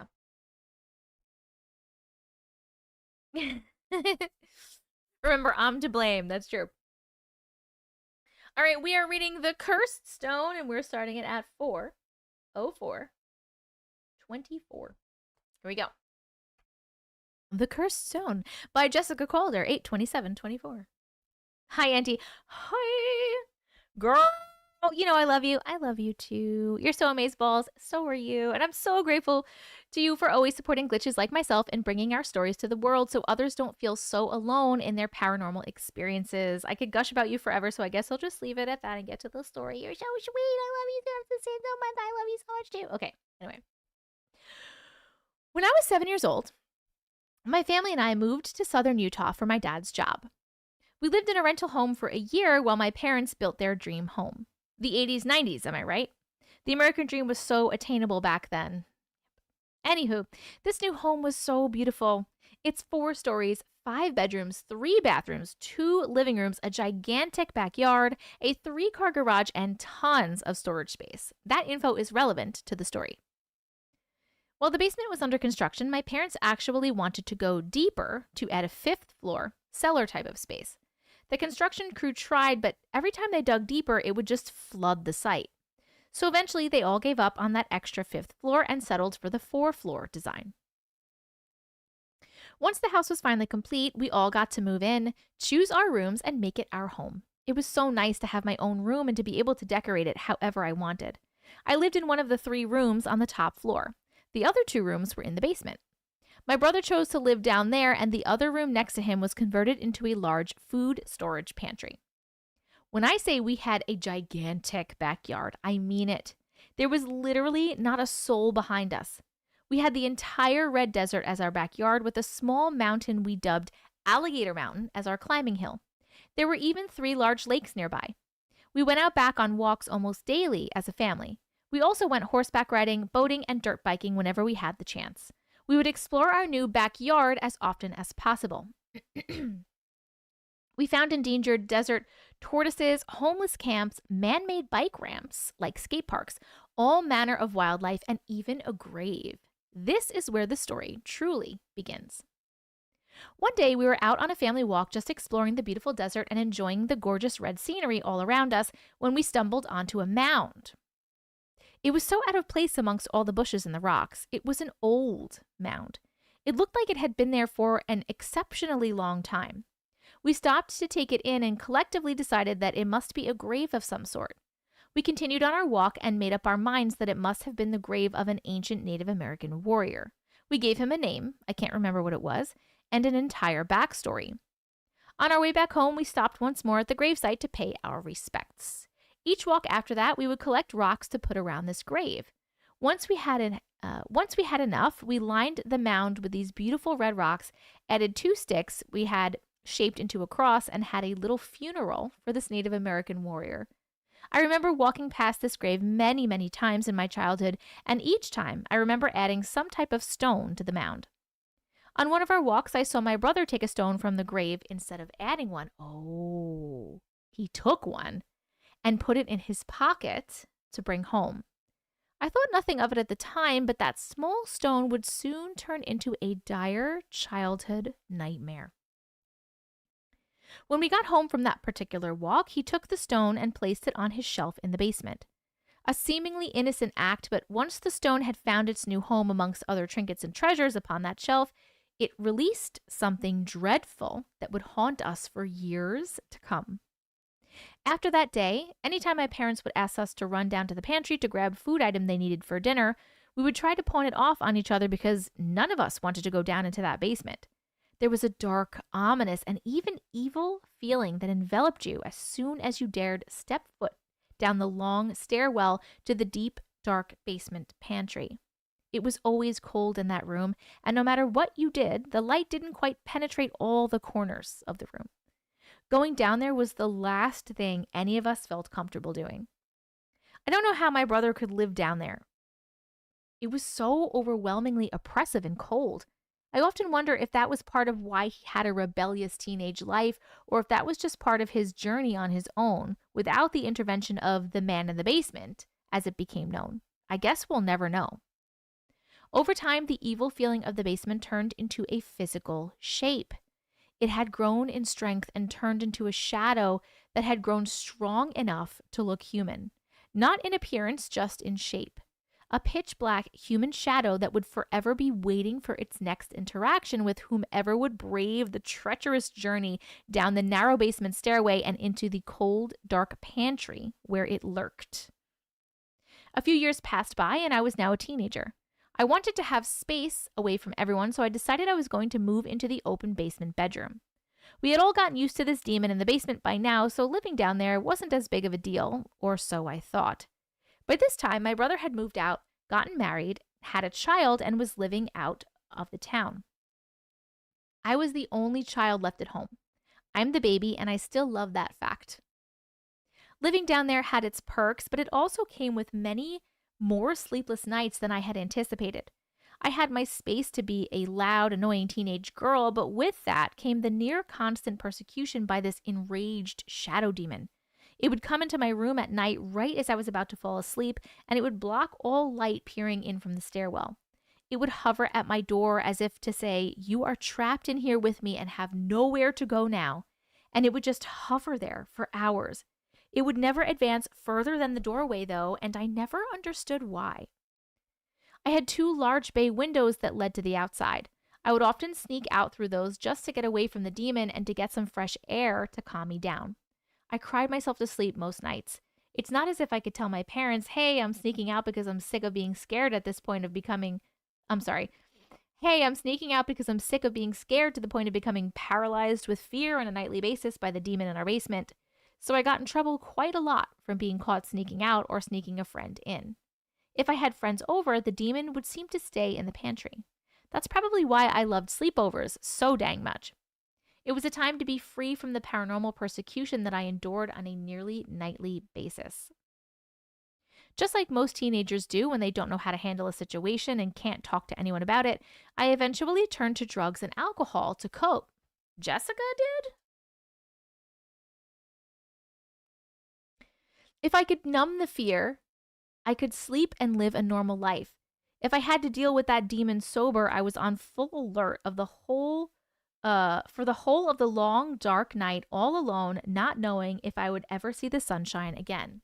I would never think that, Jess. I'm so shocked right now. One of these times that I had to run and grab something from the pantry, I had to look way in the back on the lowest shelf to find the item I was looking for. It was then that I noticed it. The small stone my brother had taken from the gravesite all those years ago. It was on the cement floor along the back wall in a dusty little corner. It was almost invisible behind some of the food storage bins, but the red color caught my eye. I grabbed it, blew the dust off of it, and put it in my room on my windowsill, right above my head where I slept. Why? Why? I went up to eat dinner afterwards and thought nothing of it. I completely forgot about it actually until a few nights later. It had been calm around the home for a few days after I discovered the stone. I cleaned it up and displayed it in my windowsill. It was a nice reprieve from the constant barrage of horror that had been inflicted on me since my move to the basement. How silly I was to think that maybe the demon had finally given up its nightly onslaught of terror on my soul. It was then, in my ignorant bliss, when it struck its final blow. The battle that was about to take place was the one we didn't see coming. We were in the eye of a storm that had, up until that point, been but just a thunderstorm on the edge of a hurricane. That night would be the end of one of us in that home. What do you mean I'm scared? As we, my mom, dad, and I, finished up dinner and headed to our respective rooms to do our nightly routines, it was peaceful. There was no sense of impending doom, no feeling of a demon persecution on its way, nothing. It was just another night of ignorant bliss in our blessed suburban life. I went down into the dungeon, as I like to call it, and started my nightly skincare routine. Once I was done in the bathroom, I headed back into my room to make sure I had my outfit picked out for school the next day, and then I started listening to music to help me go to sleep. As I was drifting off, I felt it. The cold started creeping into my room as if it were a mist streaming in from under the crack in my closed, locked bedroom door. While it filled the room, it simultaneously distinguished any stream of light that had been shining in from the moon that night. As the air cooled and the light dissipated, the darkness seemed to take shape. It was back. He was back. The darker than black shadow demon had come back, and this time he was solid. He was no longer just a vaporous entity devoid of light. He was darkness in molded solid form. There was no illumination through him. He just was. He had finally reached the pinnacle of his evil intent, and he was ready to enact his revenge in the flesh. Although none of us had ever quite understood why he held such contempt and hatred for us, we were, in fact, the target of his rage. His ability to act on it, however, was impeded by his limited form. This night, though, he had no more limits. He had reached the culmination of his strength, and I was about to bear witness to its full onslaught. As I lay in bed realizing that this night was like none other before, I started to shiver. Not from the cold, but from the adrenaline I felt coursing through my body as my fight, flight, or freeze mode kicked in. I chose fight. The demon started to slowly drift over towards my bed. I reached under my pillow, never taking my eyes off of him, and grabbed my knife. Your knife? Yes, I keep a knife around my person at all times. Always have, always will. If you know, you know. So with knife in hand, I sat up, ready for the attack, when all of a sudden, he just stopped, midair, and hovered at the foot of my bed. It was as if he was in suspended animation. I was still shaking from all of the pent-up adrenaline, so I slowly reached over to grab my phone, a house phone with a cord attached, and I called my best friend. He was the only one I had ever talked about the Shadow Man with, so I knew he would listen to me about what was happening.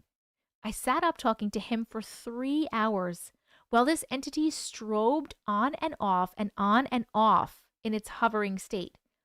It would go from solid pitch black man to an almost vapor-like gray shadow. This repeated for 3 hours. 3 hours. During this time, I would find the strength to move around and observe this being. I felt the overwhelming need to carve my name into my bed frame, so I did. I would carve one letter and then turn to the entity and watch it fade a little bit more. It would start to take form and I would carve another letter and it would fade. After 3 hours, I was carving the last letter in my name, still talking to my friend for support, when I saw the entity fade more than it ever had. At that point, I did something I had not done in years. I hung up the phone, finished carving my name into the headboard, and got out of bed to pray. I knelt down, closed my eyes, that one act took guts. Yeah, closing your eyes, yes.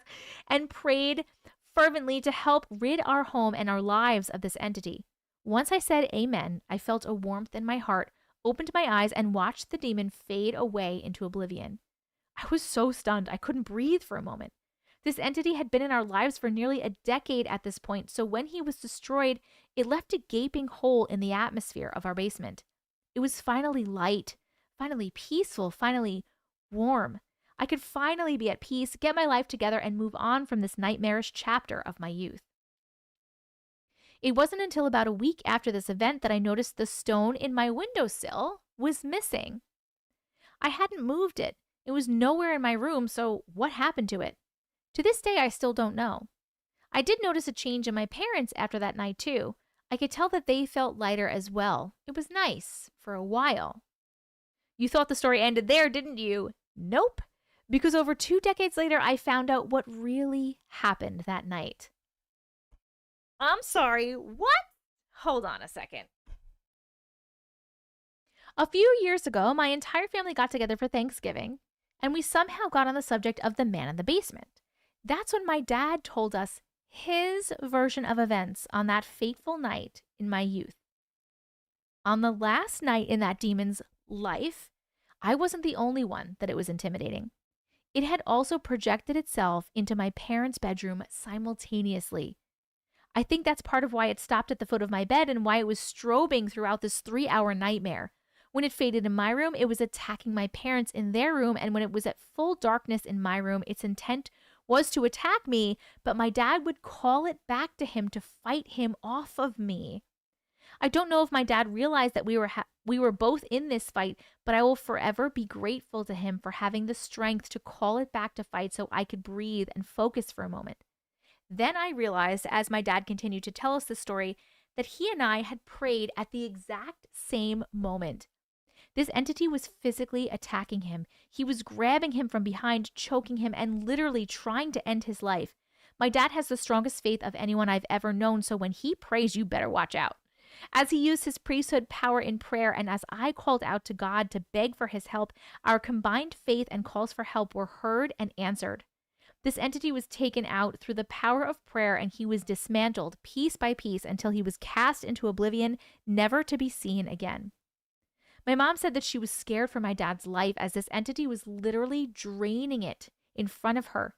The entity made a mistake of trying to take us all out at once, I believe. If he had tried to off us one by one, he might have succeeded, but the strength and faith of my dad and I combined, no chance anything will ever take us out together.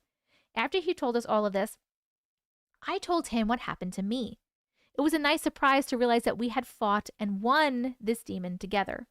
I'm so proud of him for the example he sets for me, even when I'm not aware of it. He did give her permission to share this very private moment in his life. Thank you, Dad.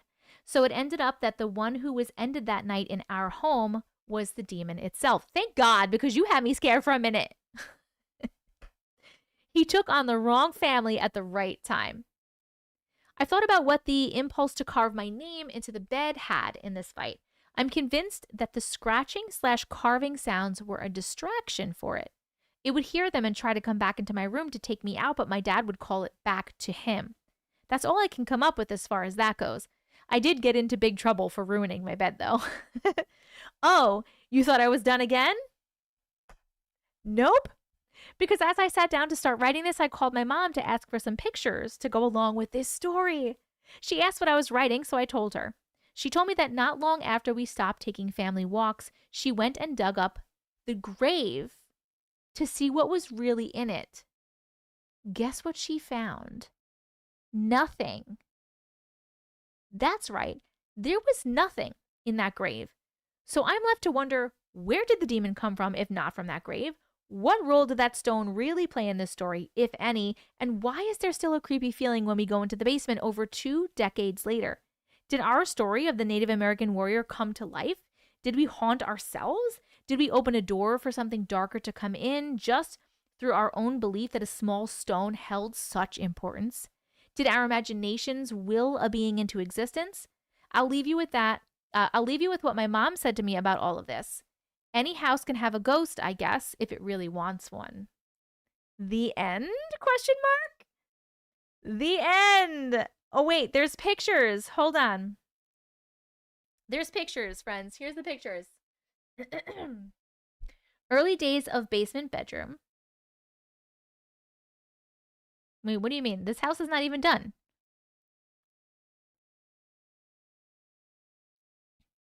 The 5th floor, they hit something when attempting to do the 5th floor. This story makes up for Justin's one. Yes, it does. Thank God. Hold on. Early days of basement from the backyard. Jess, where are you? There's an arrow. Oh, early days of basement bedroom. This is like when they were building the house. And then from the backyard. Speed it up. Okay, the backyard as of 2024. Kitchen window is here. Parents' window is here. It's a beautiful house. View from the kitchen window back in the 90s. Oh my God, that's gorgeous. My goodness. Alligator Mountain. There's Alligator Mountain. View from my parents' room. Are you kidding me? This is fucking beautiful. Alligator Mountain's over there. View from my parents' window. View from my parents' room. Alligator Mountain's over there. Alligator Mountain's over there. Backyard as of 2024. My sis, bro, me and my dad. Stop! Wait, hold on. Okay, obviously your dad and your brother. Is this your sister or is this you? Which one is you? Jessica, which one is you? I was a hairball. This is you? Oh, Arrow. Why can't I see the arrows? She's the baby. She's the youngest. I'm so stupid with the arrows. Little Jessica and the sister. Oh my god, can you guys look at the fucking TV that they're watching? Look at this little baby TV with the rabbit ears.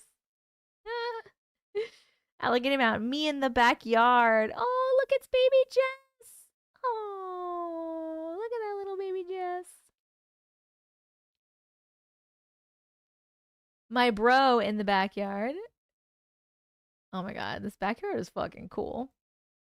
Different view from the backyard. Alligator Mountain, backyard in the 90s. Windows that I snuck out of. Oh, my renovated basement bedroom. Okay. Used to sneak out of there. My room, renovated basement stairwell, your room. Oh, so the other room was that way probably, right? Renovated basement bathroom.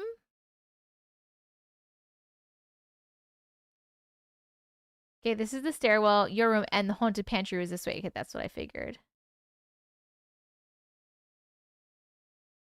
Pantry, bathroom, your room.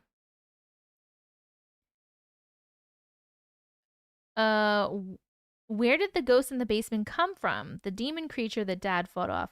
I have no idea. You would have to ask Dad about that. Any house can have a ghost, I guess, if it really wants one. We built our house, so it wasn't like someone died here or anything. So crazy. Okay, hold on. Maybe the entity had something to do with the flooding on the 5th floor / cellar. The land could have been haunted 100%. The land can definitely be haunted.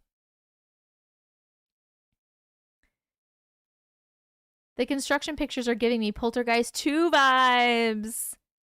That rock was sacred. But why was the rock sacred? If there was nothing in the grave, I'm so confused by this. If there was nothing in the grave, then how was the rock part of it? There's a new ominous feeling in the basement again? Oh, God. Wait, what did Mel say? Maybe the rocks made a portal? Ooh.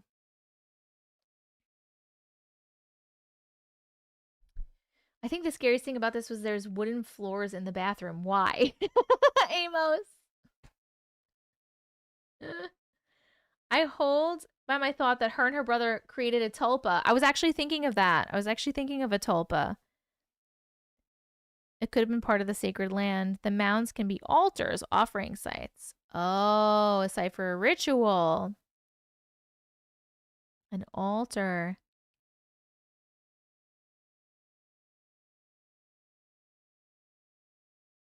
Maybe the rocks made a portal and removing one opened it up. A tulpa is like when you remember from Supernatural. When you believe in something so much that it like literally becomes materialized, like becomes a thing. Am I saying that right? Am I saying that successfully? Explaining that successfully? Manifest. Thank you. That's the word. That is the word. Jess's mom undug it pretty much. I still kind of think it was the land. They put energy into it. Gravesite items are used in most forms of witchcraft. I wonder if the stones were binding something in the circle, so removing one let it out. But they put the stones there. Like, they put all of the stones there. So if it was binding something in a circle, they did that slowly but surely, right? Slenderman is a tulpa. That land looked haunted. Yeah, so it's not like they took a rock from something that was already there. Like, they put them there.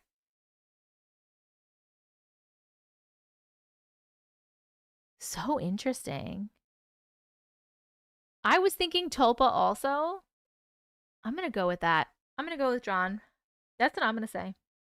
Intended as an offering, then created a tulpa.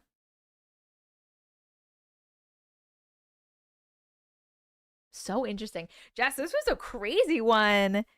Accidentally made a deal with the Fae by regularly offering stones and broke it when the brother took one. Ooh. That's an interesting take. It also had to feed on something. Would their fear be enough? maybe. Have you checked the pantry for the missing stone? Well, she took the stone and put it in her windowsill for some stupid fucking reason.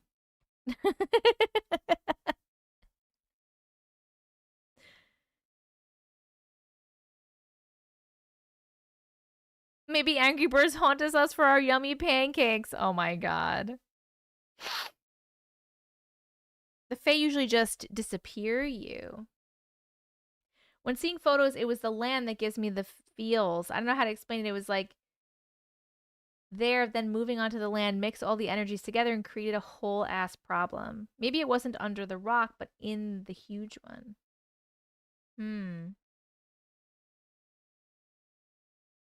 I bet that stone is somewhere in her current house. Where is the stone? What'd you do with the stone, dummy? Their fear of the basement manifested in the rock.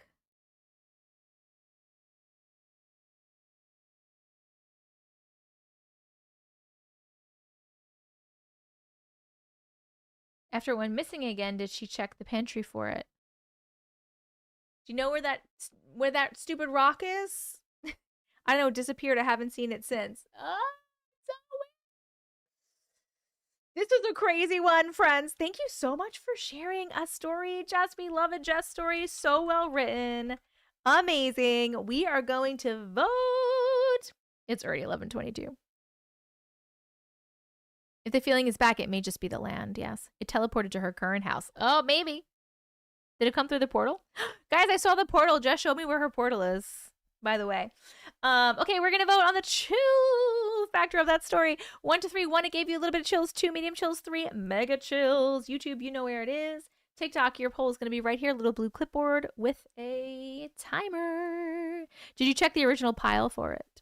I see how it is. No love for my story. Your story was a story about you accidentally killing birds with your shit pancakes. That's not a good story. It was just in the closet. There was like nothing to see. Like I didn't see anything. It was just like in the closet.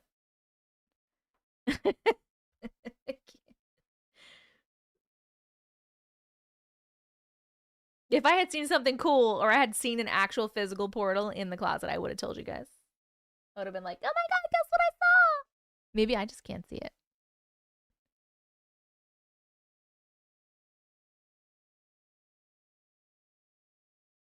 Wonder if the house was on an Indian burial ground. Maybe. Friends, stick with me because we have one more story and it is going to be even longer than that one. It is a Chrissy and Dan story. I am going to go to bed so late. I even started earlier this time. I thought I did so good. Her closet portal story is one of the first lives I caught. Yes! Shit pancakes. We all are. Bye, Reese. I love you so much. Later.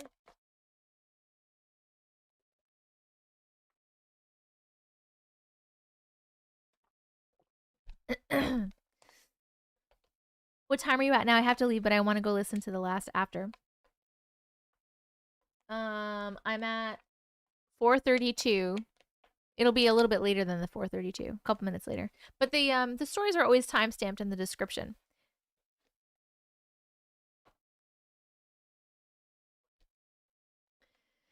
Brooke, I have to be up at 6 a.m. also. Samesies.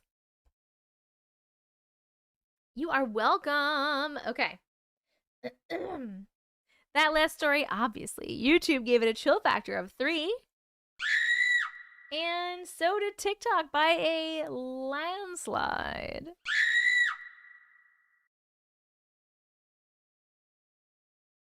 Wait, what? Jessica, I'm going to send you a story that I just sent Jess to see if I should get her to read it. Isn't that the point of sending it to me? For me to read them? Not tonight, obviously. This is the last story for tonight, friends. This is the last, but I'll probably be live either tomorrow or the next day or both or something. Okay. My voice is going. I'm trying so hard. It may be too lame, It's not too lame. If it's anything better than Justin's bird pancake killing story, you're good. Well, shit. Well, shit, now what? Is the name of this next story. The last story, the Christine and Dan update.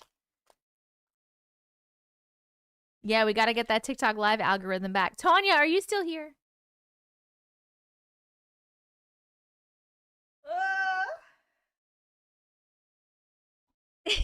He will come back. He loves it here.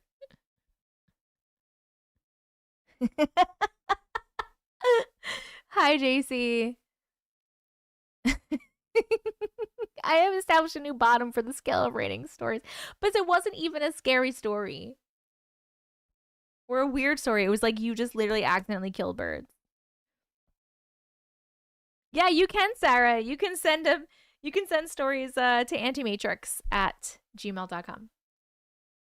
Everything is better than Mark's story. What are you talking about, Sarah? Mark's story was the best. Okay. Read online.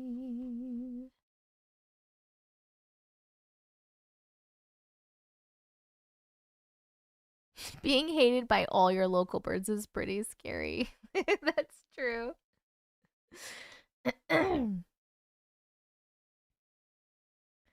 Here we go. Holy smokes. This is a long one.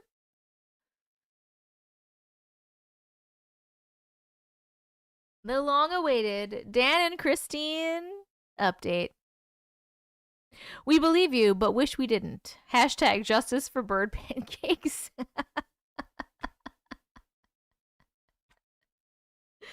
I've given up on telling Auntie about ads. She's too into stories. I'm sorry, Amos. You're right.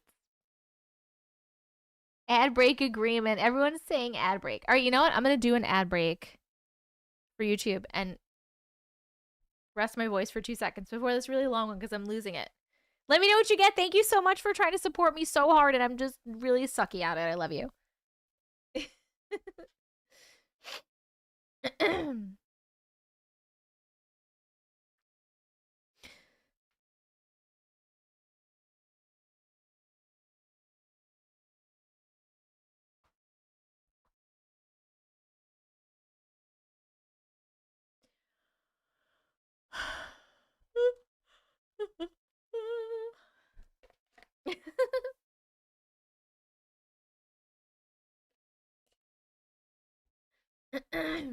Okay. Jennifer. I hope I can get through this whole thing without my voice just completely leaving. So excited. So excited to read it. Like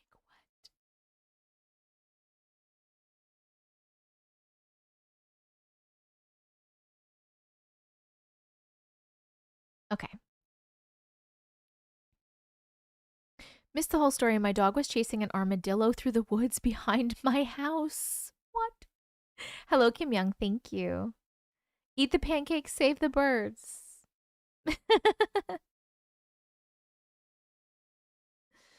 Are you guys ready? Are we back? YouTube, are you back? Are you back, bitches? I wonder if anyone on YouTube will get an ad for Bisquick pancake mix. Okay. All right, we are reading the last story of the night. Super duper long. Well, shit. Now what? That's the name of the story. The Christine and Daniel story. If you don't know the other parts of Christine and Daniel's, both of their crazy fucking stories. Long, well written, amazing, crazy stories. Go into the Discord because actually I think today Christine, listed all of their stories and which lives they were in if you want to go back and watch any of them. But Colette, welcome. Welcome, welcome. Here we go. But here we go. Well, shit. Now what? We're starting this at 4:38:50. Okay, here we go. We can hear you singing your reply as we write this. Hi, Andy. Hi. Pause for gasps of incredulous disbelief as everyone realizes we correctly foresaw the future. Quite a few people have been wondering about and looking forward to an update. It's finally here. For those of you who don't know, and depending on where you live, today is either August 27th or 28th. There, now everyone is up to date. The end. We blame Justin. This promises to be an incredibly long read. We leave it to you and the general consensus of the glitches to decide how much to read in any one live. If it gets too long, leave off at a break and finish on another live. You'll see the breaks when you hit one. I, Christine, will do most of the typing. Daniel and technology have a checkered history. We did lose some of the formatting when we moved it from a computer to a phone, so hopefully we've double-checked everything enough times and it comes through intact. Whereas my ongoing story has been 39 years in the making, it has been sent in bits and pieces. I'll put in a very edited version so everyone's at least basically up to speed. Daniel's helping me write this because he's been involved in pretty much everything that's happened since my last update. For anyone who really wants to get our entire complicated interwoven story, you need to find all the various parts from Daniel and me on Auntie's YouTube replays. I did manage to put a chronological list for the epic of Christine and Daniel in there. Here's the very short version of my story up until July of this year. In 1985, I was 14 to 15. My best friend, her older sister, and I messed with a Ouija board. We contacted something that claimed to have my name, Chrissy, and want my form. We, of course, declined, but my idiot friend offered that something to inhabit a doll that she no longer used. It accepted. That damn doll followed me for the next 11 years. At 25, I made a mistake that allowed the entity to leave the doll and take up residence in me. Off and on between life and jobs, I've spent the last almost 30 years trying to find a way to rid myself of my unwanted guest. Nothing worked, and some healers, priests, mediums, etc. wouldn't even try. Then, by chance, I found Auntie's lives. I instantly felt at home in the community, though I didn't even comment for a couple of months. I heard a story that gave me an epiphany, and I managed to trap my demon in a mental prison of my design. I met Daniel from Graveyard Shift, and we began dating. He was the first real relationship of my life because my demon always messed things up. Daniel and I were emailing back and forth with Jessica and Justin, whom we met online through Auntie's Lives. In November of 23, we received from Justin a suggestion for a very unorthodox method of exorcism. We found a super multitasking professor of religion / holy man / exorcist / occult specialist of a certain ethnic heritage, which further qualified him. We call him Professor Exorcist. He was brought up to speed and was willing to attempt the exorcism. He deep dive researched my type of demon and determined Justin's suggested unorthodox method of exorcism was creepily applicable. My last update was sent only a few days before our scheduled demonic eviction. That brings us to the point where shit got really shitty really quick. And keep in mind, I mean shitty compared to being stalked by a possessed doll for 11 years and then being possessed myself by that same entity since 1996. That kind of shitty. And that's where my story ends. We blame Justin. Thank you for reading. And then they put all these spaces in there. So we think it's the end of the story. Of course, that's not where my story ends, but we still blame Justin. Last I left you, we were T-minus about 10 days from the exorcism. The Udug, an ancient Sumerian class of demon possessing me, must have been able to sense my anxiety. For a couple weeks before we made the attempt, the demon I had trapped in my mental prison had been stirring more than usual. It remained trapped, but wasn't as quiet or still as it had been. If you're lost, you really need to catch up on Auntie's replays. It's far too much to revisit here. Just for a visual, the Udug resembles a slightly more muscular, rabid version of the werewolf character in Harry Potter, but more canine in the facial construction. It began its uptick in activity by making continuous circuits around the interior of my prison. From there, it very quickly escalated into scratching and growling, then banging and howling, and finally into an all-out physical assault on the interior, coupled with insane, inhuman, rage-filled wails and screams. I've been attempting to find an accurate way to describe the physical pain that accompanies the absolute mental anguish of being possessed. I have come to the conclusion the words do not exist. Here's an inaccurate, incomplete attempt just to give you an idea. The most common seems to be fingernails on a chalkboard, but most people seem to have a certain sound that almost gives them physical pain. Imagine that sound amplified to a volume where it reverberates through your physical being like how you feel thunder. The physical pain is so intense that nothing helps. You literally can't move, and yet you hurt so bad your body involuntarily writhes in agony. Now put all that mental and physical pain inside your head. That was a good day, when my udug simply scratched at the walls and growled in frustration. I suffer through migraines on a regular basis, and my worst migraines are a gentle breeze on a warm evening compared to a good day with my udug. There are so many more facets to it. Fear, anxiety, confusion, memory loss, loss of time, memories you know aren't yours, feeling you're going insane, but knowing it's literally something else inside you. I honestly don't think anyone who hasn't experienced possession can ever grasp it. Welcome to the picnic of my last 28 years. In the interest of keeping Aunties live under 48 hours, we're actually leaving out a significant amount of details. As I said in the days leading up to our attempt, my demon dramatically increased its activity. Even though I had it locked away in my mental prison, the strain of its assault on my psyche became so intense I became physically ill. I couldn't sleep. Eating was pointless. The pain in my head was so bad I couldn't even keep food down for 2 days. We were planning an exorcism that would require every single infinitesimally tiny particle of my focus, determination, and will. I couldn't focus enough to sip water on my own. It got to the point Daniel had to hold the glass and straw for me and literally hand feed me soda crackers. Daniel contacted Professor Exorcist, and they determined moving the attempt up a few days was in my best interest. Last-minute preparations were made Saturday, July 6th. Daniel and I have been preparing and practicing since November, and Professor Exorcist has been researching and preparing since we brought him into this epic shit show over holiday break of 23 into 24. We had all been discussing every minute detail, we had all been discussing every minute detail and every possibility of what might happen and how to counter it.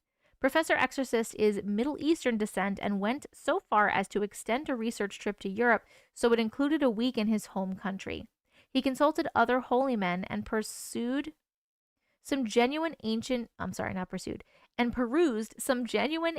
texts instead of relying so heavily on the ever so truthful and accurate internet. He took a great personal risk in preparation for our attempt, and there is no sufficient gratitude. Sunday, July 7th was do or die day. It would turn out to be much closer to the die option than any of us anticipated. That's a good stopping point, so I'll send another part in a few weeks. Yes, I'm kidding. I blame that on Jessica this time. As part of his I don't believe it. I'm not going to believe it anytime you say it. Ever again. Don't you worry. As part of his 3 assorted sciences doctorates, Daniel studied pharmacology for a time as a way to study chemical interactions. Sunday morning, he got creative and gave me a party cocktail of over-the-counter medications and a few supplements, which I took with the nastiest blended herbal tea in the history of mankind. I'm still planning revenge on Daniel for that. After 2 rounds of his alchemistic sorcery, the concoction succeeded in its intent. Other than being tired, I was almost normal by about noon. We ate, I suffered through a 3rd dose of Daniel's putrid Warlock's brew, and by early afternoon, we were nervously ready to begin. Professor Exorcist has made it absolutely clear that we are in no way to include certain details of the ritual or the actual incantation. If used incorrectly, incompletely, or with minor variations, the ritual and incantation can actually be used to summon an udug. This risk is why he spent a week in his dangerous home country consulting live experts and verified ancient texts. From Daniel's graveyard shift experience, his employer, and Professor Exorcist's research, we know that at least part of what udug do is maintain some kind of multidimensional balance. Apparently, this almost always means killing someone. None of us wanted that weighing on our conscience for the rest of our lives. We had everything set up in Daniel's house. It was almost nothing like the movies. It was also not a Christian-based exorcism, so no crucifix, Bible, or holy water. There would be some holy shit, but I don't want to give spoilers. All the lights were on, curtains and blinds were open. I made Daniel buy curtains when I moved in.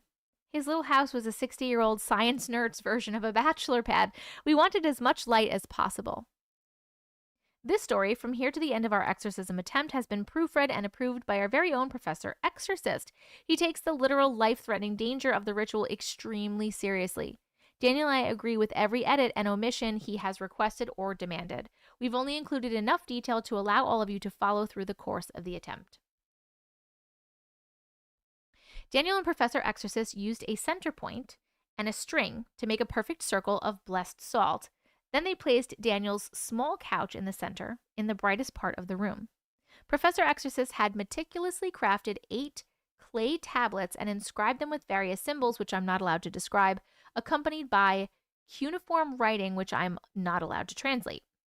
The tablets were set at the 4 major compass points and the halfway points, so north, northeast, east, and so on, just inside the salt circle around us. The tablets had been made and fired in his homeland and blessed by 3 separate holy men. More symbols were drawn on the floor using sand from a certain holy site in Professor Exorcist's homeland. Professor Exorcist had a few incense/herbs in the room, 1 smoldering in the northernmost corner and 3 more placed at the other corners of the room. I'm not allowed to say which ones he used, but oddly enough, I am allowed to say none of them were sage. Daniel and I sat unrestrained on the couch. Professor Exorcist would sit, stand, and move around us at times throughout the ritual. We can't describe much of what he did, so even though he was absolutely necessary, he won't feature very much in our story.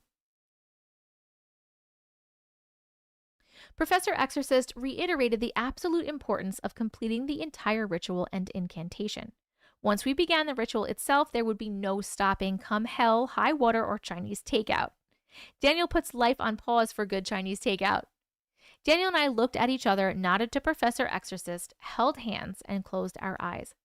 Closing our eyes wasn't required for the ritual, but it helped Daniel and me to focus better. Having the possessed person hold hands with someone helps because the second person's touch acts as an anchor or tether of sorts to this reality.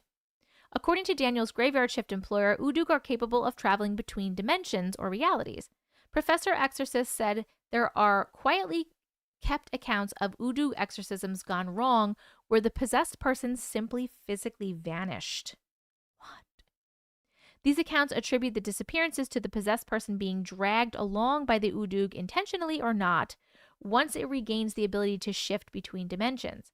As far as he knows, no one knows for sure. It's just a logical conclusion given the information available.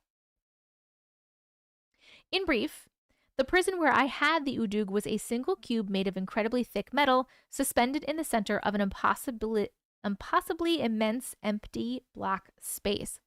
Remember, this was all in my head, so only some of the laws of physics applied. A long time ago, I created a wireless surveillance system so I could check in on the Udug without having even a mentally created physical tie to the prison. No wires.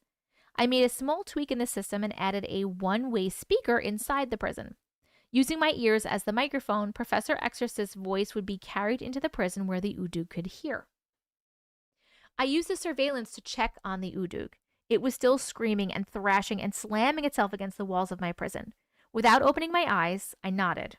At my signal, Professor Exorcist started a repeat timer on his phone, which would ding every minute to keep us all in sync. Then he began a chant in a language I'm not allowed to identify. The chant was written with the intent of calming the target Udug while keeping its attention, with the bonus side effect of allowing the possessed, me, more self-control. The tiny ding from the timer would also serve as an audible anchor to this reality. As soon as Professor Exorcist began the chant, the physical atmosphere in the room altered. Even with our eyes closed, Daniel and I sensed the light diminish. Professor Exorcist described it as though someone had the sun itself on a dimmer slide. The air in the room got physically heavy, like the barometric pressure was altered. At this stage, none of us sensed a change in the feeling of the room. It was only the physical/visual changes. It was a strange dual experience for me.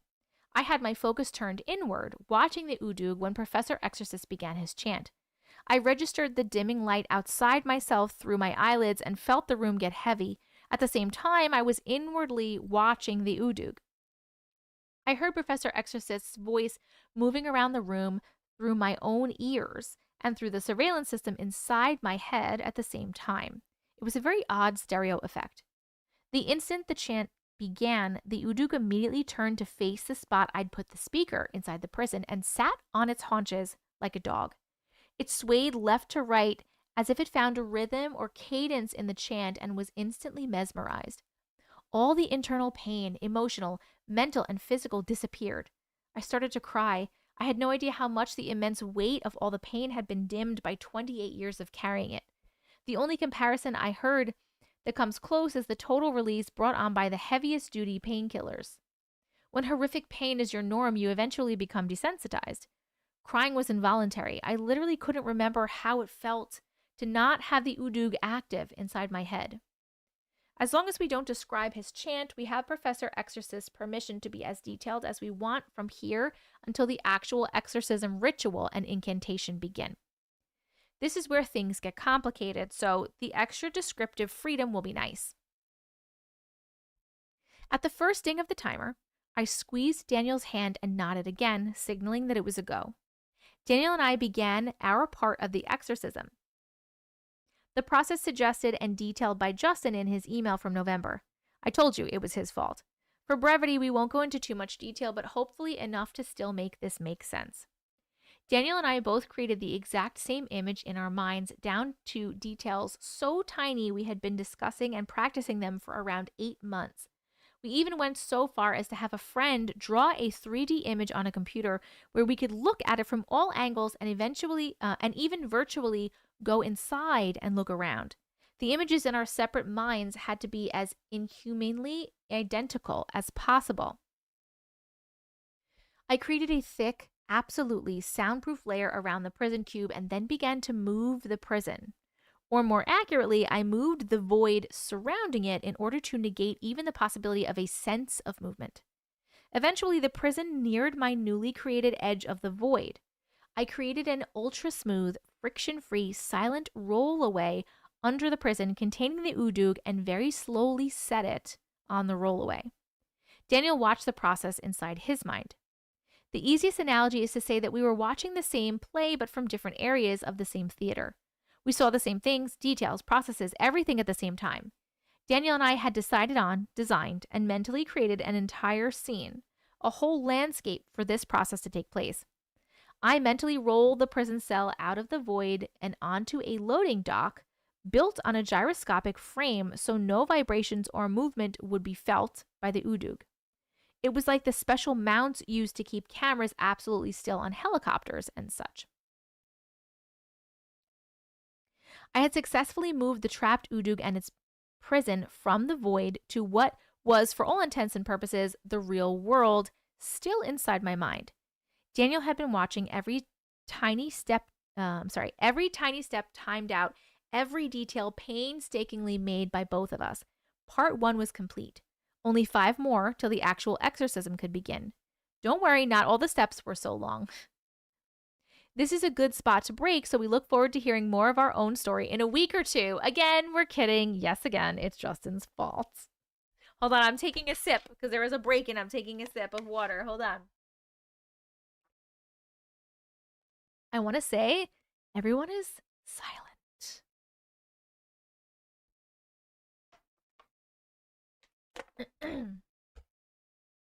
Everyone's listening so intently. Okay.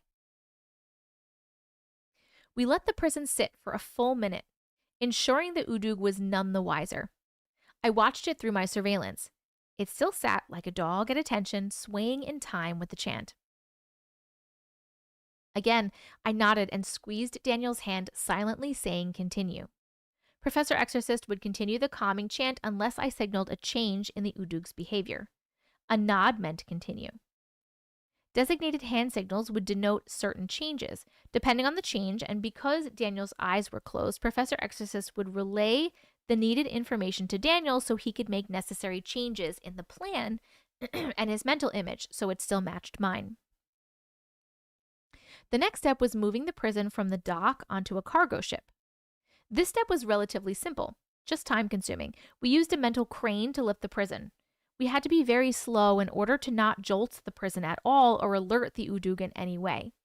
To add a layer of smoothness to the transition, we lifted the entire dock so the gyroscopic frame would aid in dampening any sense of movement. The crane very slowly lifted the prison, dock and all, then moved it to a point above the ship. We designed a massive opening in the deck of the ship so that we could lower the prison inside the hold. Inside the hold was a second, larger prison. It was physically identical to mine except in size and the open roof. This one was tied to Daniel's psyche, not mine. When we set my prison inside Daniel's, inside the hold of the ship, we released the cables and retracted them. Daniel silently created the roof of his prison as I watched. We mentally patched my surveillance through Daniel's. He could now see inside my prison, which meant, for the first time, he could see the Udug. I felt him tense, and I heard a sharp intake of breath. His breathing changed, and I felt his pulse quicken. I heard him whimper and felt him tremble in the seat next to me. He long squeezed my hand, and I felt him shake his head, signaling Professor Exorcist to continue the chant, but that something was amiss. At a nod, we would resume our process.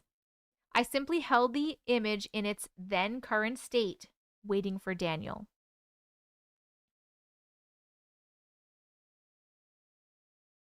This is Daniel writing for a bit. I suppose now is the appropriate place to insert my perspective for a moment. I did whimper. I'm a 60-year-old man raised in an era of men don't cry, and I almost broke down in little girl tears. The Udug was exactly what stalked me on night 2 of my graveyard experience. The thing inside Christine's head was the same as the thing that ripped a heavy, solid wood door from its hinges, bolted into a stone wall, and tried to kill me. I almost lost all concentration. My brain froze. Thanks, brain. Luckily, it froze on the image I had so carefully created. All the terror of that night flooded back in. Memories of that thing have haunted my nightmares for 39 years. The disproportionate arms or front legs, the dull, gray, tight, emaciated skin, the canine face with eyes far too human and intelligent for comfort. I literally felt like I might have another heart attack. Been there, done that. Once was twice too much. I honestly think that shaking my head and squeezing Christine's hand was pure horrified reflex that luckily was the signal to pause for a bit. I think the only reason my consciousness didn't recoil in terror and ruin the whole attempt was the fact that my brain finally recognized that the Udug was just sitting there, swaying. It didn't even appear to be looking at anything specific, just in the direction of the speaker and camera of Christine's surveillance system. I didn't know how many 1-minute dings I had to wait before I figured it was okay to continue, but finally, my brain said, all right. Thanks, brain. Back to Christine now. She's the better writer. After waiting 3 weeks for Daniel to... 3 weeks? After waiting 3 weeks for Daniel to signal the go-ahead, he finally nodded and squeezed my hand once. It was more like 3 minutes. Probably felt like 3 weeks. At the next ding, we both mentally, silently closed and locked the ship's hold and ever so slowly began to move the ship out on a glassy, smooth sea using silent engines. My perspective remained at the dock while Daniels traveled with the ship, prisons, and Udug. I could now only see the interior of my prison. I watched from an outside point of view as the ship inched away and over the next few minutes gradually got smaller and smaller. Eventually, it disappeared over the horizon, and all I could see was blue sky and darker blue water. Daniel's consciousness went with the ship, almost as if he were on the ship itself. For the next step, Daniel was in control. I maintained a steady gaze on the empty skyline, occasionally checking on the Udug through my surveillance. Remember, it was wireless in a world created by Daniel and me, so the signal strength was amazing. To keep things a little easier to follow, I'll continue to type instead of switching points of view. I knew everything Daniel would be doing, literally down to the width of the welds on his prison, so he'll continue to contribute, but I'll still be writing. After the ship sailed over the horizon and Daniels could no longer see land, we kept it going for another 3 full minutes. We wanted that ship to travel past nowhere, keep going through unknown, and silently glide into an effortless, perfectly smooth stop in the dead center of oblivion. One at a time, Daniel silently let slip 4 massive anchors on cables, one at each corner of the ship. We had agreed chains would be too much trouble to keep silent and smooth. Once the anchors were set, the scary part began. Daniel started to ever so slowly shrink his prison while I held mine in perfect stasis. He was literally melding his with mine. He's a scientist, so I'm going to let him dictate for a moment and I'll try to ungeek his explanation. It all sounds more physics than chemistry to me, but he gets it, so here we go. All matter is mostly empty space. The distances between the parts of an atom are huge compared to the size of the particles themselves. Apparently, at least theoretically, it's possible for two objects to occupy the same space if every particle in every atom lines up perfectly. A bunch of science, blah, blah. I'm getting dirty looks, blah, blah. As he shrunk his prison, he had to perfectly align every particle of his with every particle of my prison so the two would exist in the same space. He says the easiest way to picture it is to imagine a Rubik's Cube. Now ignore all the individual pieces except for the very center one and the corners. And one of the corners. That's how he offset things. One up, one right, one forward. Then imagine the two pieces are on an atomic scale for size. What he did was offset his prison by about the size of one atom. In essence, he was literally making his prison and mine the same object. He says even in a mental world where we could bend or even ignore some physical laws, it's a near impossible task. I'll pat him on the head for all of this. We're getting Chinese takeout later, and I'm sure that will suffice as a reward. This process took the longest of any of the steps. Daniel has this weird tick that he does when he's concentrating. He'll suck on his left cheek and make small clicking noises. I think it's cute. He denies doing it. I heard him doing it for a good 10 minutes before he squeezed my hand and nodded. Now began the first of the holy shit parts. We're not even up to the holy shit parts yet. At this point, I expanded my prison so it was larger than Daniel's. He had aligned everything, so all I had to do was make my prison bigger. This was a holy shit process because no matter how identical our mental prisons were in all physical aspects, there's literally no way we could make them feel the same. Mine was created in my mind by my consciousness, so it inherently carried attributes of me. Daniel's was inherently his for the same reason. If the Udug could feel or sense the change, it would instantly be alerted. The Udug was now inside Daniel's prison first, touching, sensing, smelling, hearing it. The physical shift had been on the atomic scale, so we weren't too worried about that. It was all the other senses that concerned us. If Daniel's interpretation of a sterile neutral smell was too different from mine, or if his latent lighting was slightly too yellow, or if the acoustics of his walls were too different, or this or that, or any one of hundreds of tiny details was too much different, the Udug could very well sense it. I had 28 years of possession experience before I trapped the Udug, and even then, it nearly broke me. If it threw its full force against Daniel's unprepared mind, there was a very real possibility it could escape and possess Daniel, or repossess me, or escape altogether. Any of these possibilities was a holy shit. Your undies terrifying.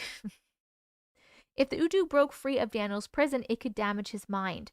It could possess him like it did me.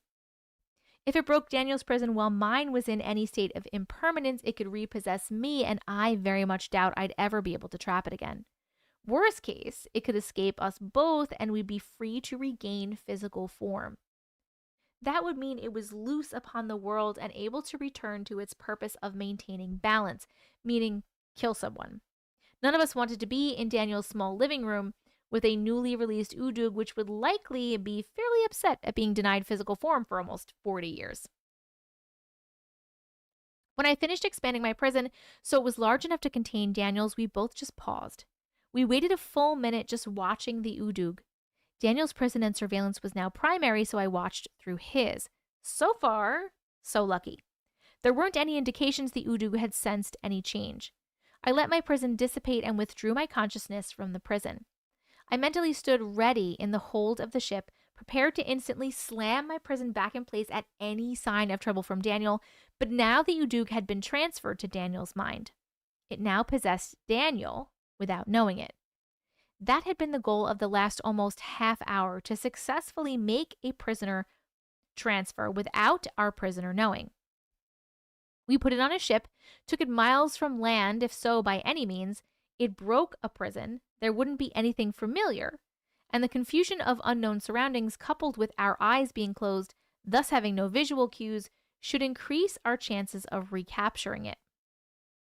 Now the Udug was in a vessel with a different name, and a properly performed exorcism should succeed. As stressful and harrowing as the day had been so far, it was about to get much worse.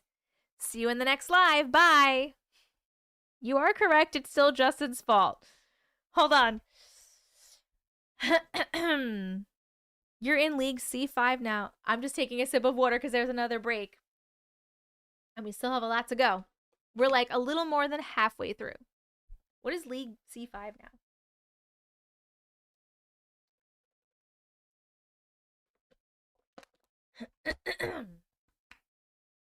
Oh my gosh. Okay. This is amazing. Whoo! Everyone is so silent. I know. Okay. Hold on. My contacts are getting dry from like staring at the screen. I've been on for 5 hours and 10 minutes. Okay. Here we go. If everything went smoothly, Daniel and I would simply hold the images in our minds. Professor Exorcist would permanently banish the Udug, not only from Daniel, but from this entire reality. We'd order Chinese, clean Daniel's living room while we waited, and then celebrate with sweet and sour pork. If Professor Exorcist didn't have to repeat any part or all of the exorcism, the actual ritual and incantation aren't even a full 2 minutes long. Up to now, we've had little censorship, but from this point forward, we have to leave out certain details. This is when the actual exorcism began. We can still describe what was happening inside our heads, but not much about the exorcism itself. Put on your fishing waders. We're going to be knee-deep in holy shit.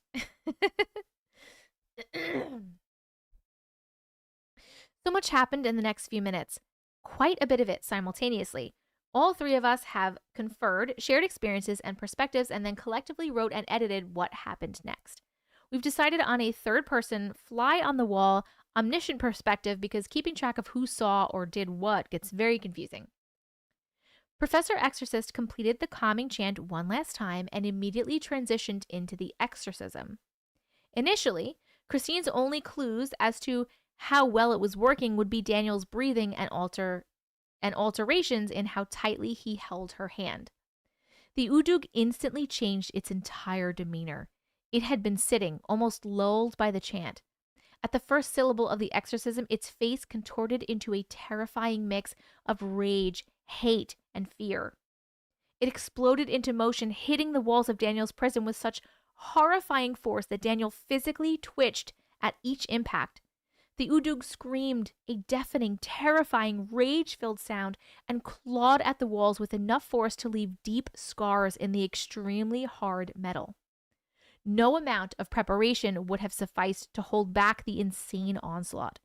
Daniel's hand involuntarily clamped down on Christine's, and it's a good thing he's old and relatively weak, or he would likely have broken bones. The attack inside his head was so ferocious, the pain made him physically ill, and he vomited. Professor Exorcist was now behind Daniel and Christine and had just gripped both sides of Daniel's head. Christine had already taken the cue and slammed her prison back in place just in time. The Udug's attack had broken Daniel's prison. The Udug must have had a split second when it thought it was free, only to come up against Christine's familiar prison. The attack intensified again in her prison, the Udug quite literally going insane with rage, no doubt fueled by an instinctual need to escape and survive. It clawed, scratched, and screamed nonstop, all while throwing itself at the walls with all the force of a freight train. Christine could feel her prison starting to give. She squeezed Daniel's hand in desperation, not sure if he could come to her aid. We hadn't planned for this. Then Daniel broke the rules. None of us know how it was even possible. Probably out of sheer, terrified panic, Daniel melded Christine's prison with a mental recreation of the cottage from his graveyard experience. He somehow left the wall the Udug was attacking as part of Christine's prison so it didn't change. The impossible part was that Christine saw it in her mind. Daniel had described it in great detail a few times, but of course, Christine had never seen it. Daniel somehow made the cottage exist in the exact same place as Christine's prison inside her mind. Then Daniel defied all reason and logic and stepped into the cottage. Christine watched him enter the room through the single door. The Udug hadn't noticed him yet as it continued to throw itself against the back wall, the one that still looked like Christine's prison. Daniel calmly walked to the small cupboard and retrieved a dinner knife, the same one he had used in 1985. Daniel stood directly between the Udug and the door, then set himself. Christine watched him plant his feet and take a deep breath, and then Daniel screamed at the Udug. The Udug turned, noting for the first time the interior of the graveyard cottage. It hesitated for just a moment, likely confused by the sudden change in surroundings, and then it saw Daniel. An evil grin crept across its face. It gathered itself, shifting hind feet in preparation to pounce. Christine's mind recoiled in blinding terror as she realized what Daniel was doing. Her focus faltered, and the Udug sensed it. It leapt clean over Daniel and slashed the door with such force its claws tore clean through the door and made a gash large enough to see light through. With one line left in the exorcism, Christine blacked out. Professor Exorcist says that in the real world, it appeared that she was having a stroke. All vestiges of her prison vanished. The Udug's claws were so deep into the door that it was momentarily stuck. Daniel seized the opportunity and sprang at its back, knife in a great downward arc aimed at the back of the Udug's neck. The knife made a sickening crunch as it drove into the top of the Udug's spinal column. 39 years of Daniel's pain, fear, nightmares added to care and worry for Christine, hammering the knife home in one blow. The Udug crumbled.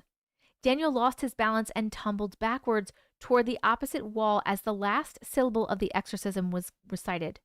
When Daniel regained his footing and turned, the Udug was gone. He didn't know if it had disappeared like the one he killed 39 years ago or if it had managed to escape.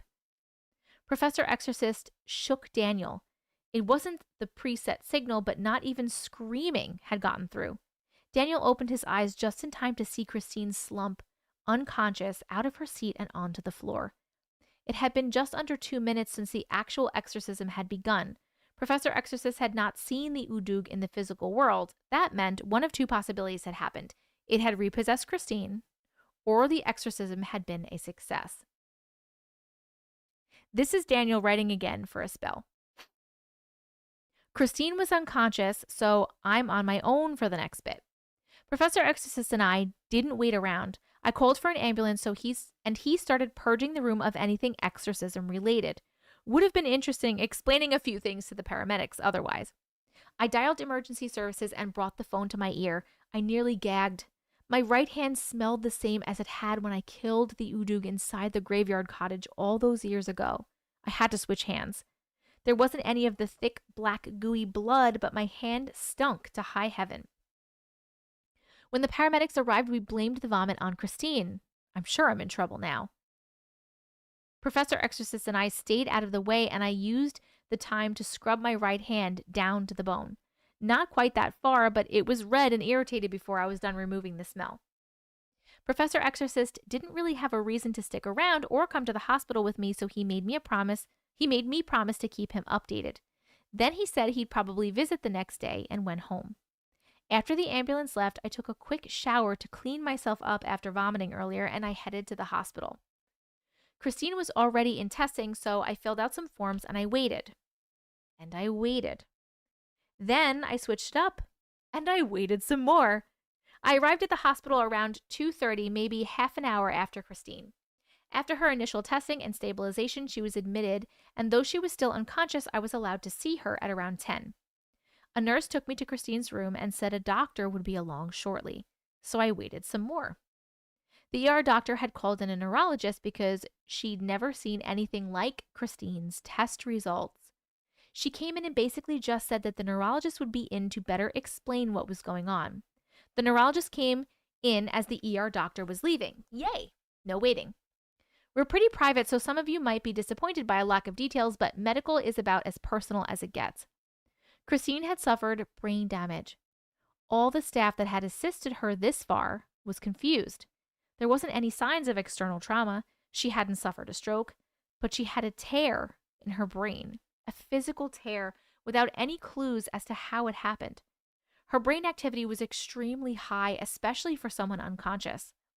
The neurologist said it was like Christine was having a panic attack, so he put her in a medically induced coma to stabilize her and reduce pressure inside her skull. Other than the mysterious, inexplicable tear and abnormal level of brain activity, Christine was healthy. I moved into Christine's room and only left for meals and medical appointments of my own. Oh no, hold on! The puzzle piece! TikTok thinks we're inactive.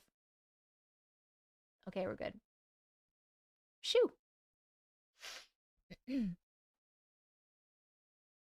Test after test, Christine continued to confuse every doctor who came through her door.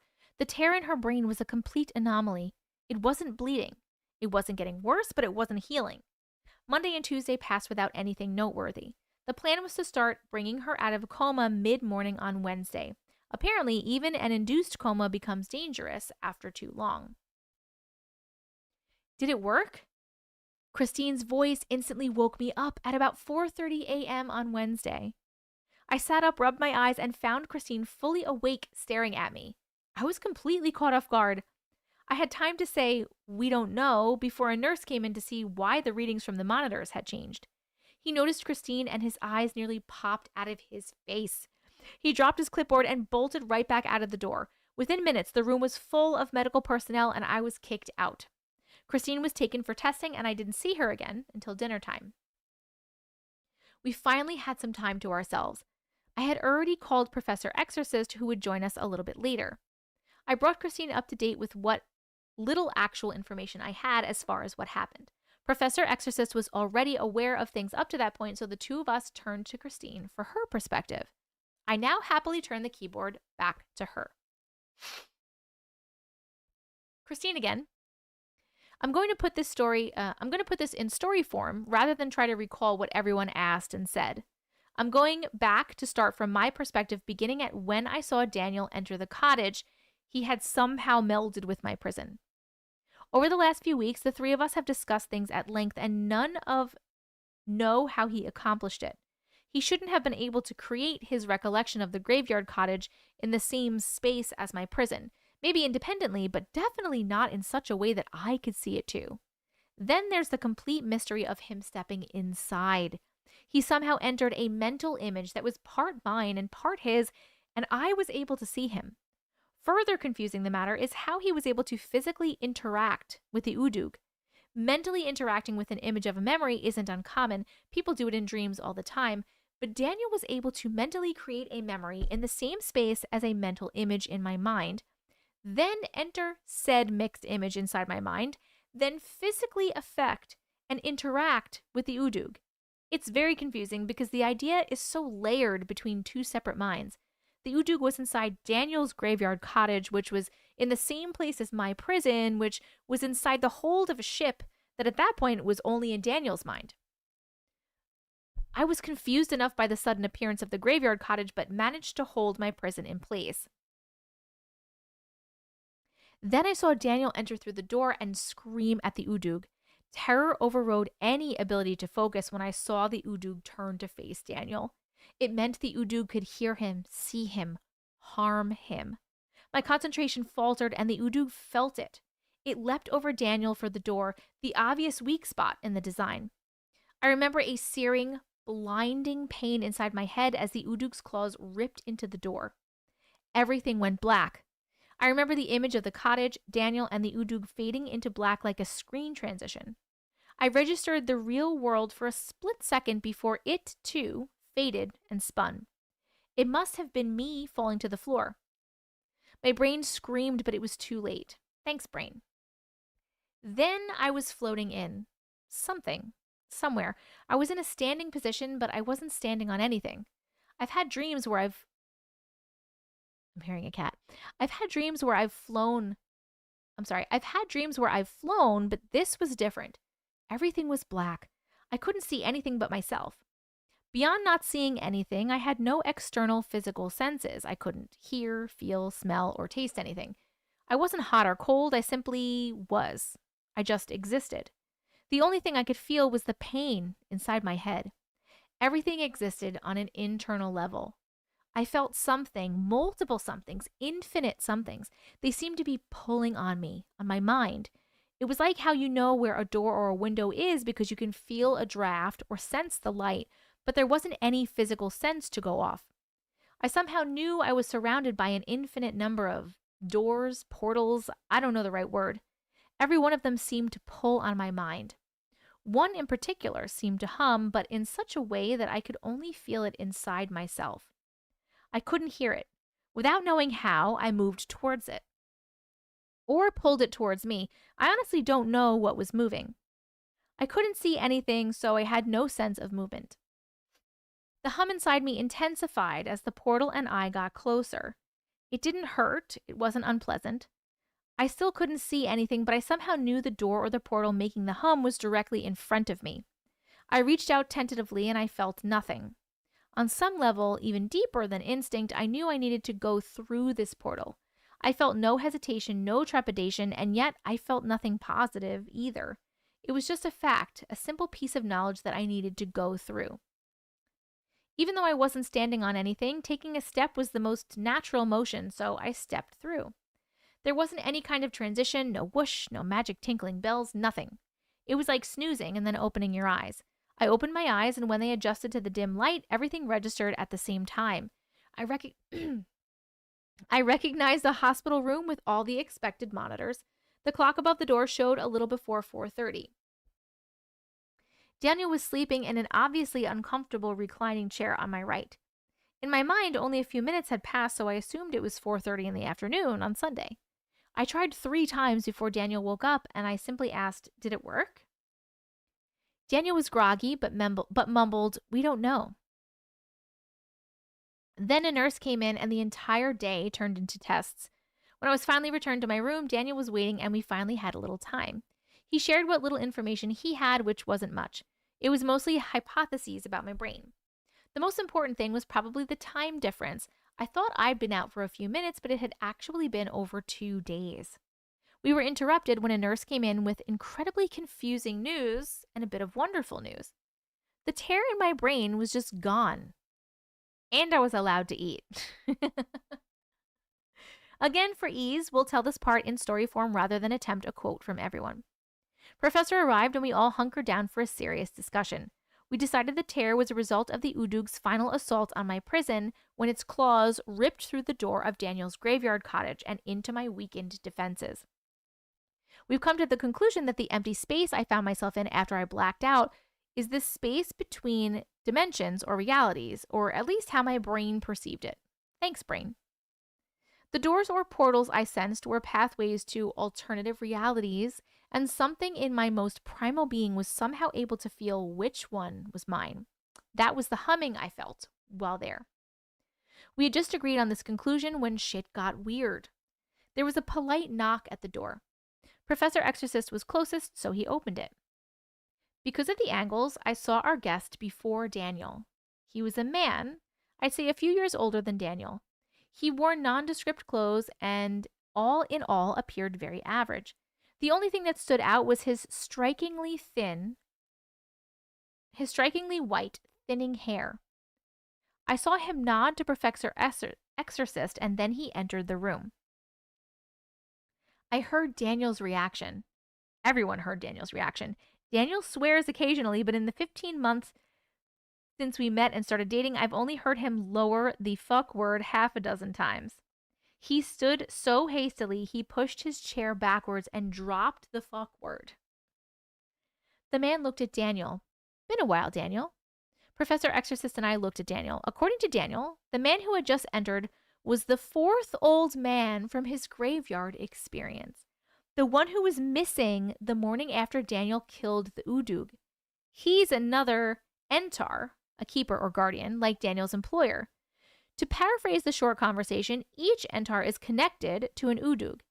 He has been stuck in this reality since my friends and I messed with the Ouija board, inadvertently catching the Udug that ultimately possessed me.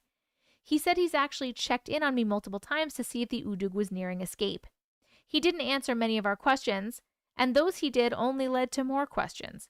He did say the Udug had been injured but not killed. See what I mean about more questions? Was I still fucking possessed?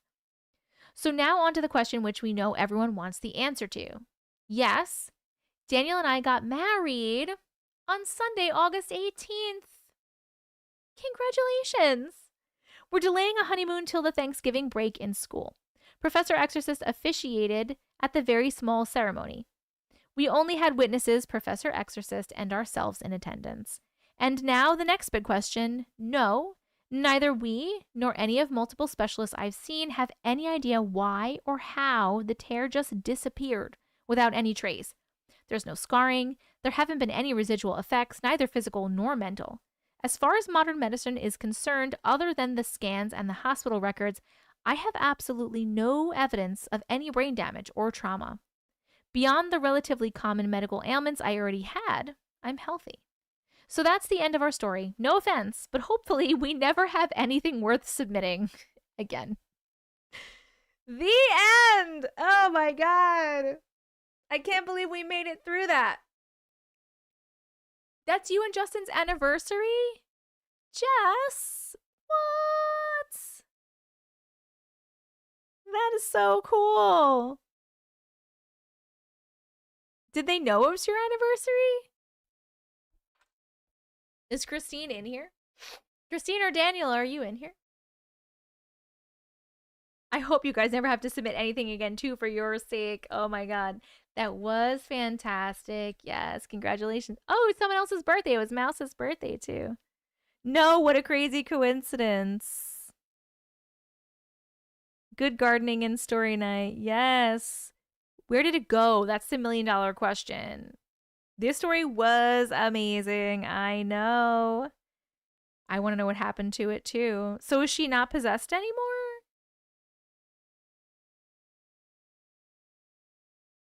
I don't think she ever comes in here and actually chats. Or him. Are they real people? Are you real people? Oh, there you are. There's more? Keep reading? Oh my god, there is more. Wait, there's one more paragraph. I really thought that was the end. Hold on. Oh, you all probably want to know if the exorcism was successful. We blame Justin. The problem which made some priests, etc., refuse to even attempt an exorcism was that the Udu claimed to have my name, and they didn't want to even risk accidentally expelling my spirit or essence or soul or whatever you want to call it. I used to go by Chrissy, and the Udug's name is Hiiiiii, which is phonetically very close. We needed a way to get the Udug out of me into a vessel or a person with a different name. One of the key factors in the exorcism is putting the demon in an unfamiliar place because confusion improves the success rate. Usually that just means blindfolding and moving the possessed persons somewhere unfamiliar, but with me, that wouldn't work. Justin's idea solved that dilemma. According to the Entar, the old man who visited us in the hospital, other than memories and nightmares, I am officially demon free. Woo! Thank you so much to everyone who has had any role in this terrifying and amazing journey. Everyone from those who offered virtual well wishes and strength to Auntie Matrix, Professor Exorcist, Jessica and Justin, and most of all, my new husband, Daniel. Thank you. We out, glitches. Mic drop. Okay. Thank you. Uneventful. Who said uneventful?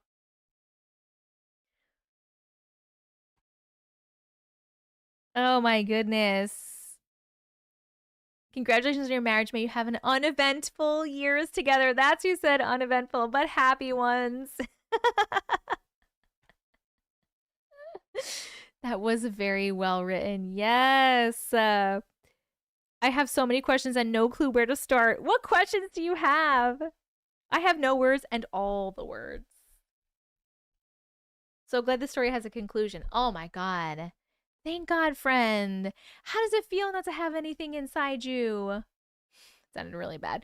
How does it feel to not have anything possessing you? No, that was the last story, boo boo. I was supposed to go to bed an hour and a half ago.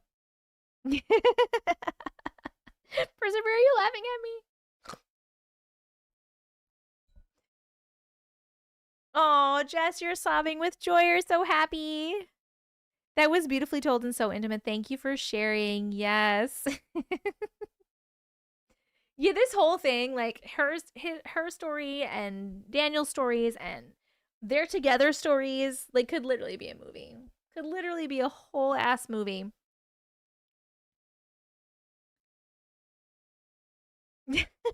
Living, shut up. Another human, I'm so confused-ish. Wait, what? What do you mean? I missed their first 2 stories. I'm going to go back and listen to them tonight. Yes. I guess I'm keeping the TV on tonight with Mickey Mouse playing. I hope everyone has an absolutely beautiful night. All these amazing stories, minus the birds, Jennifer. Daniel's abilities with quantum and manipulation is awesome. Right? How did he do that? Justin is speechless but cannot stop grinning. We're so happy. Is Justin still in here? You're welcome. Woo! Well, good job with your idea, Justin. Minus the whole bird thing. It's amazing. I've never been alone in my head for so long. And now you're married.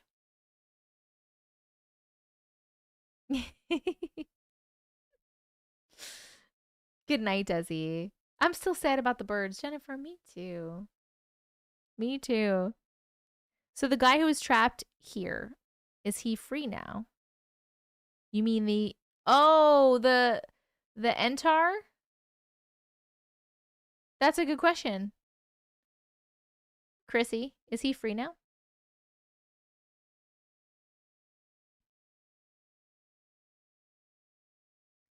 I want more information on this black empty space. I have been there after a nightmare. Interesting, stoked. I'll never be married. That's my scary story, Jen. Hello, Abby. I legitimately thought I was listening to a movie being described. I know, they're very good writers. Very good writers.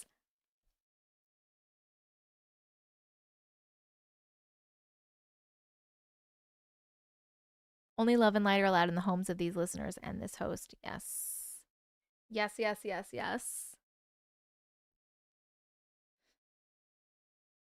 I'm waiting for the answer to that.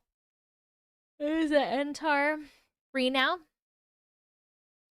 Oh, wait, maybe not, because you said that the Udug was not dead, just hurt. Right? Is that correct?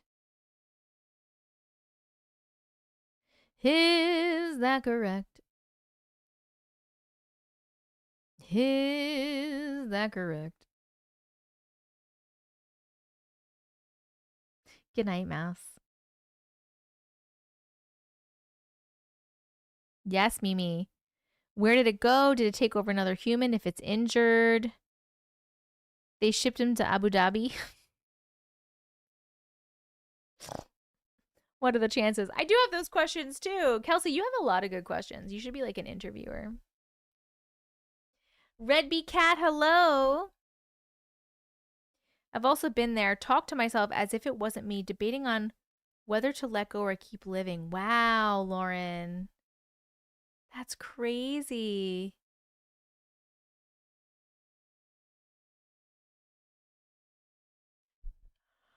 Chrissy, where'd you go? We were asking you questions, boo-boo. Oh, you just joined back. I saw. You left. Did you hear the questions? It just said that you joined.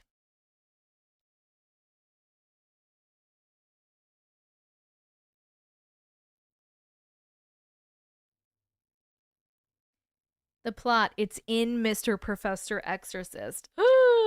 Can you imagine? I hope it's not to be continued. For their sakes.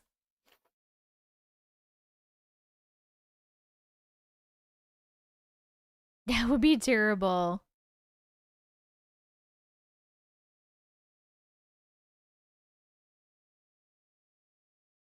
It was a medical procedure gone wrong, but all is well now. He was free to go. He took the Udug home. Okay. So that was one was probably able to move on once his familiar was removed. Crazy. I mean, I guess let's vote on this story, right? Chill factor story. And congrats on your wedding, boo-boos. So happy that you're married. Congratulations. You got any wedding photos? I know you're super private people and you're not going to show them, but we would love to see a wedding photo. Chill factor. What is the chill? Is 4 an option? Is 1 million an option? Chill factor 1 to 3. 1 did it give you a little bit of chills. 2 medium chills. 3 mega chills. YouTube, you know where to vote. TikTok, your vote's going to be right here. It's like a little blue clipboard with a thingy with the timer.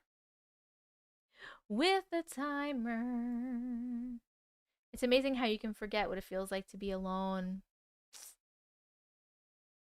The whole time you were reading, my thing kept glitching, so I was a few seconds behind until now. Oh, man. If you guys missed 1 million chills, if anybody missed that story or any of the other stories tonight, make sure you are subscribed to my YouTube, TikTok if you are not on YouTube already. I'm Auntie Matrix on YouTube. This was recorded, as all my lives are recorded, and this will be up in about the next 15 minutes or so after I get off the live, with the stories timestamped in the description. Ooh, sound, yes, Kelsey. Woo! Make sure you're in the Discord, Kelsey, so you can get on the list, because I want to hear those. I want to hear them. Jen, I'm so proud of you. You didn't fall asleep. I am so proud of you. Yes, I am. I'm going to assume anyone voting anything other than 3 doesn't understand.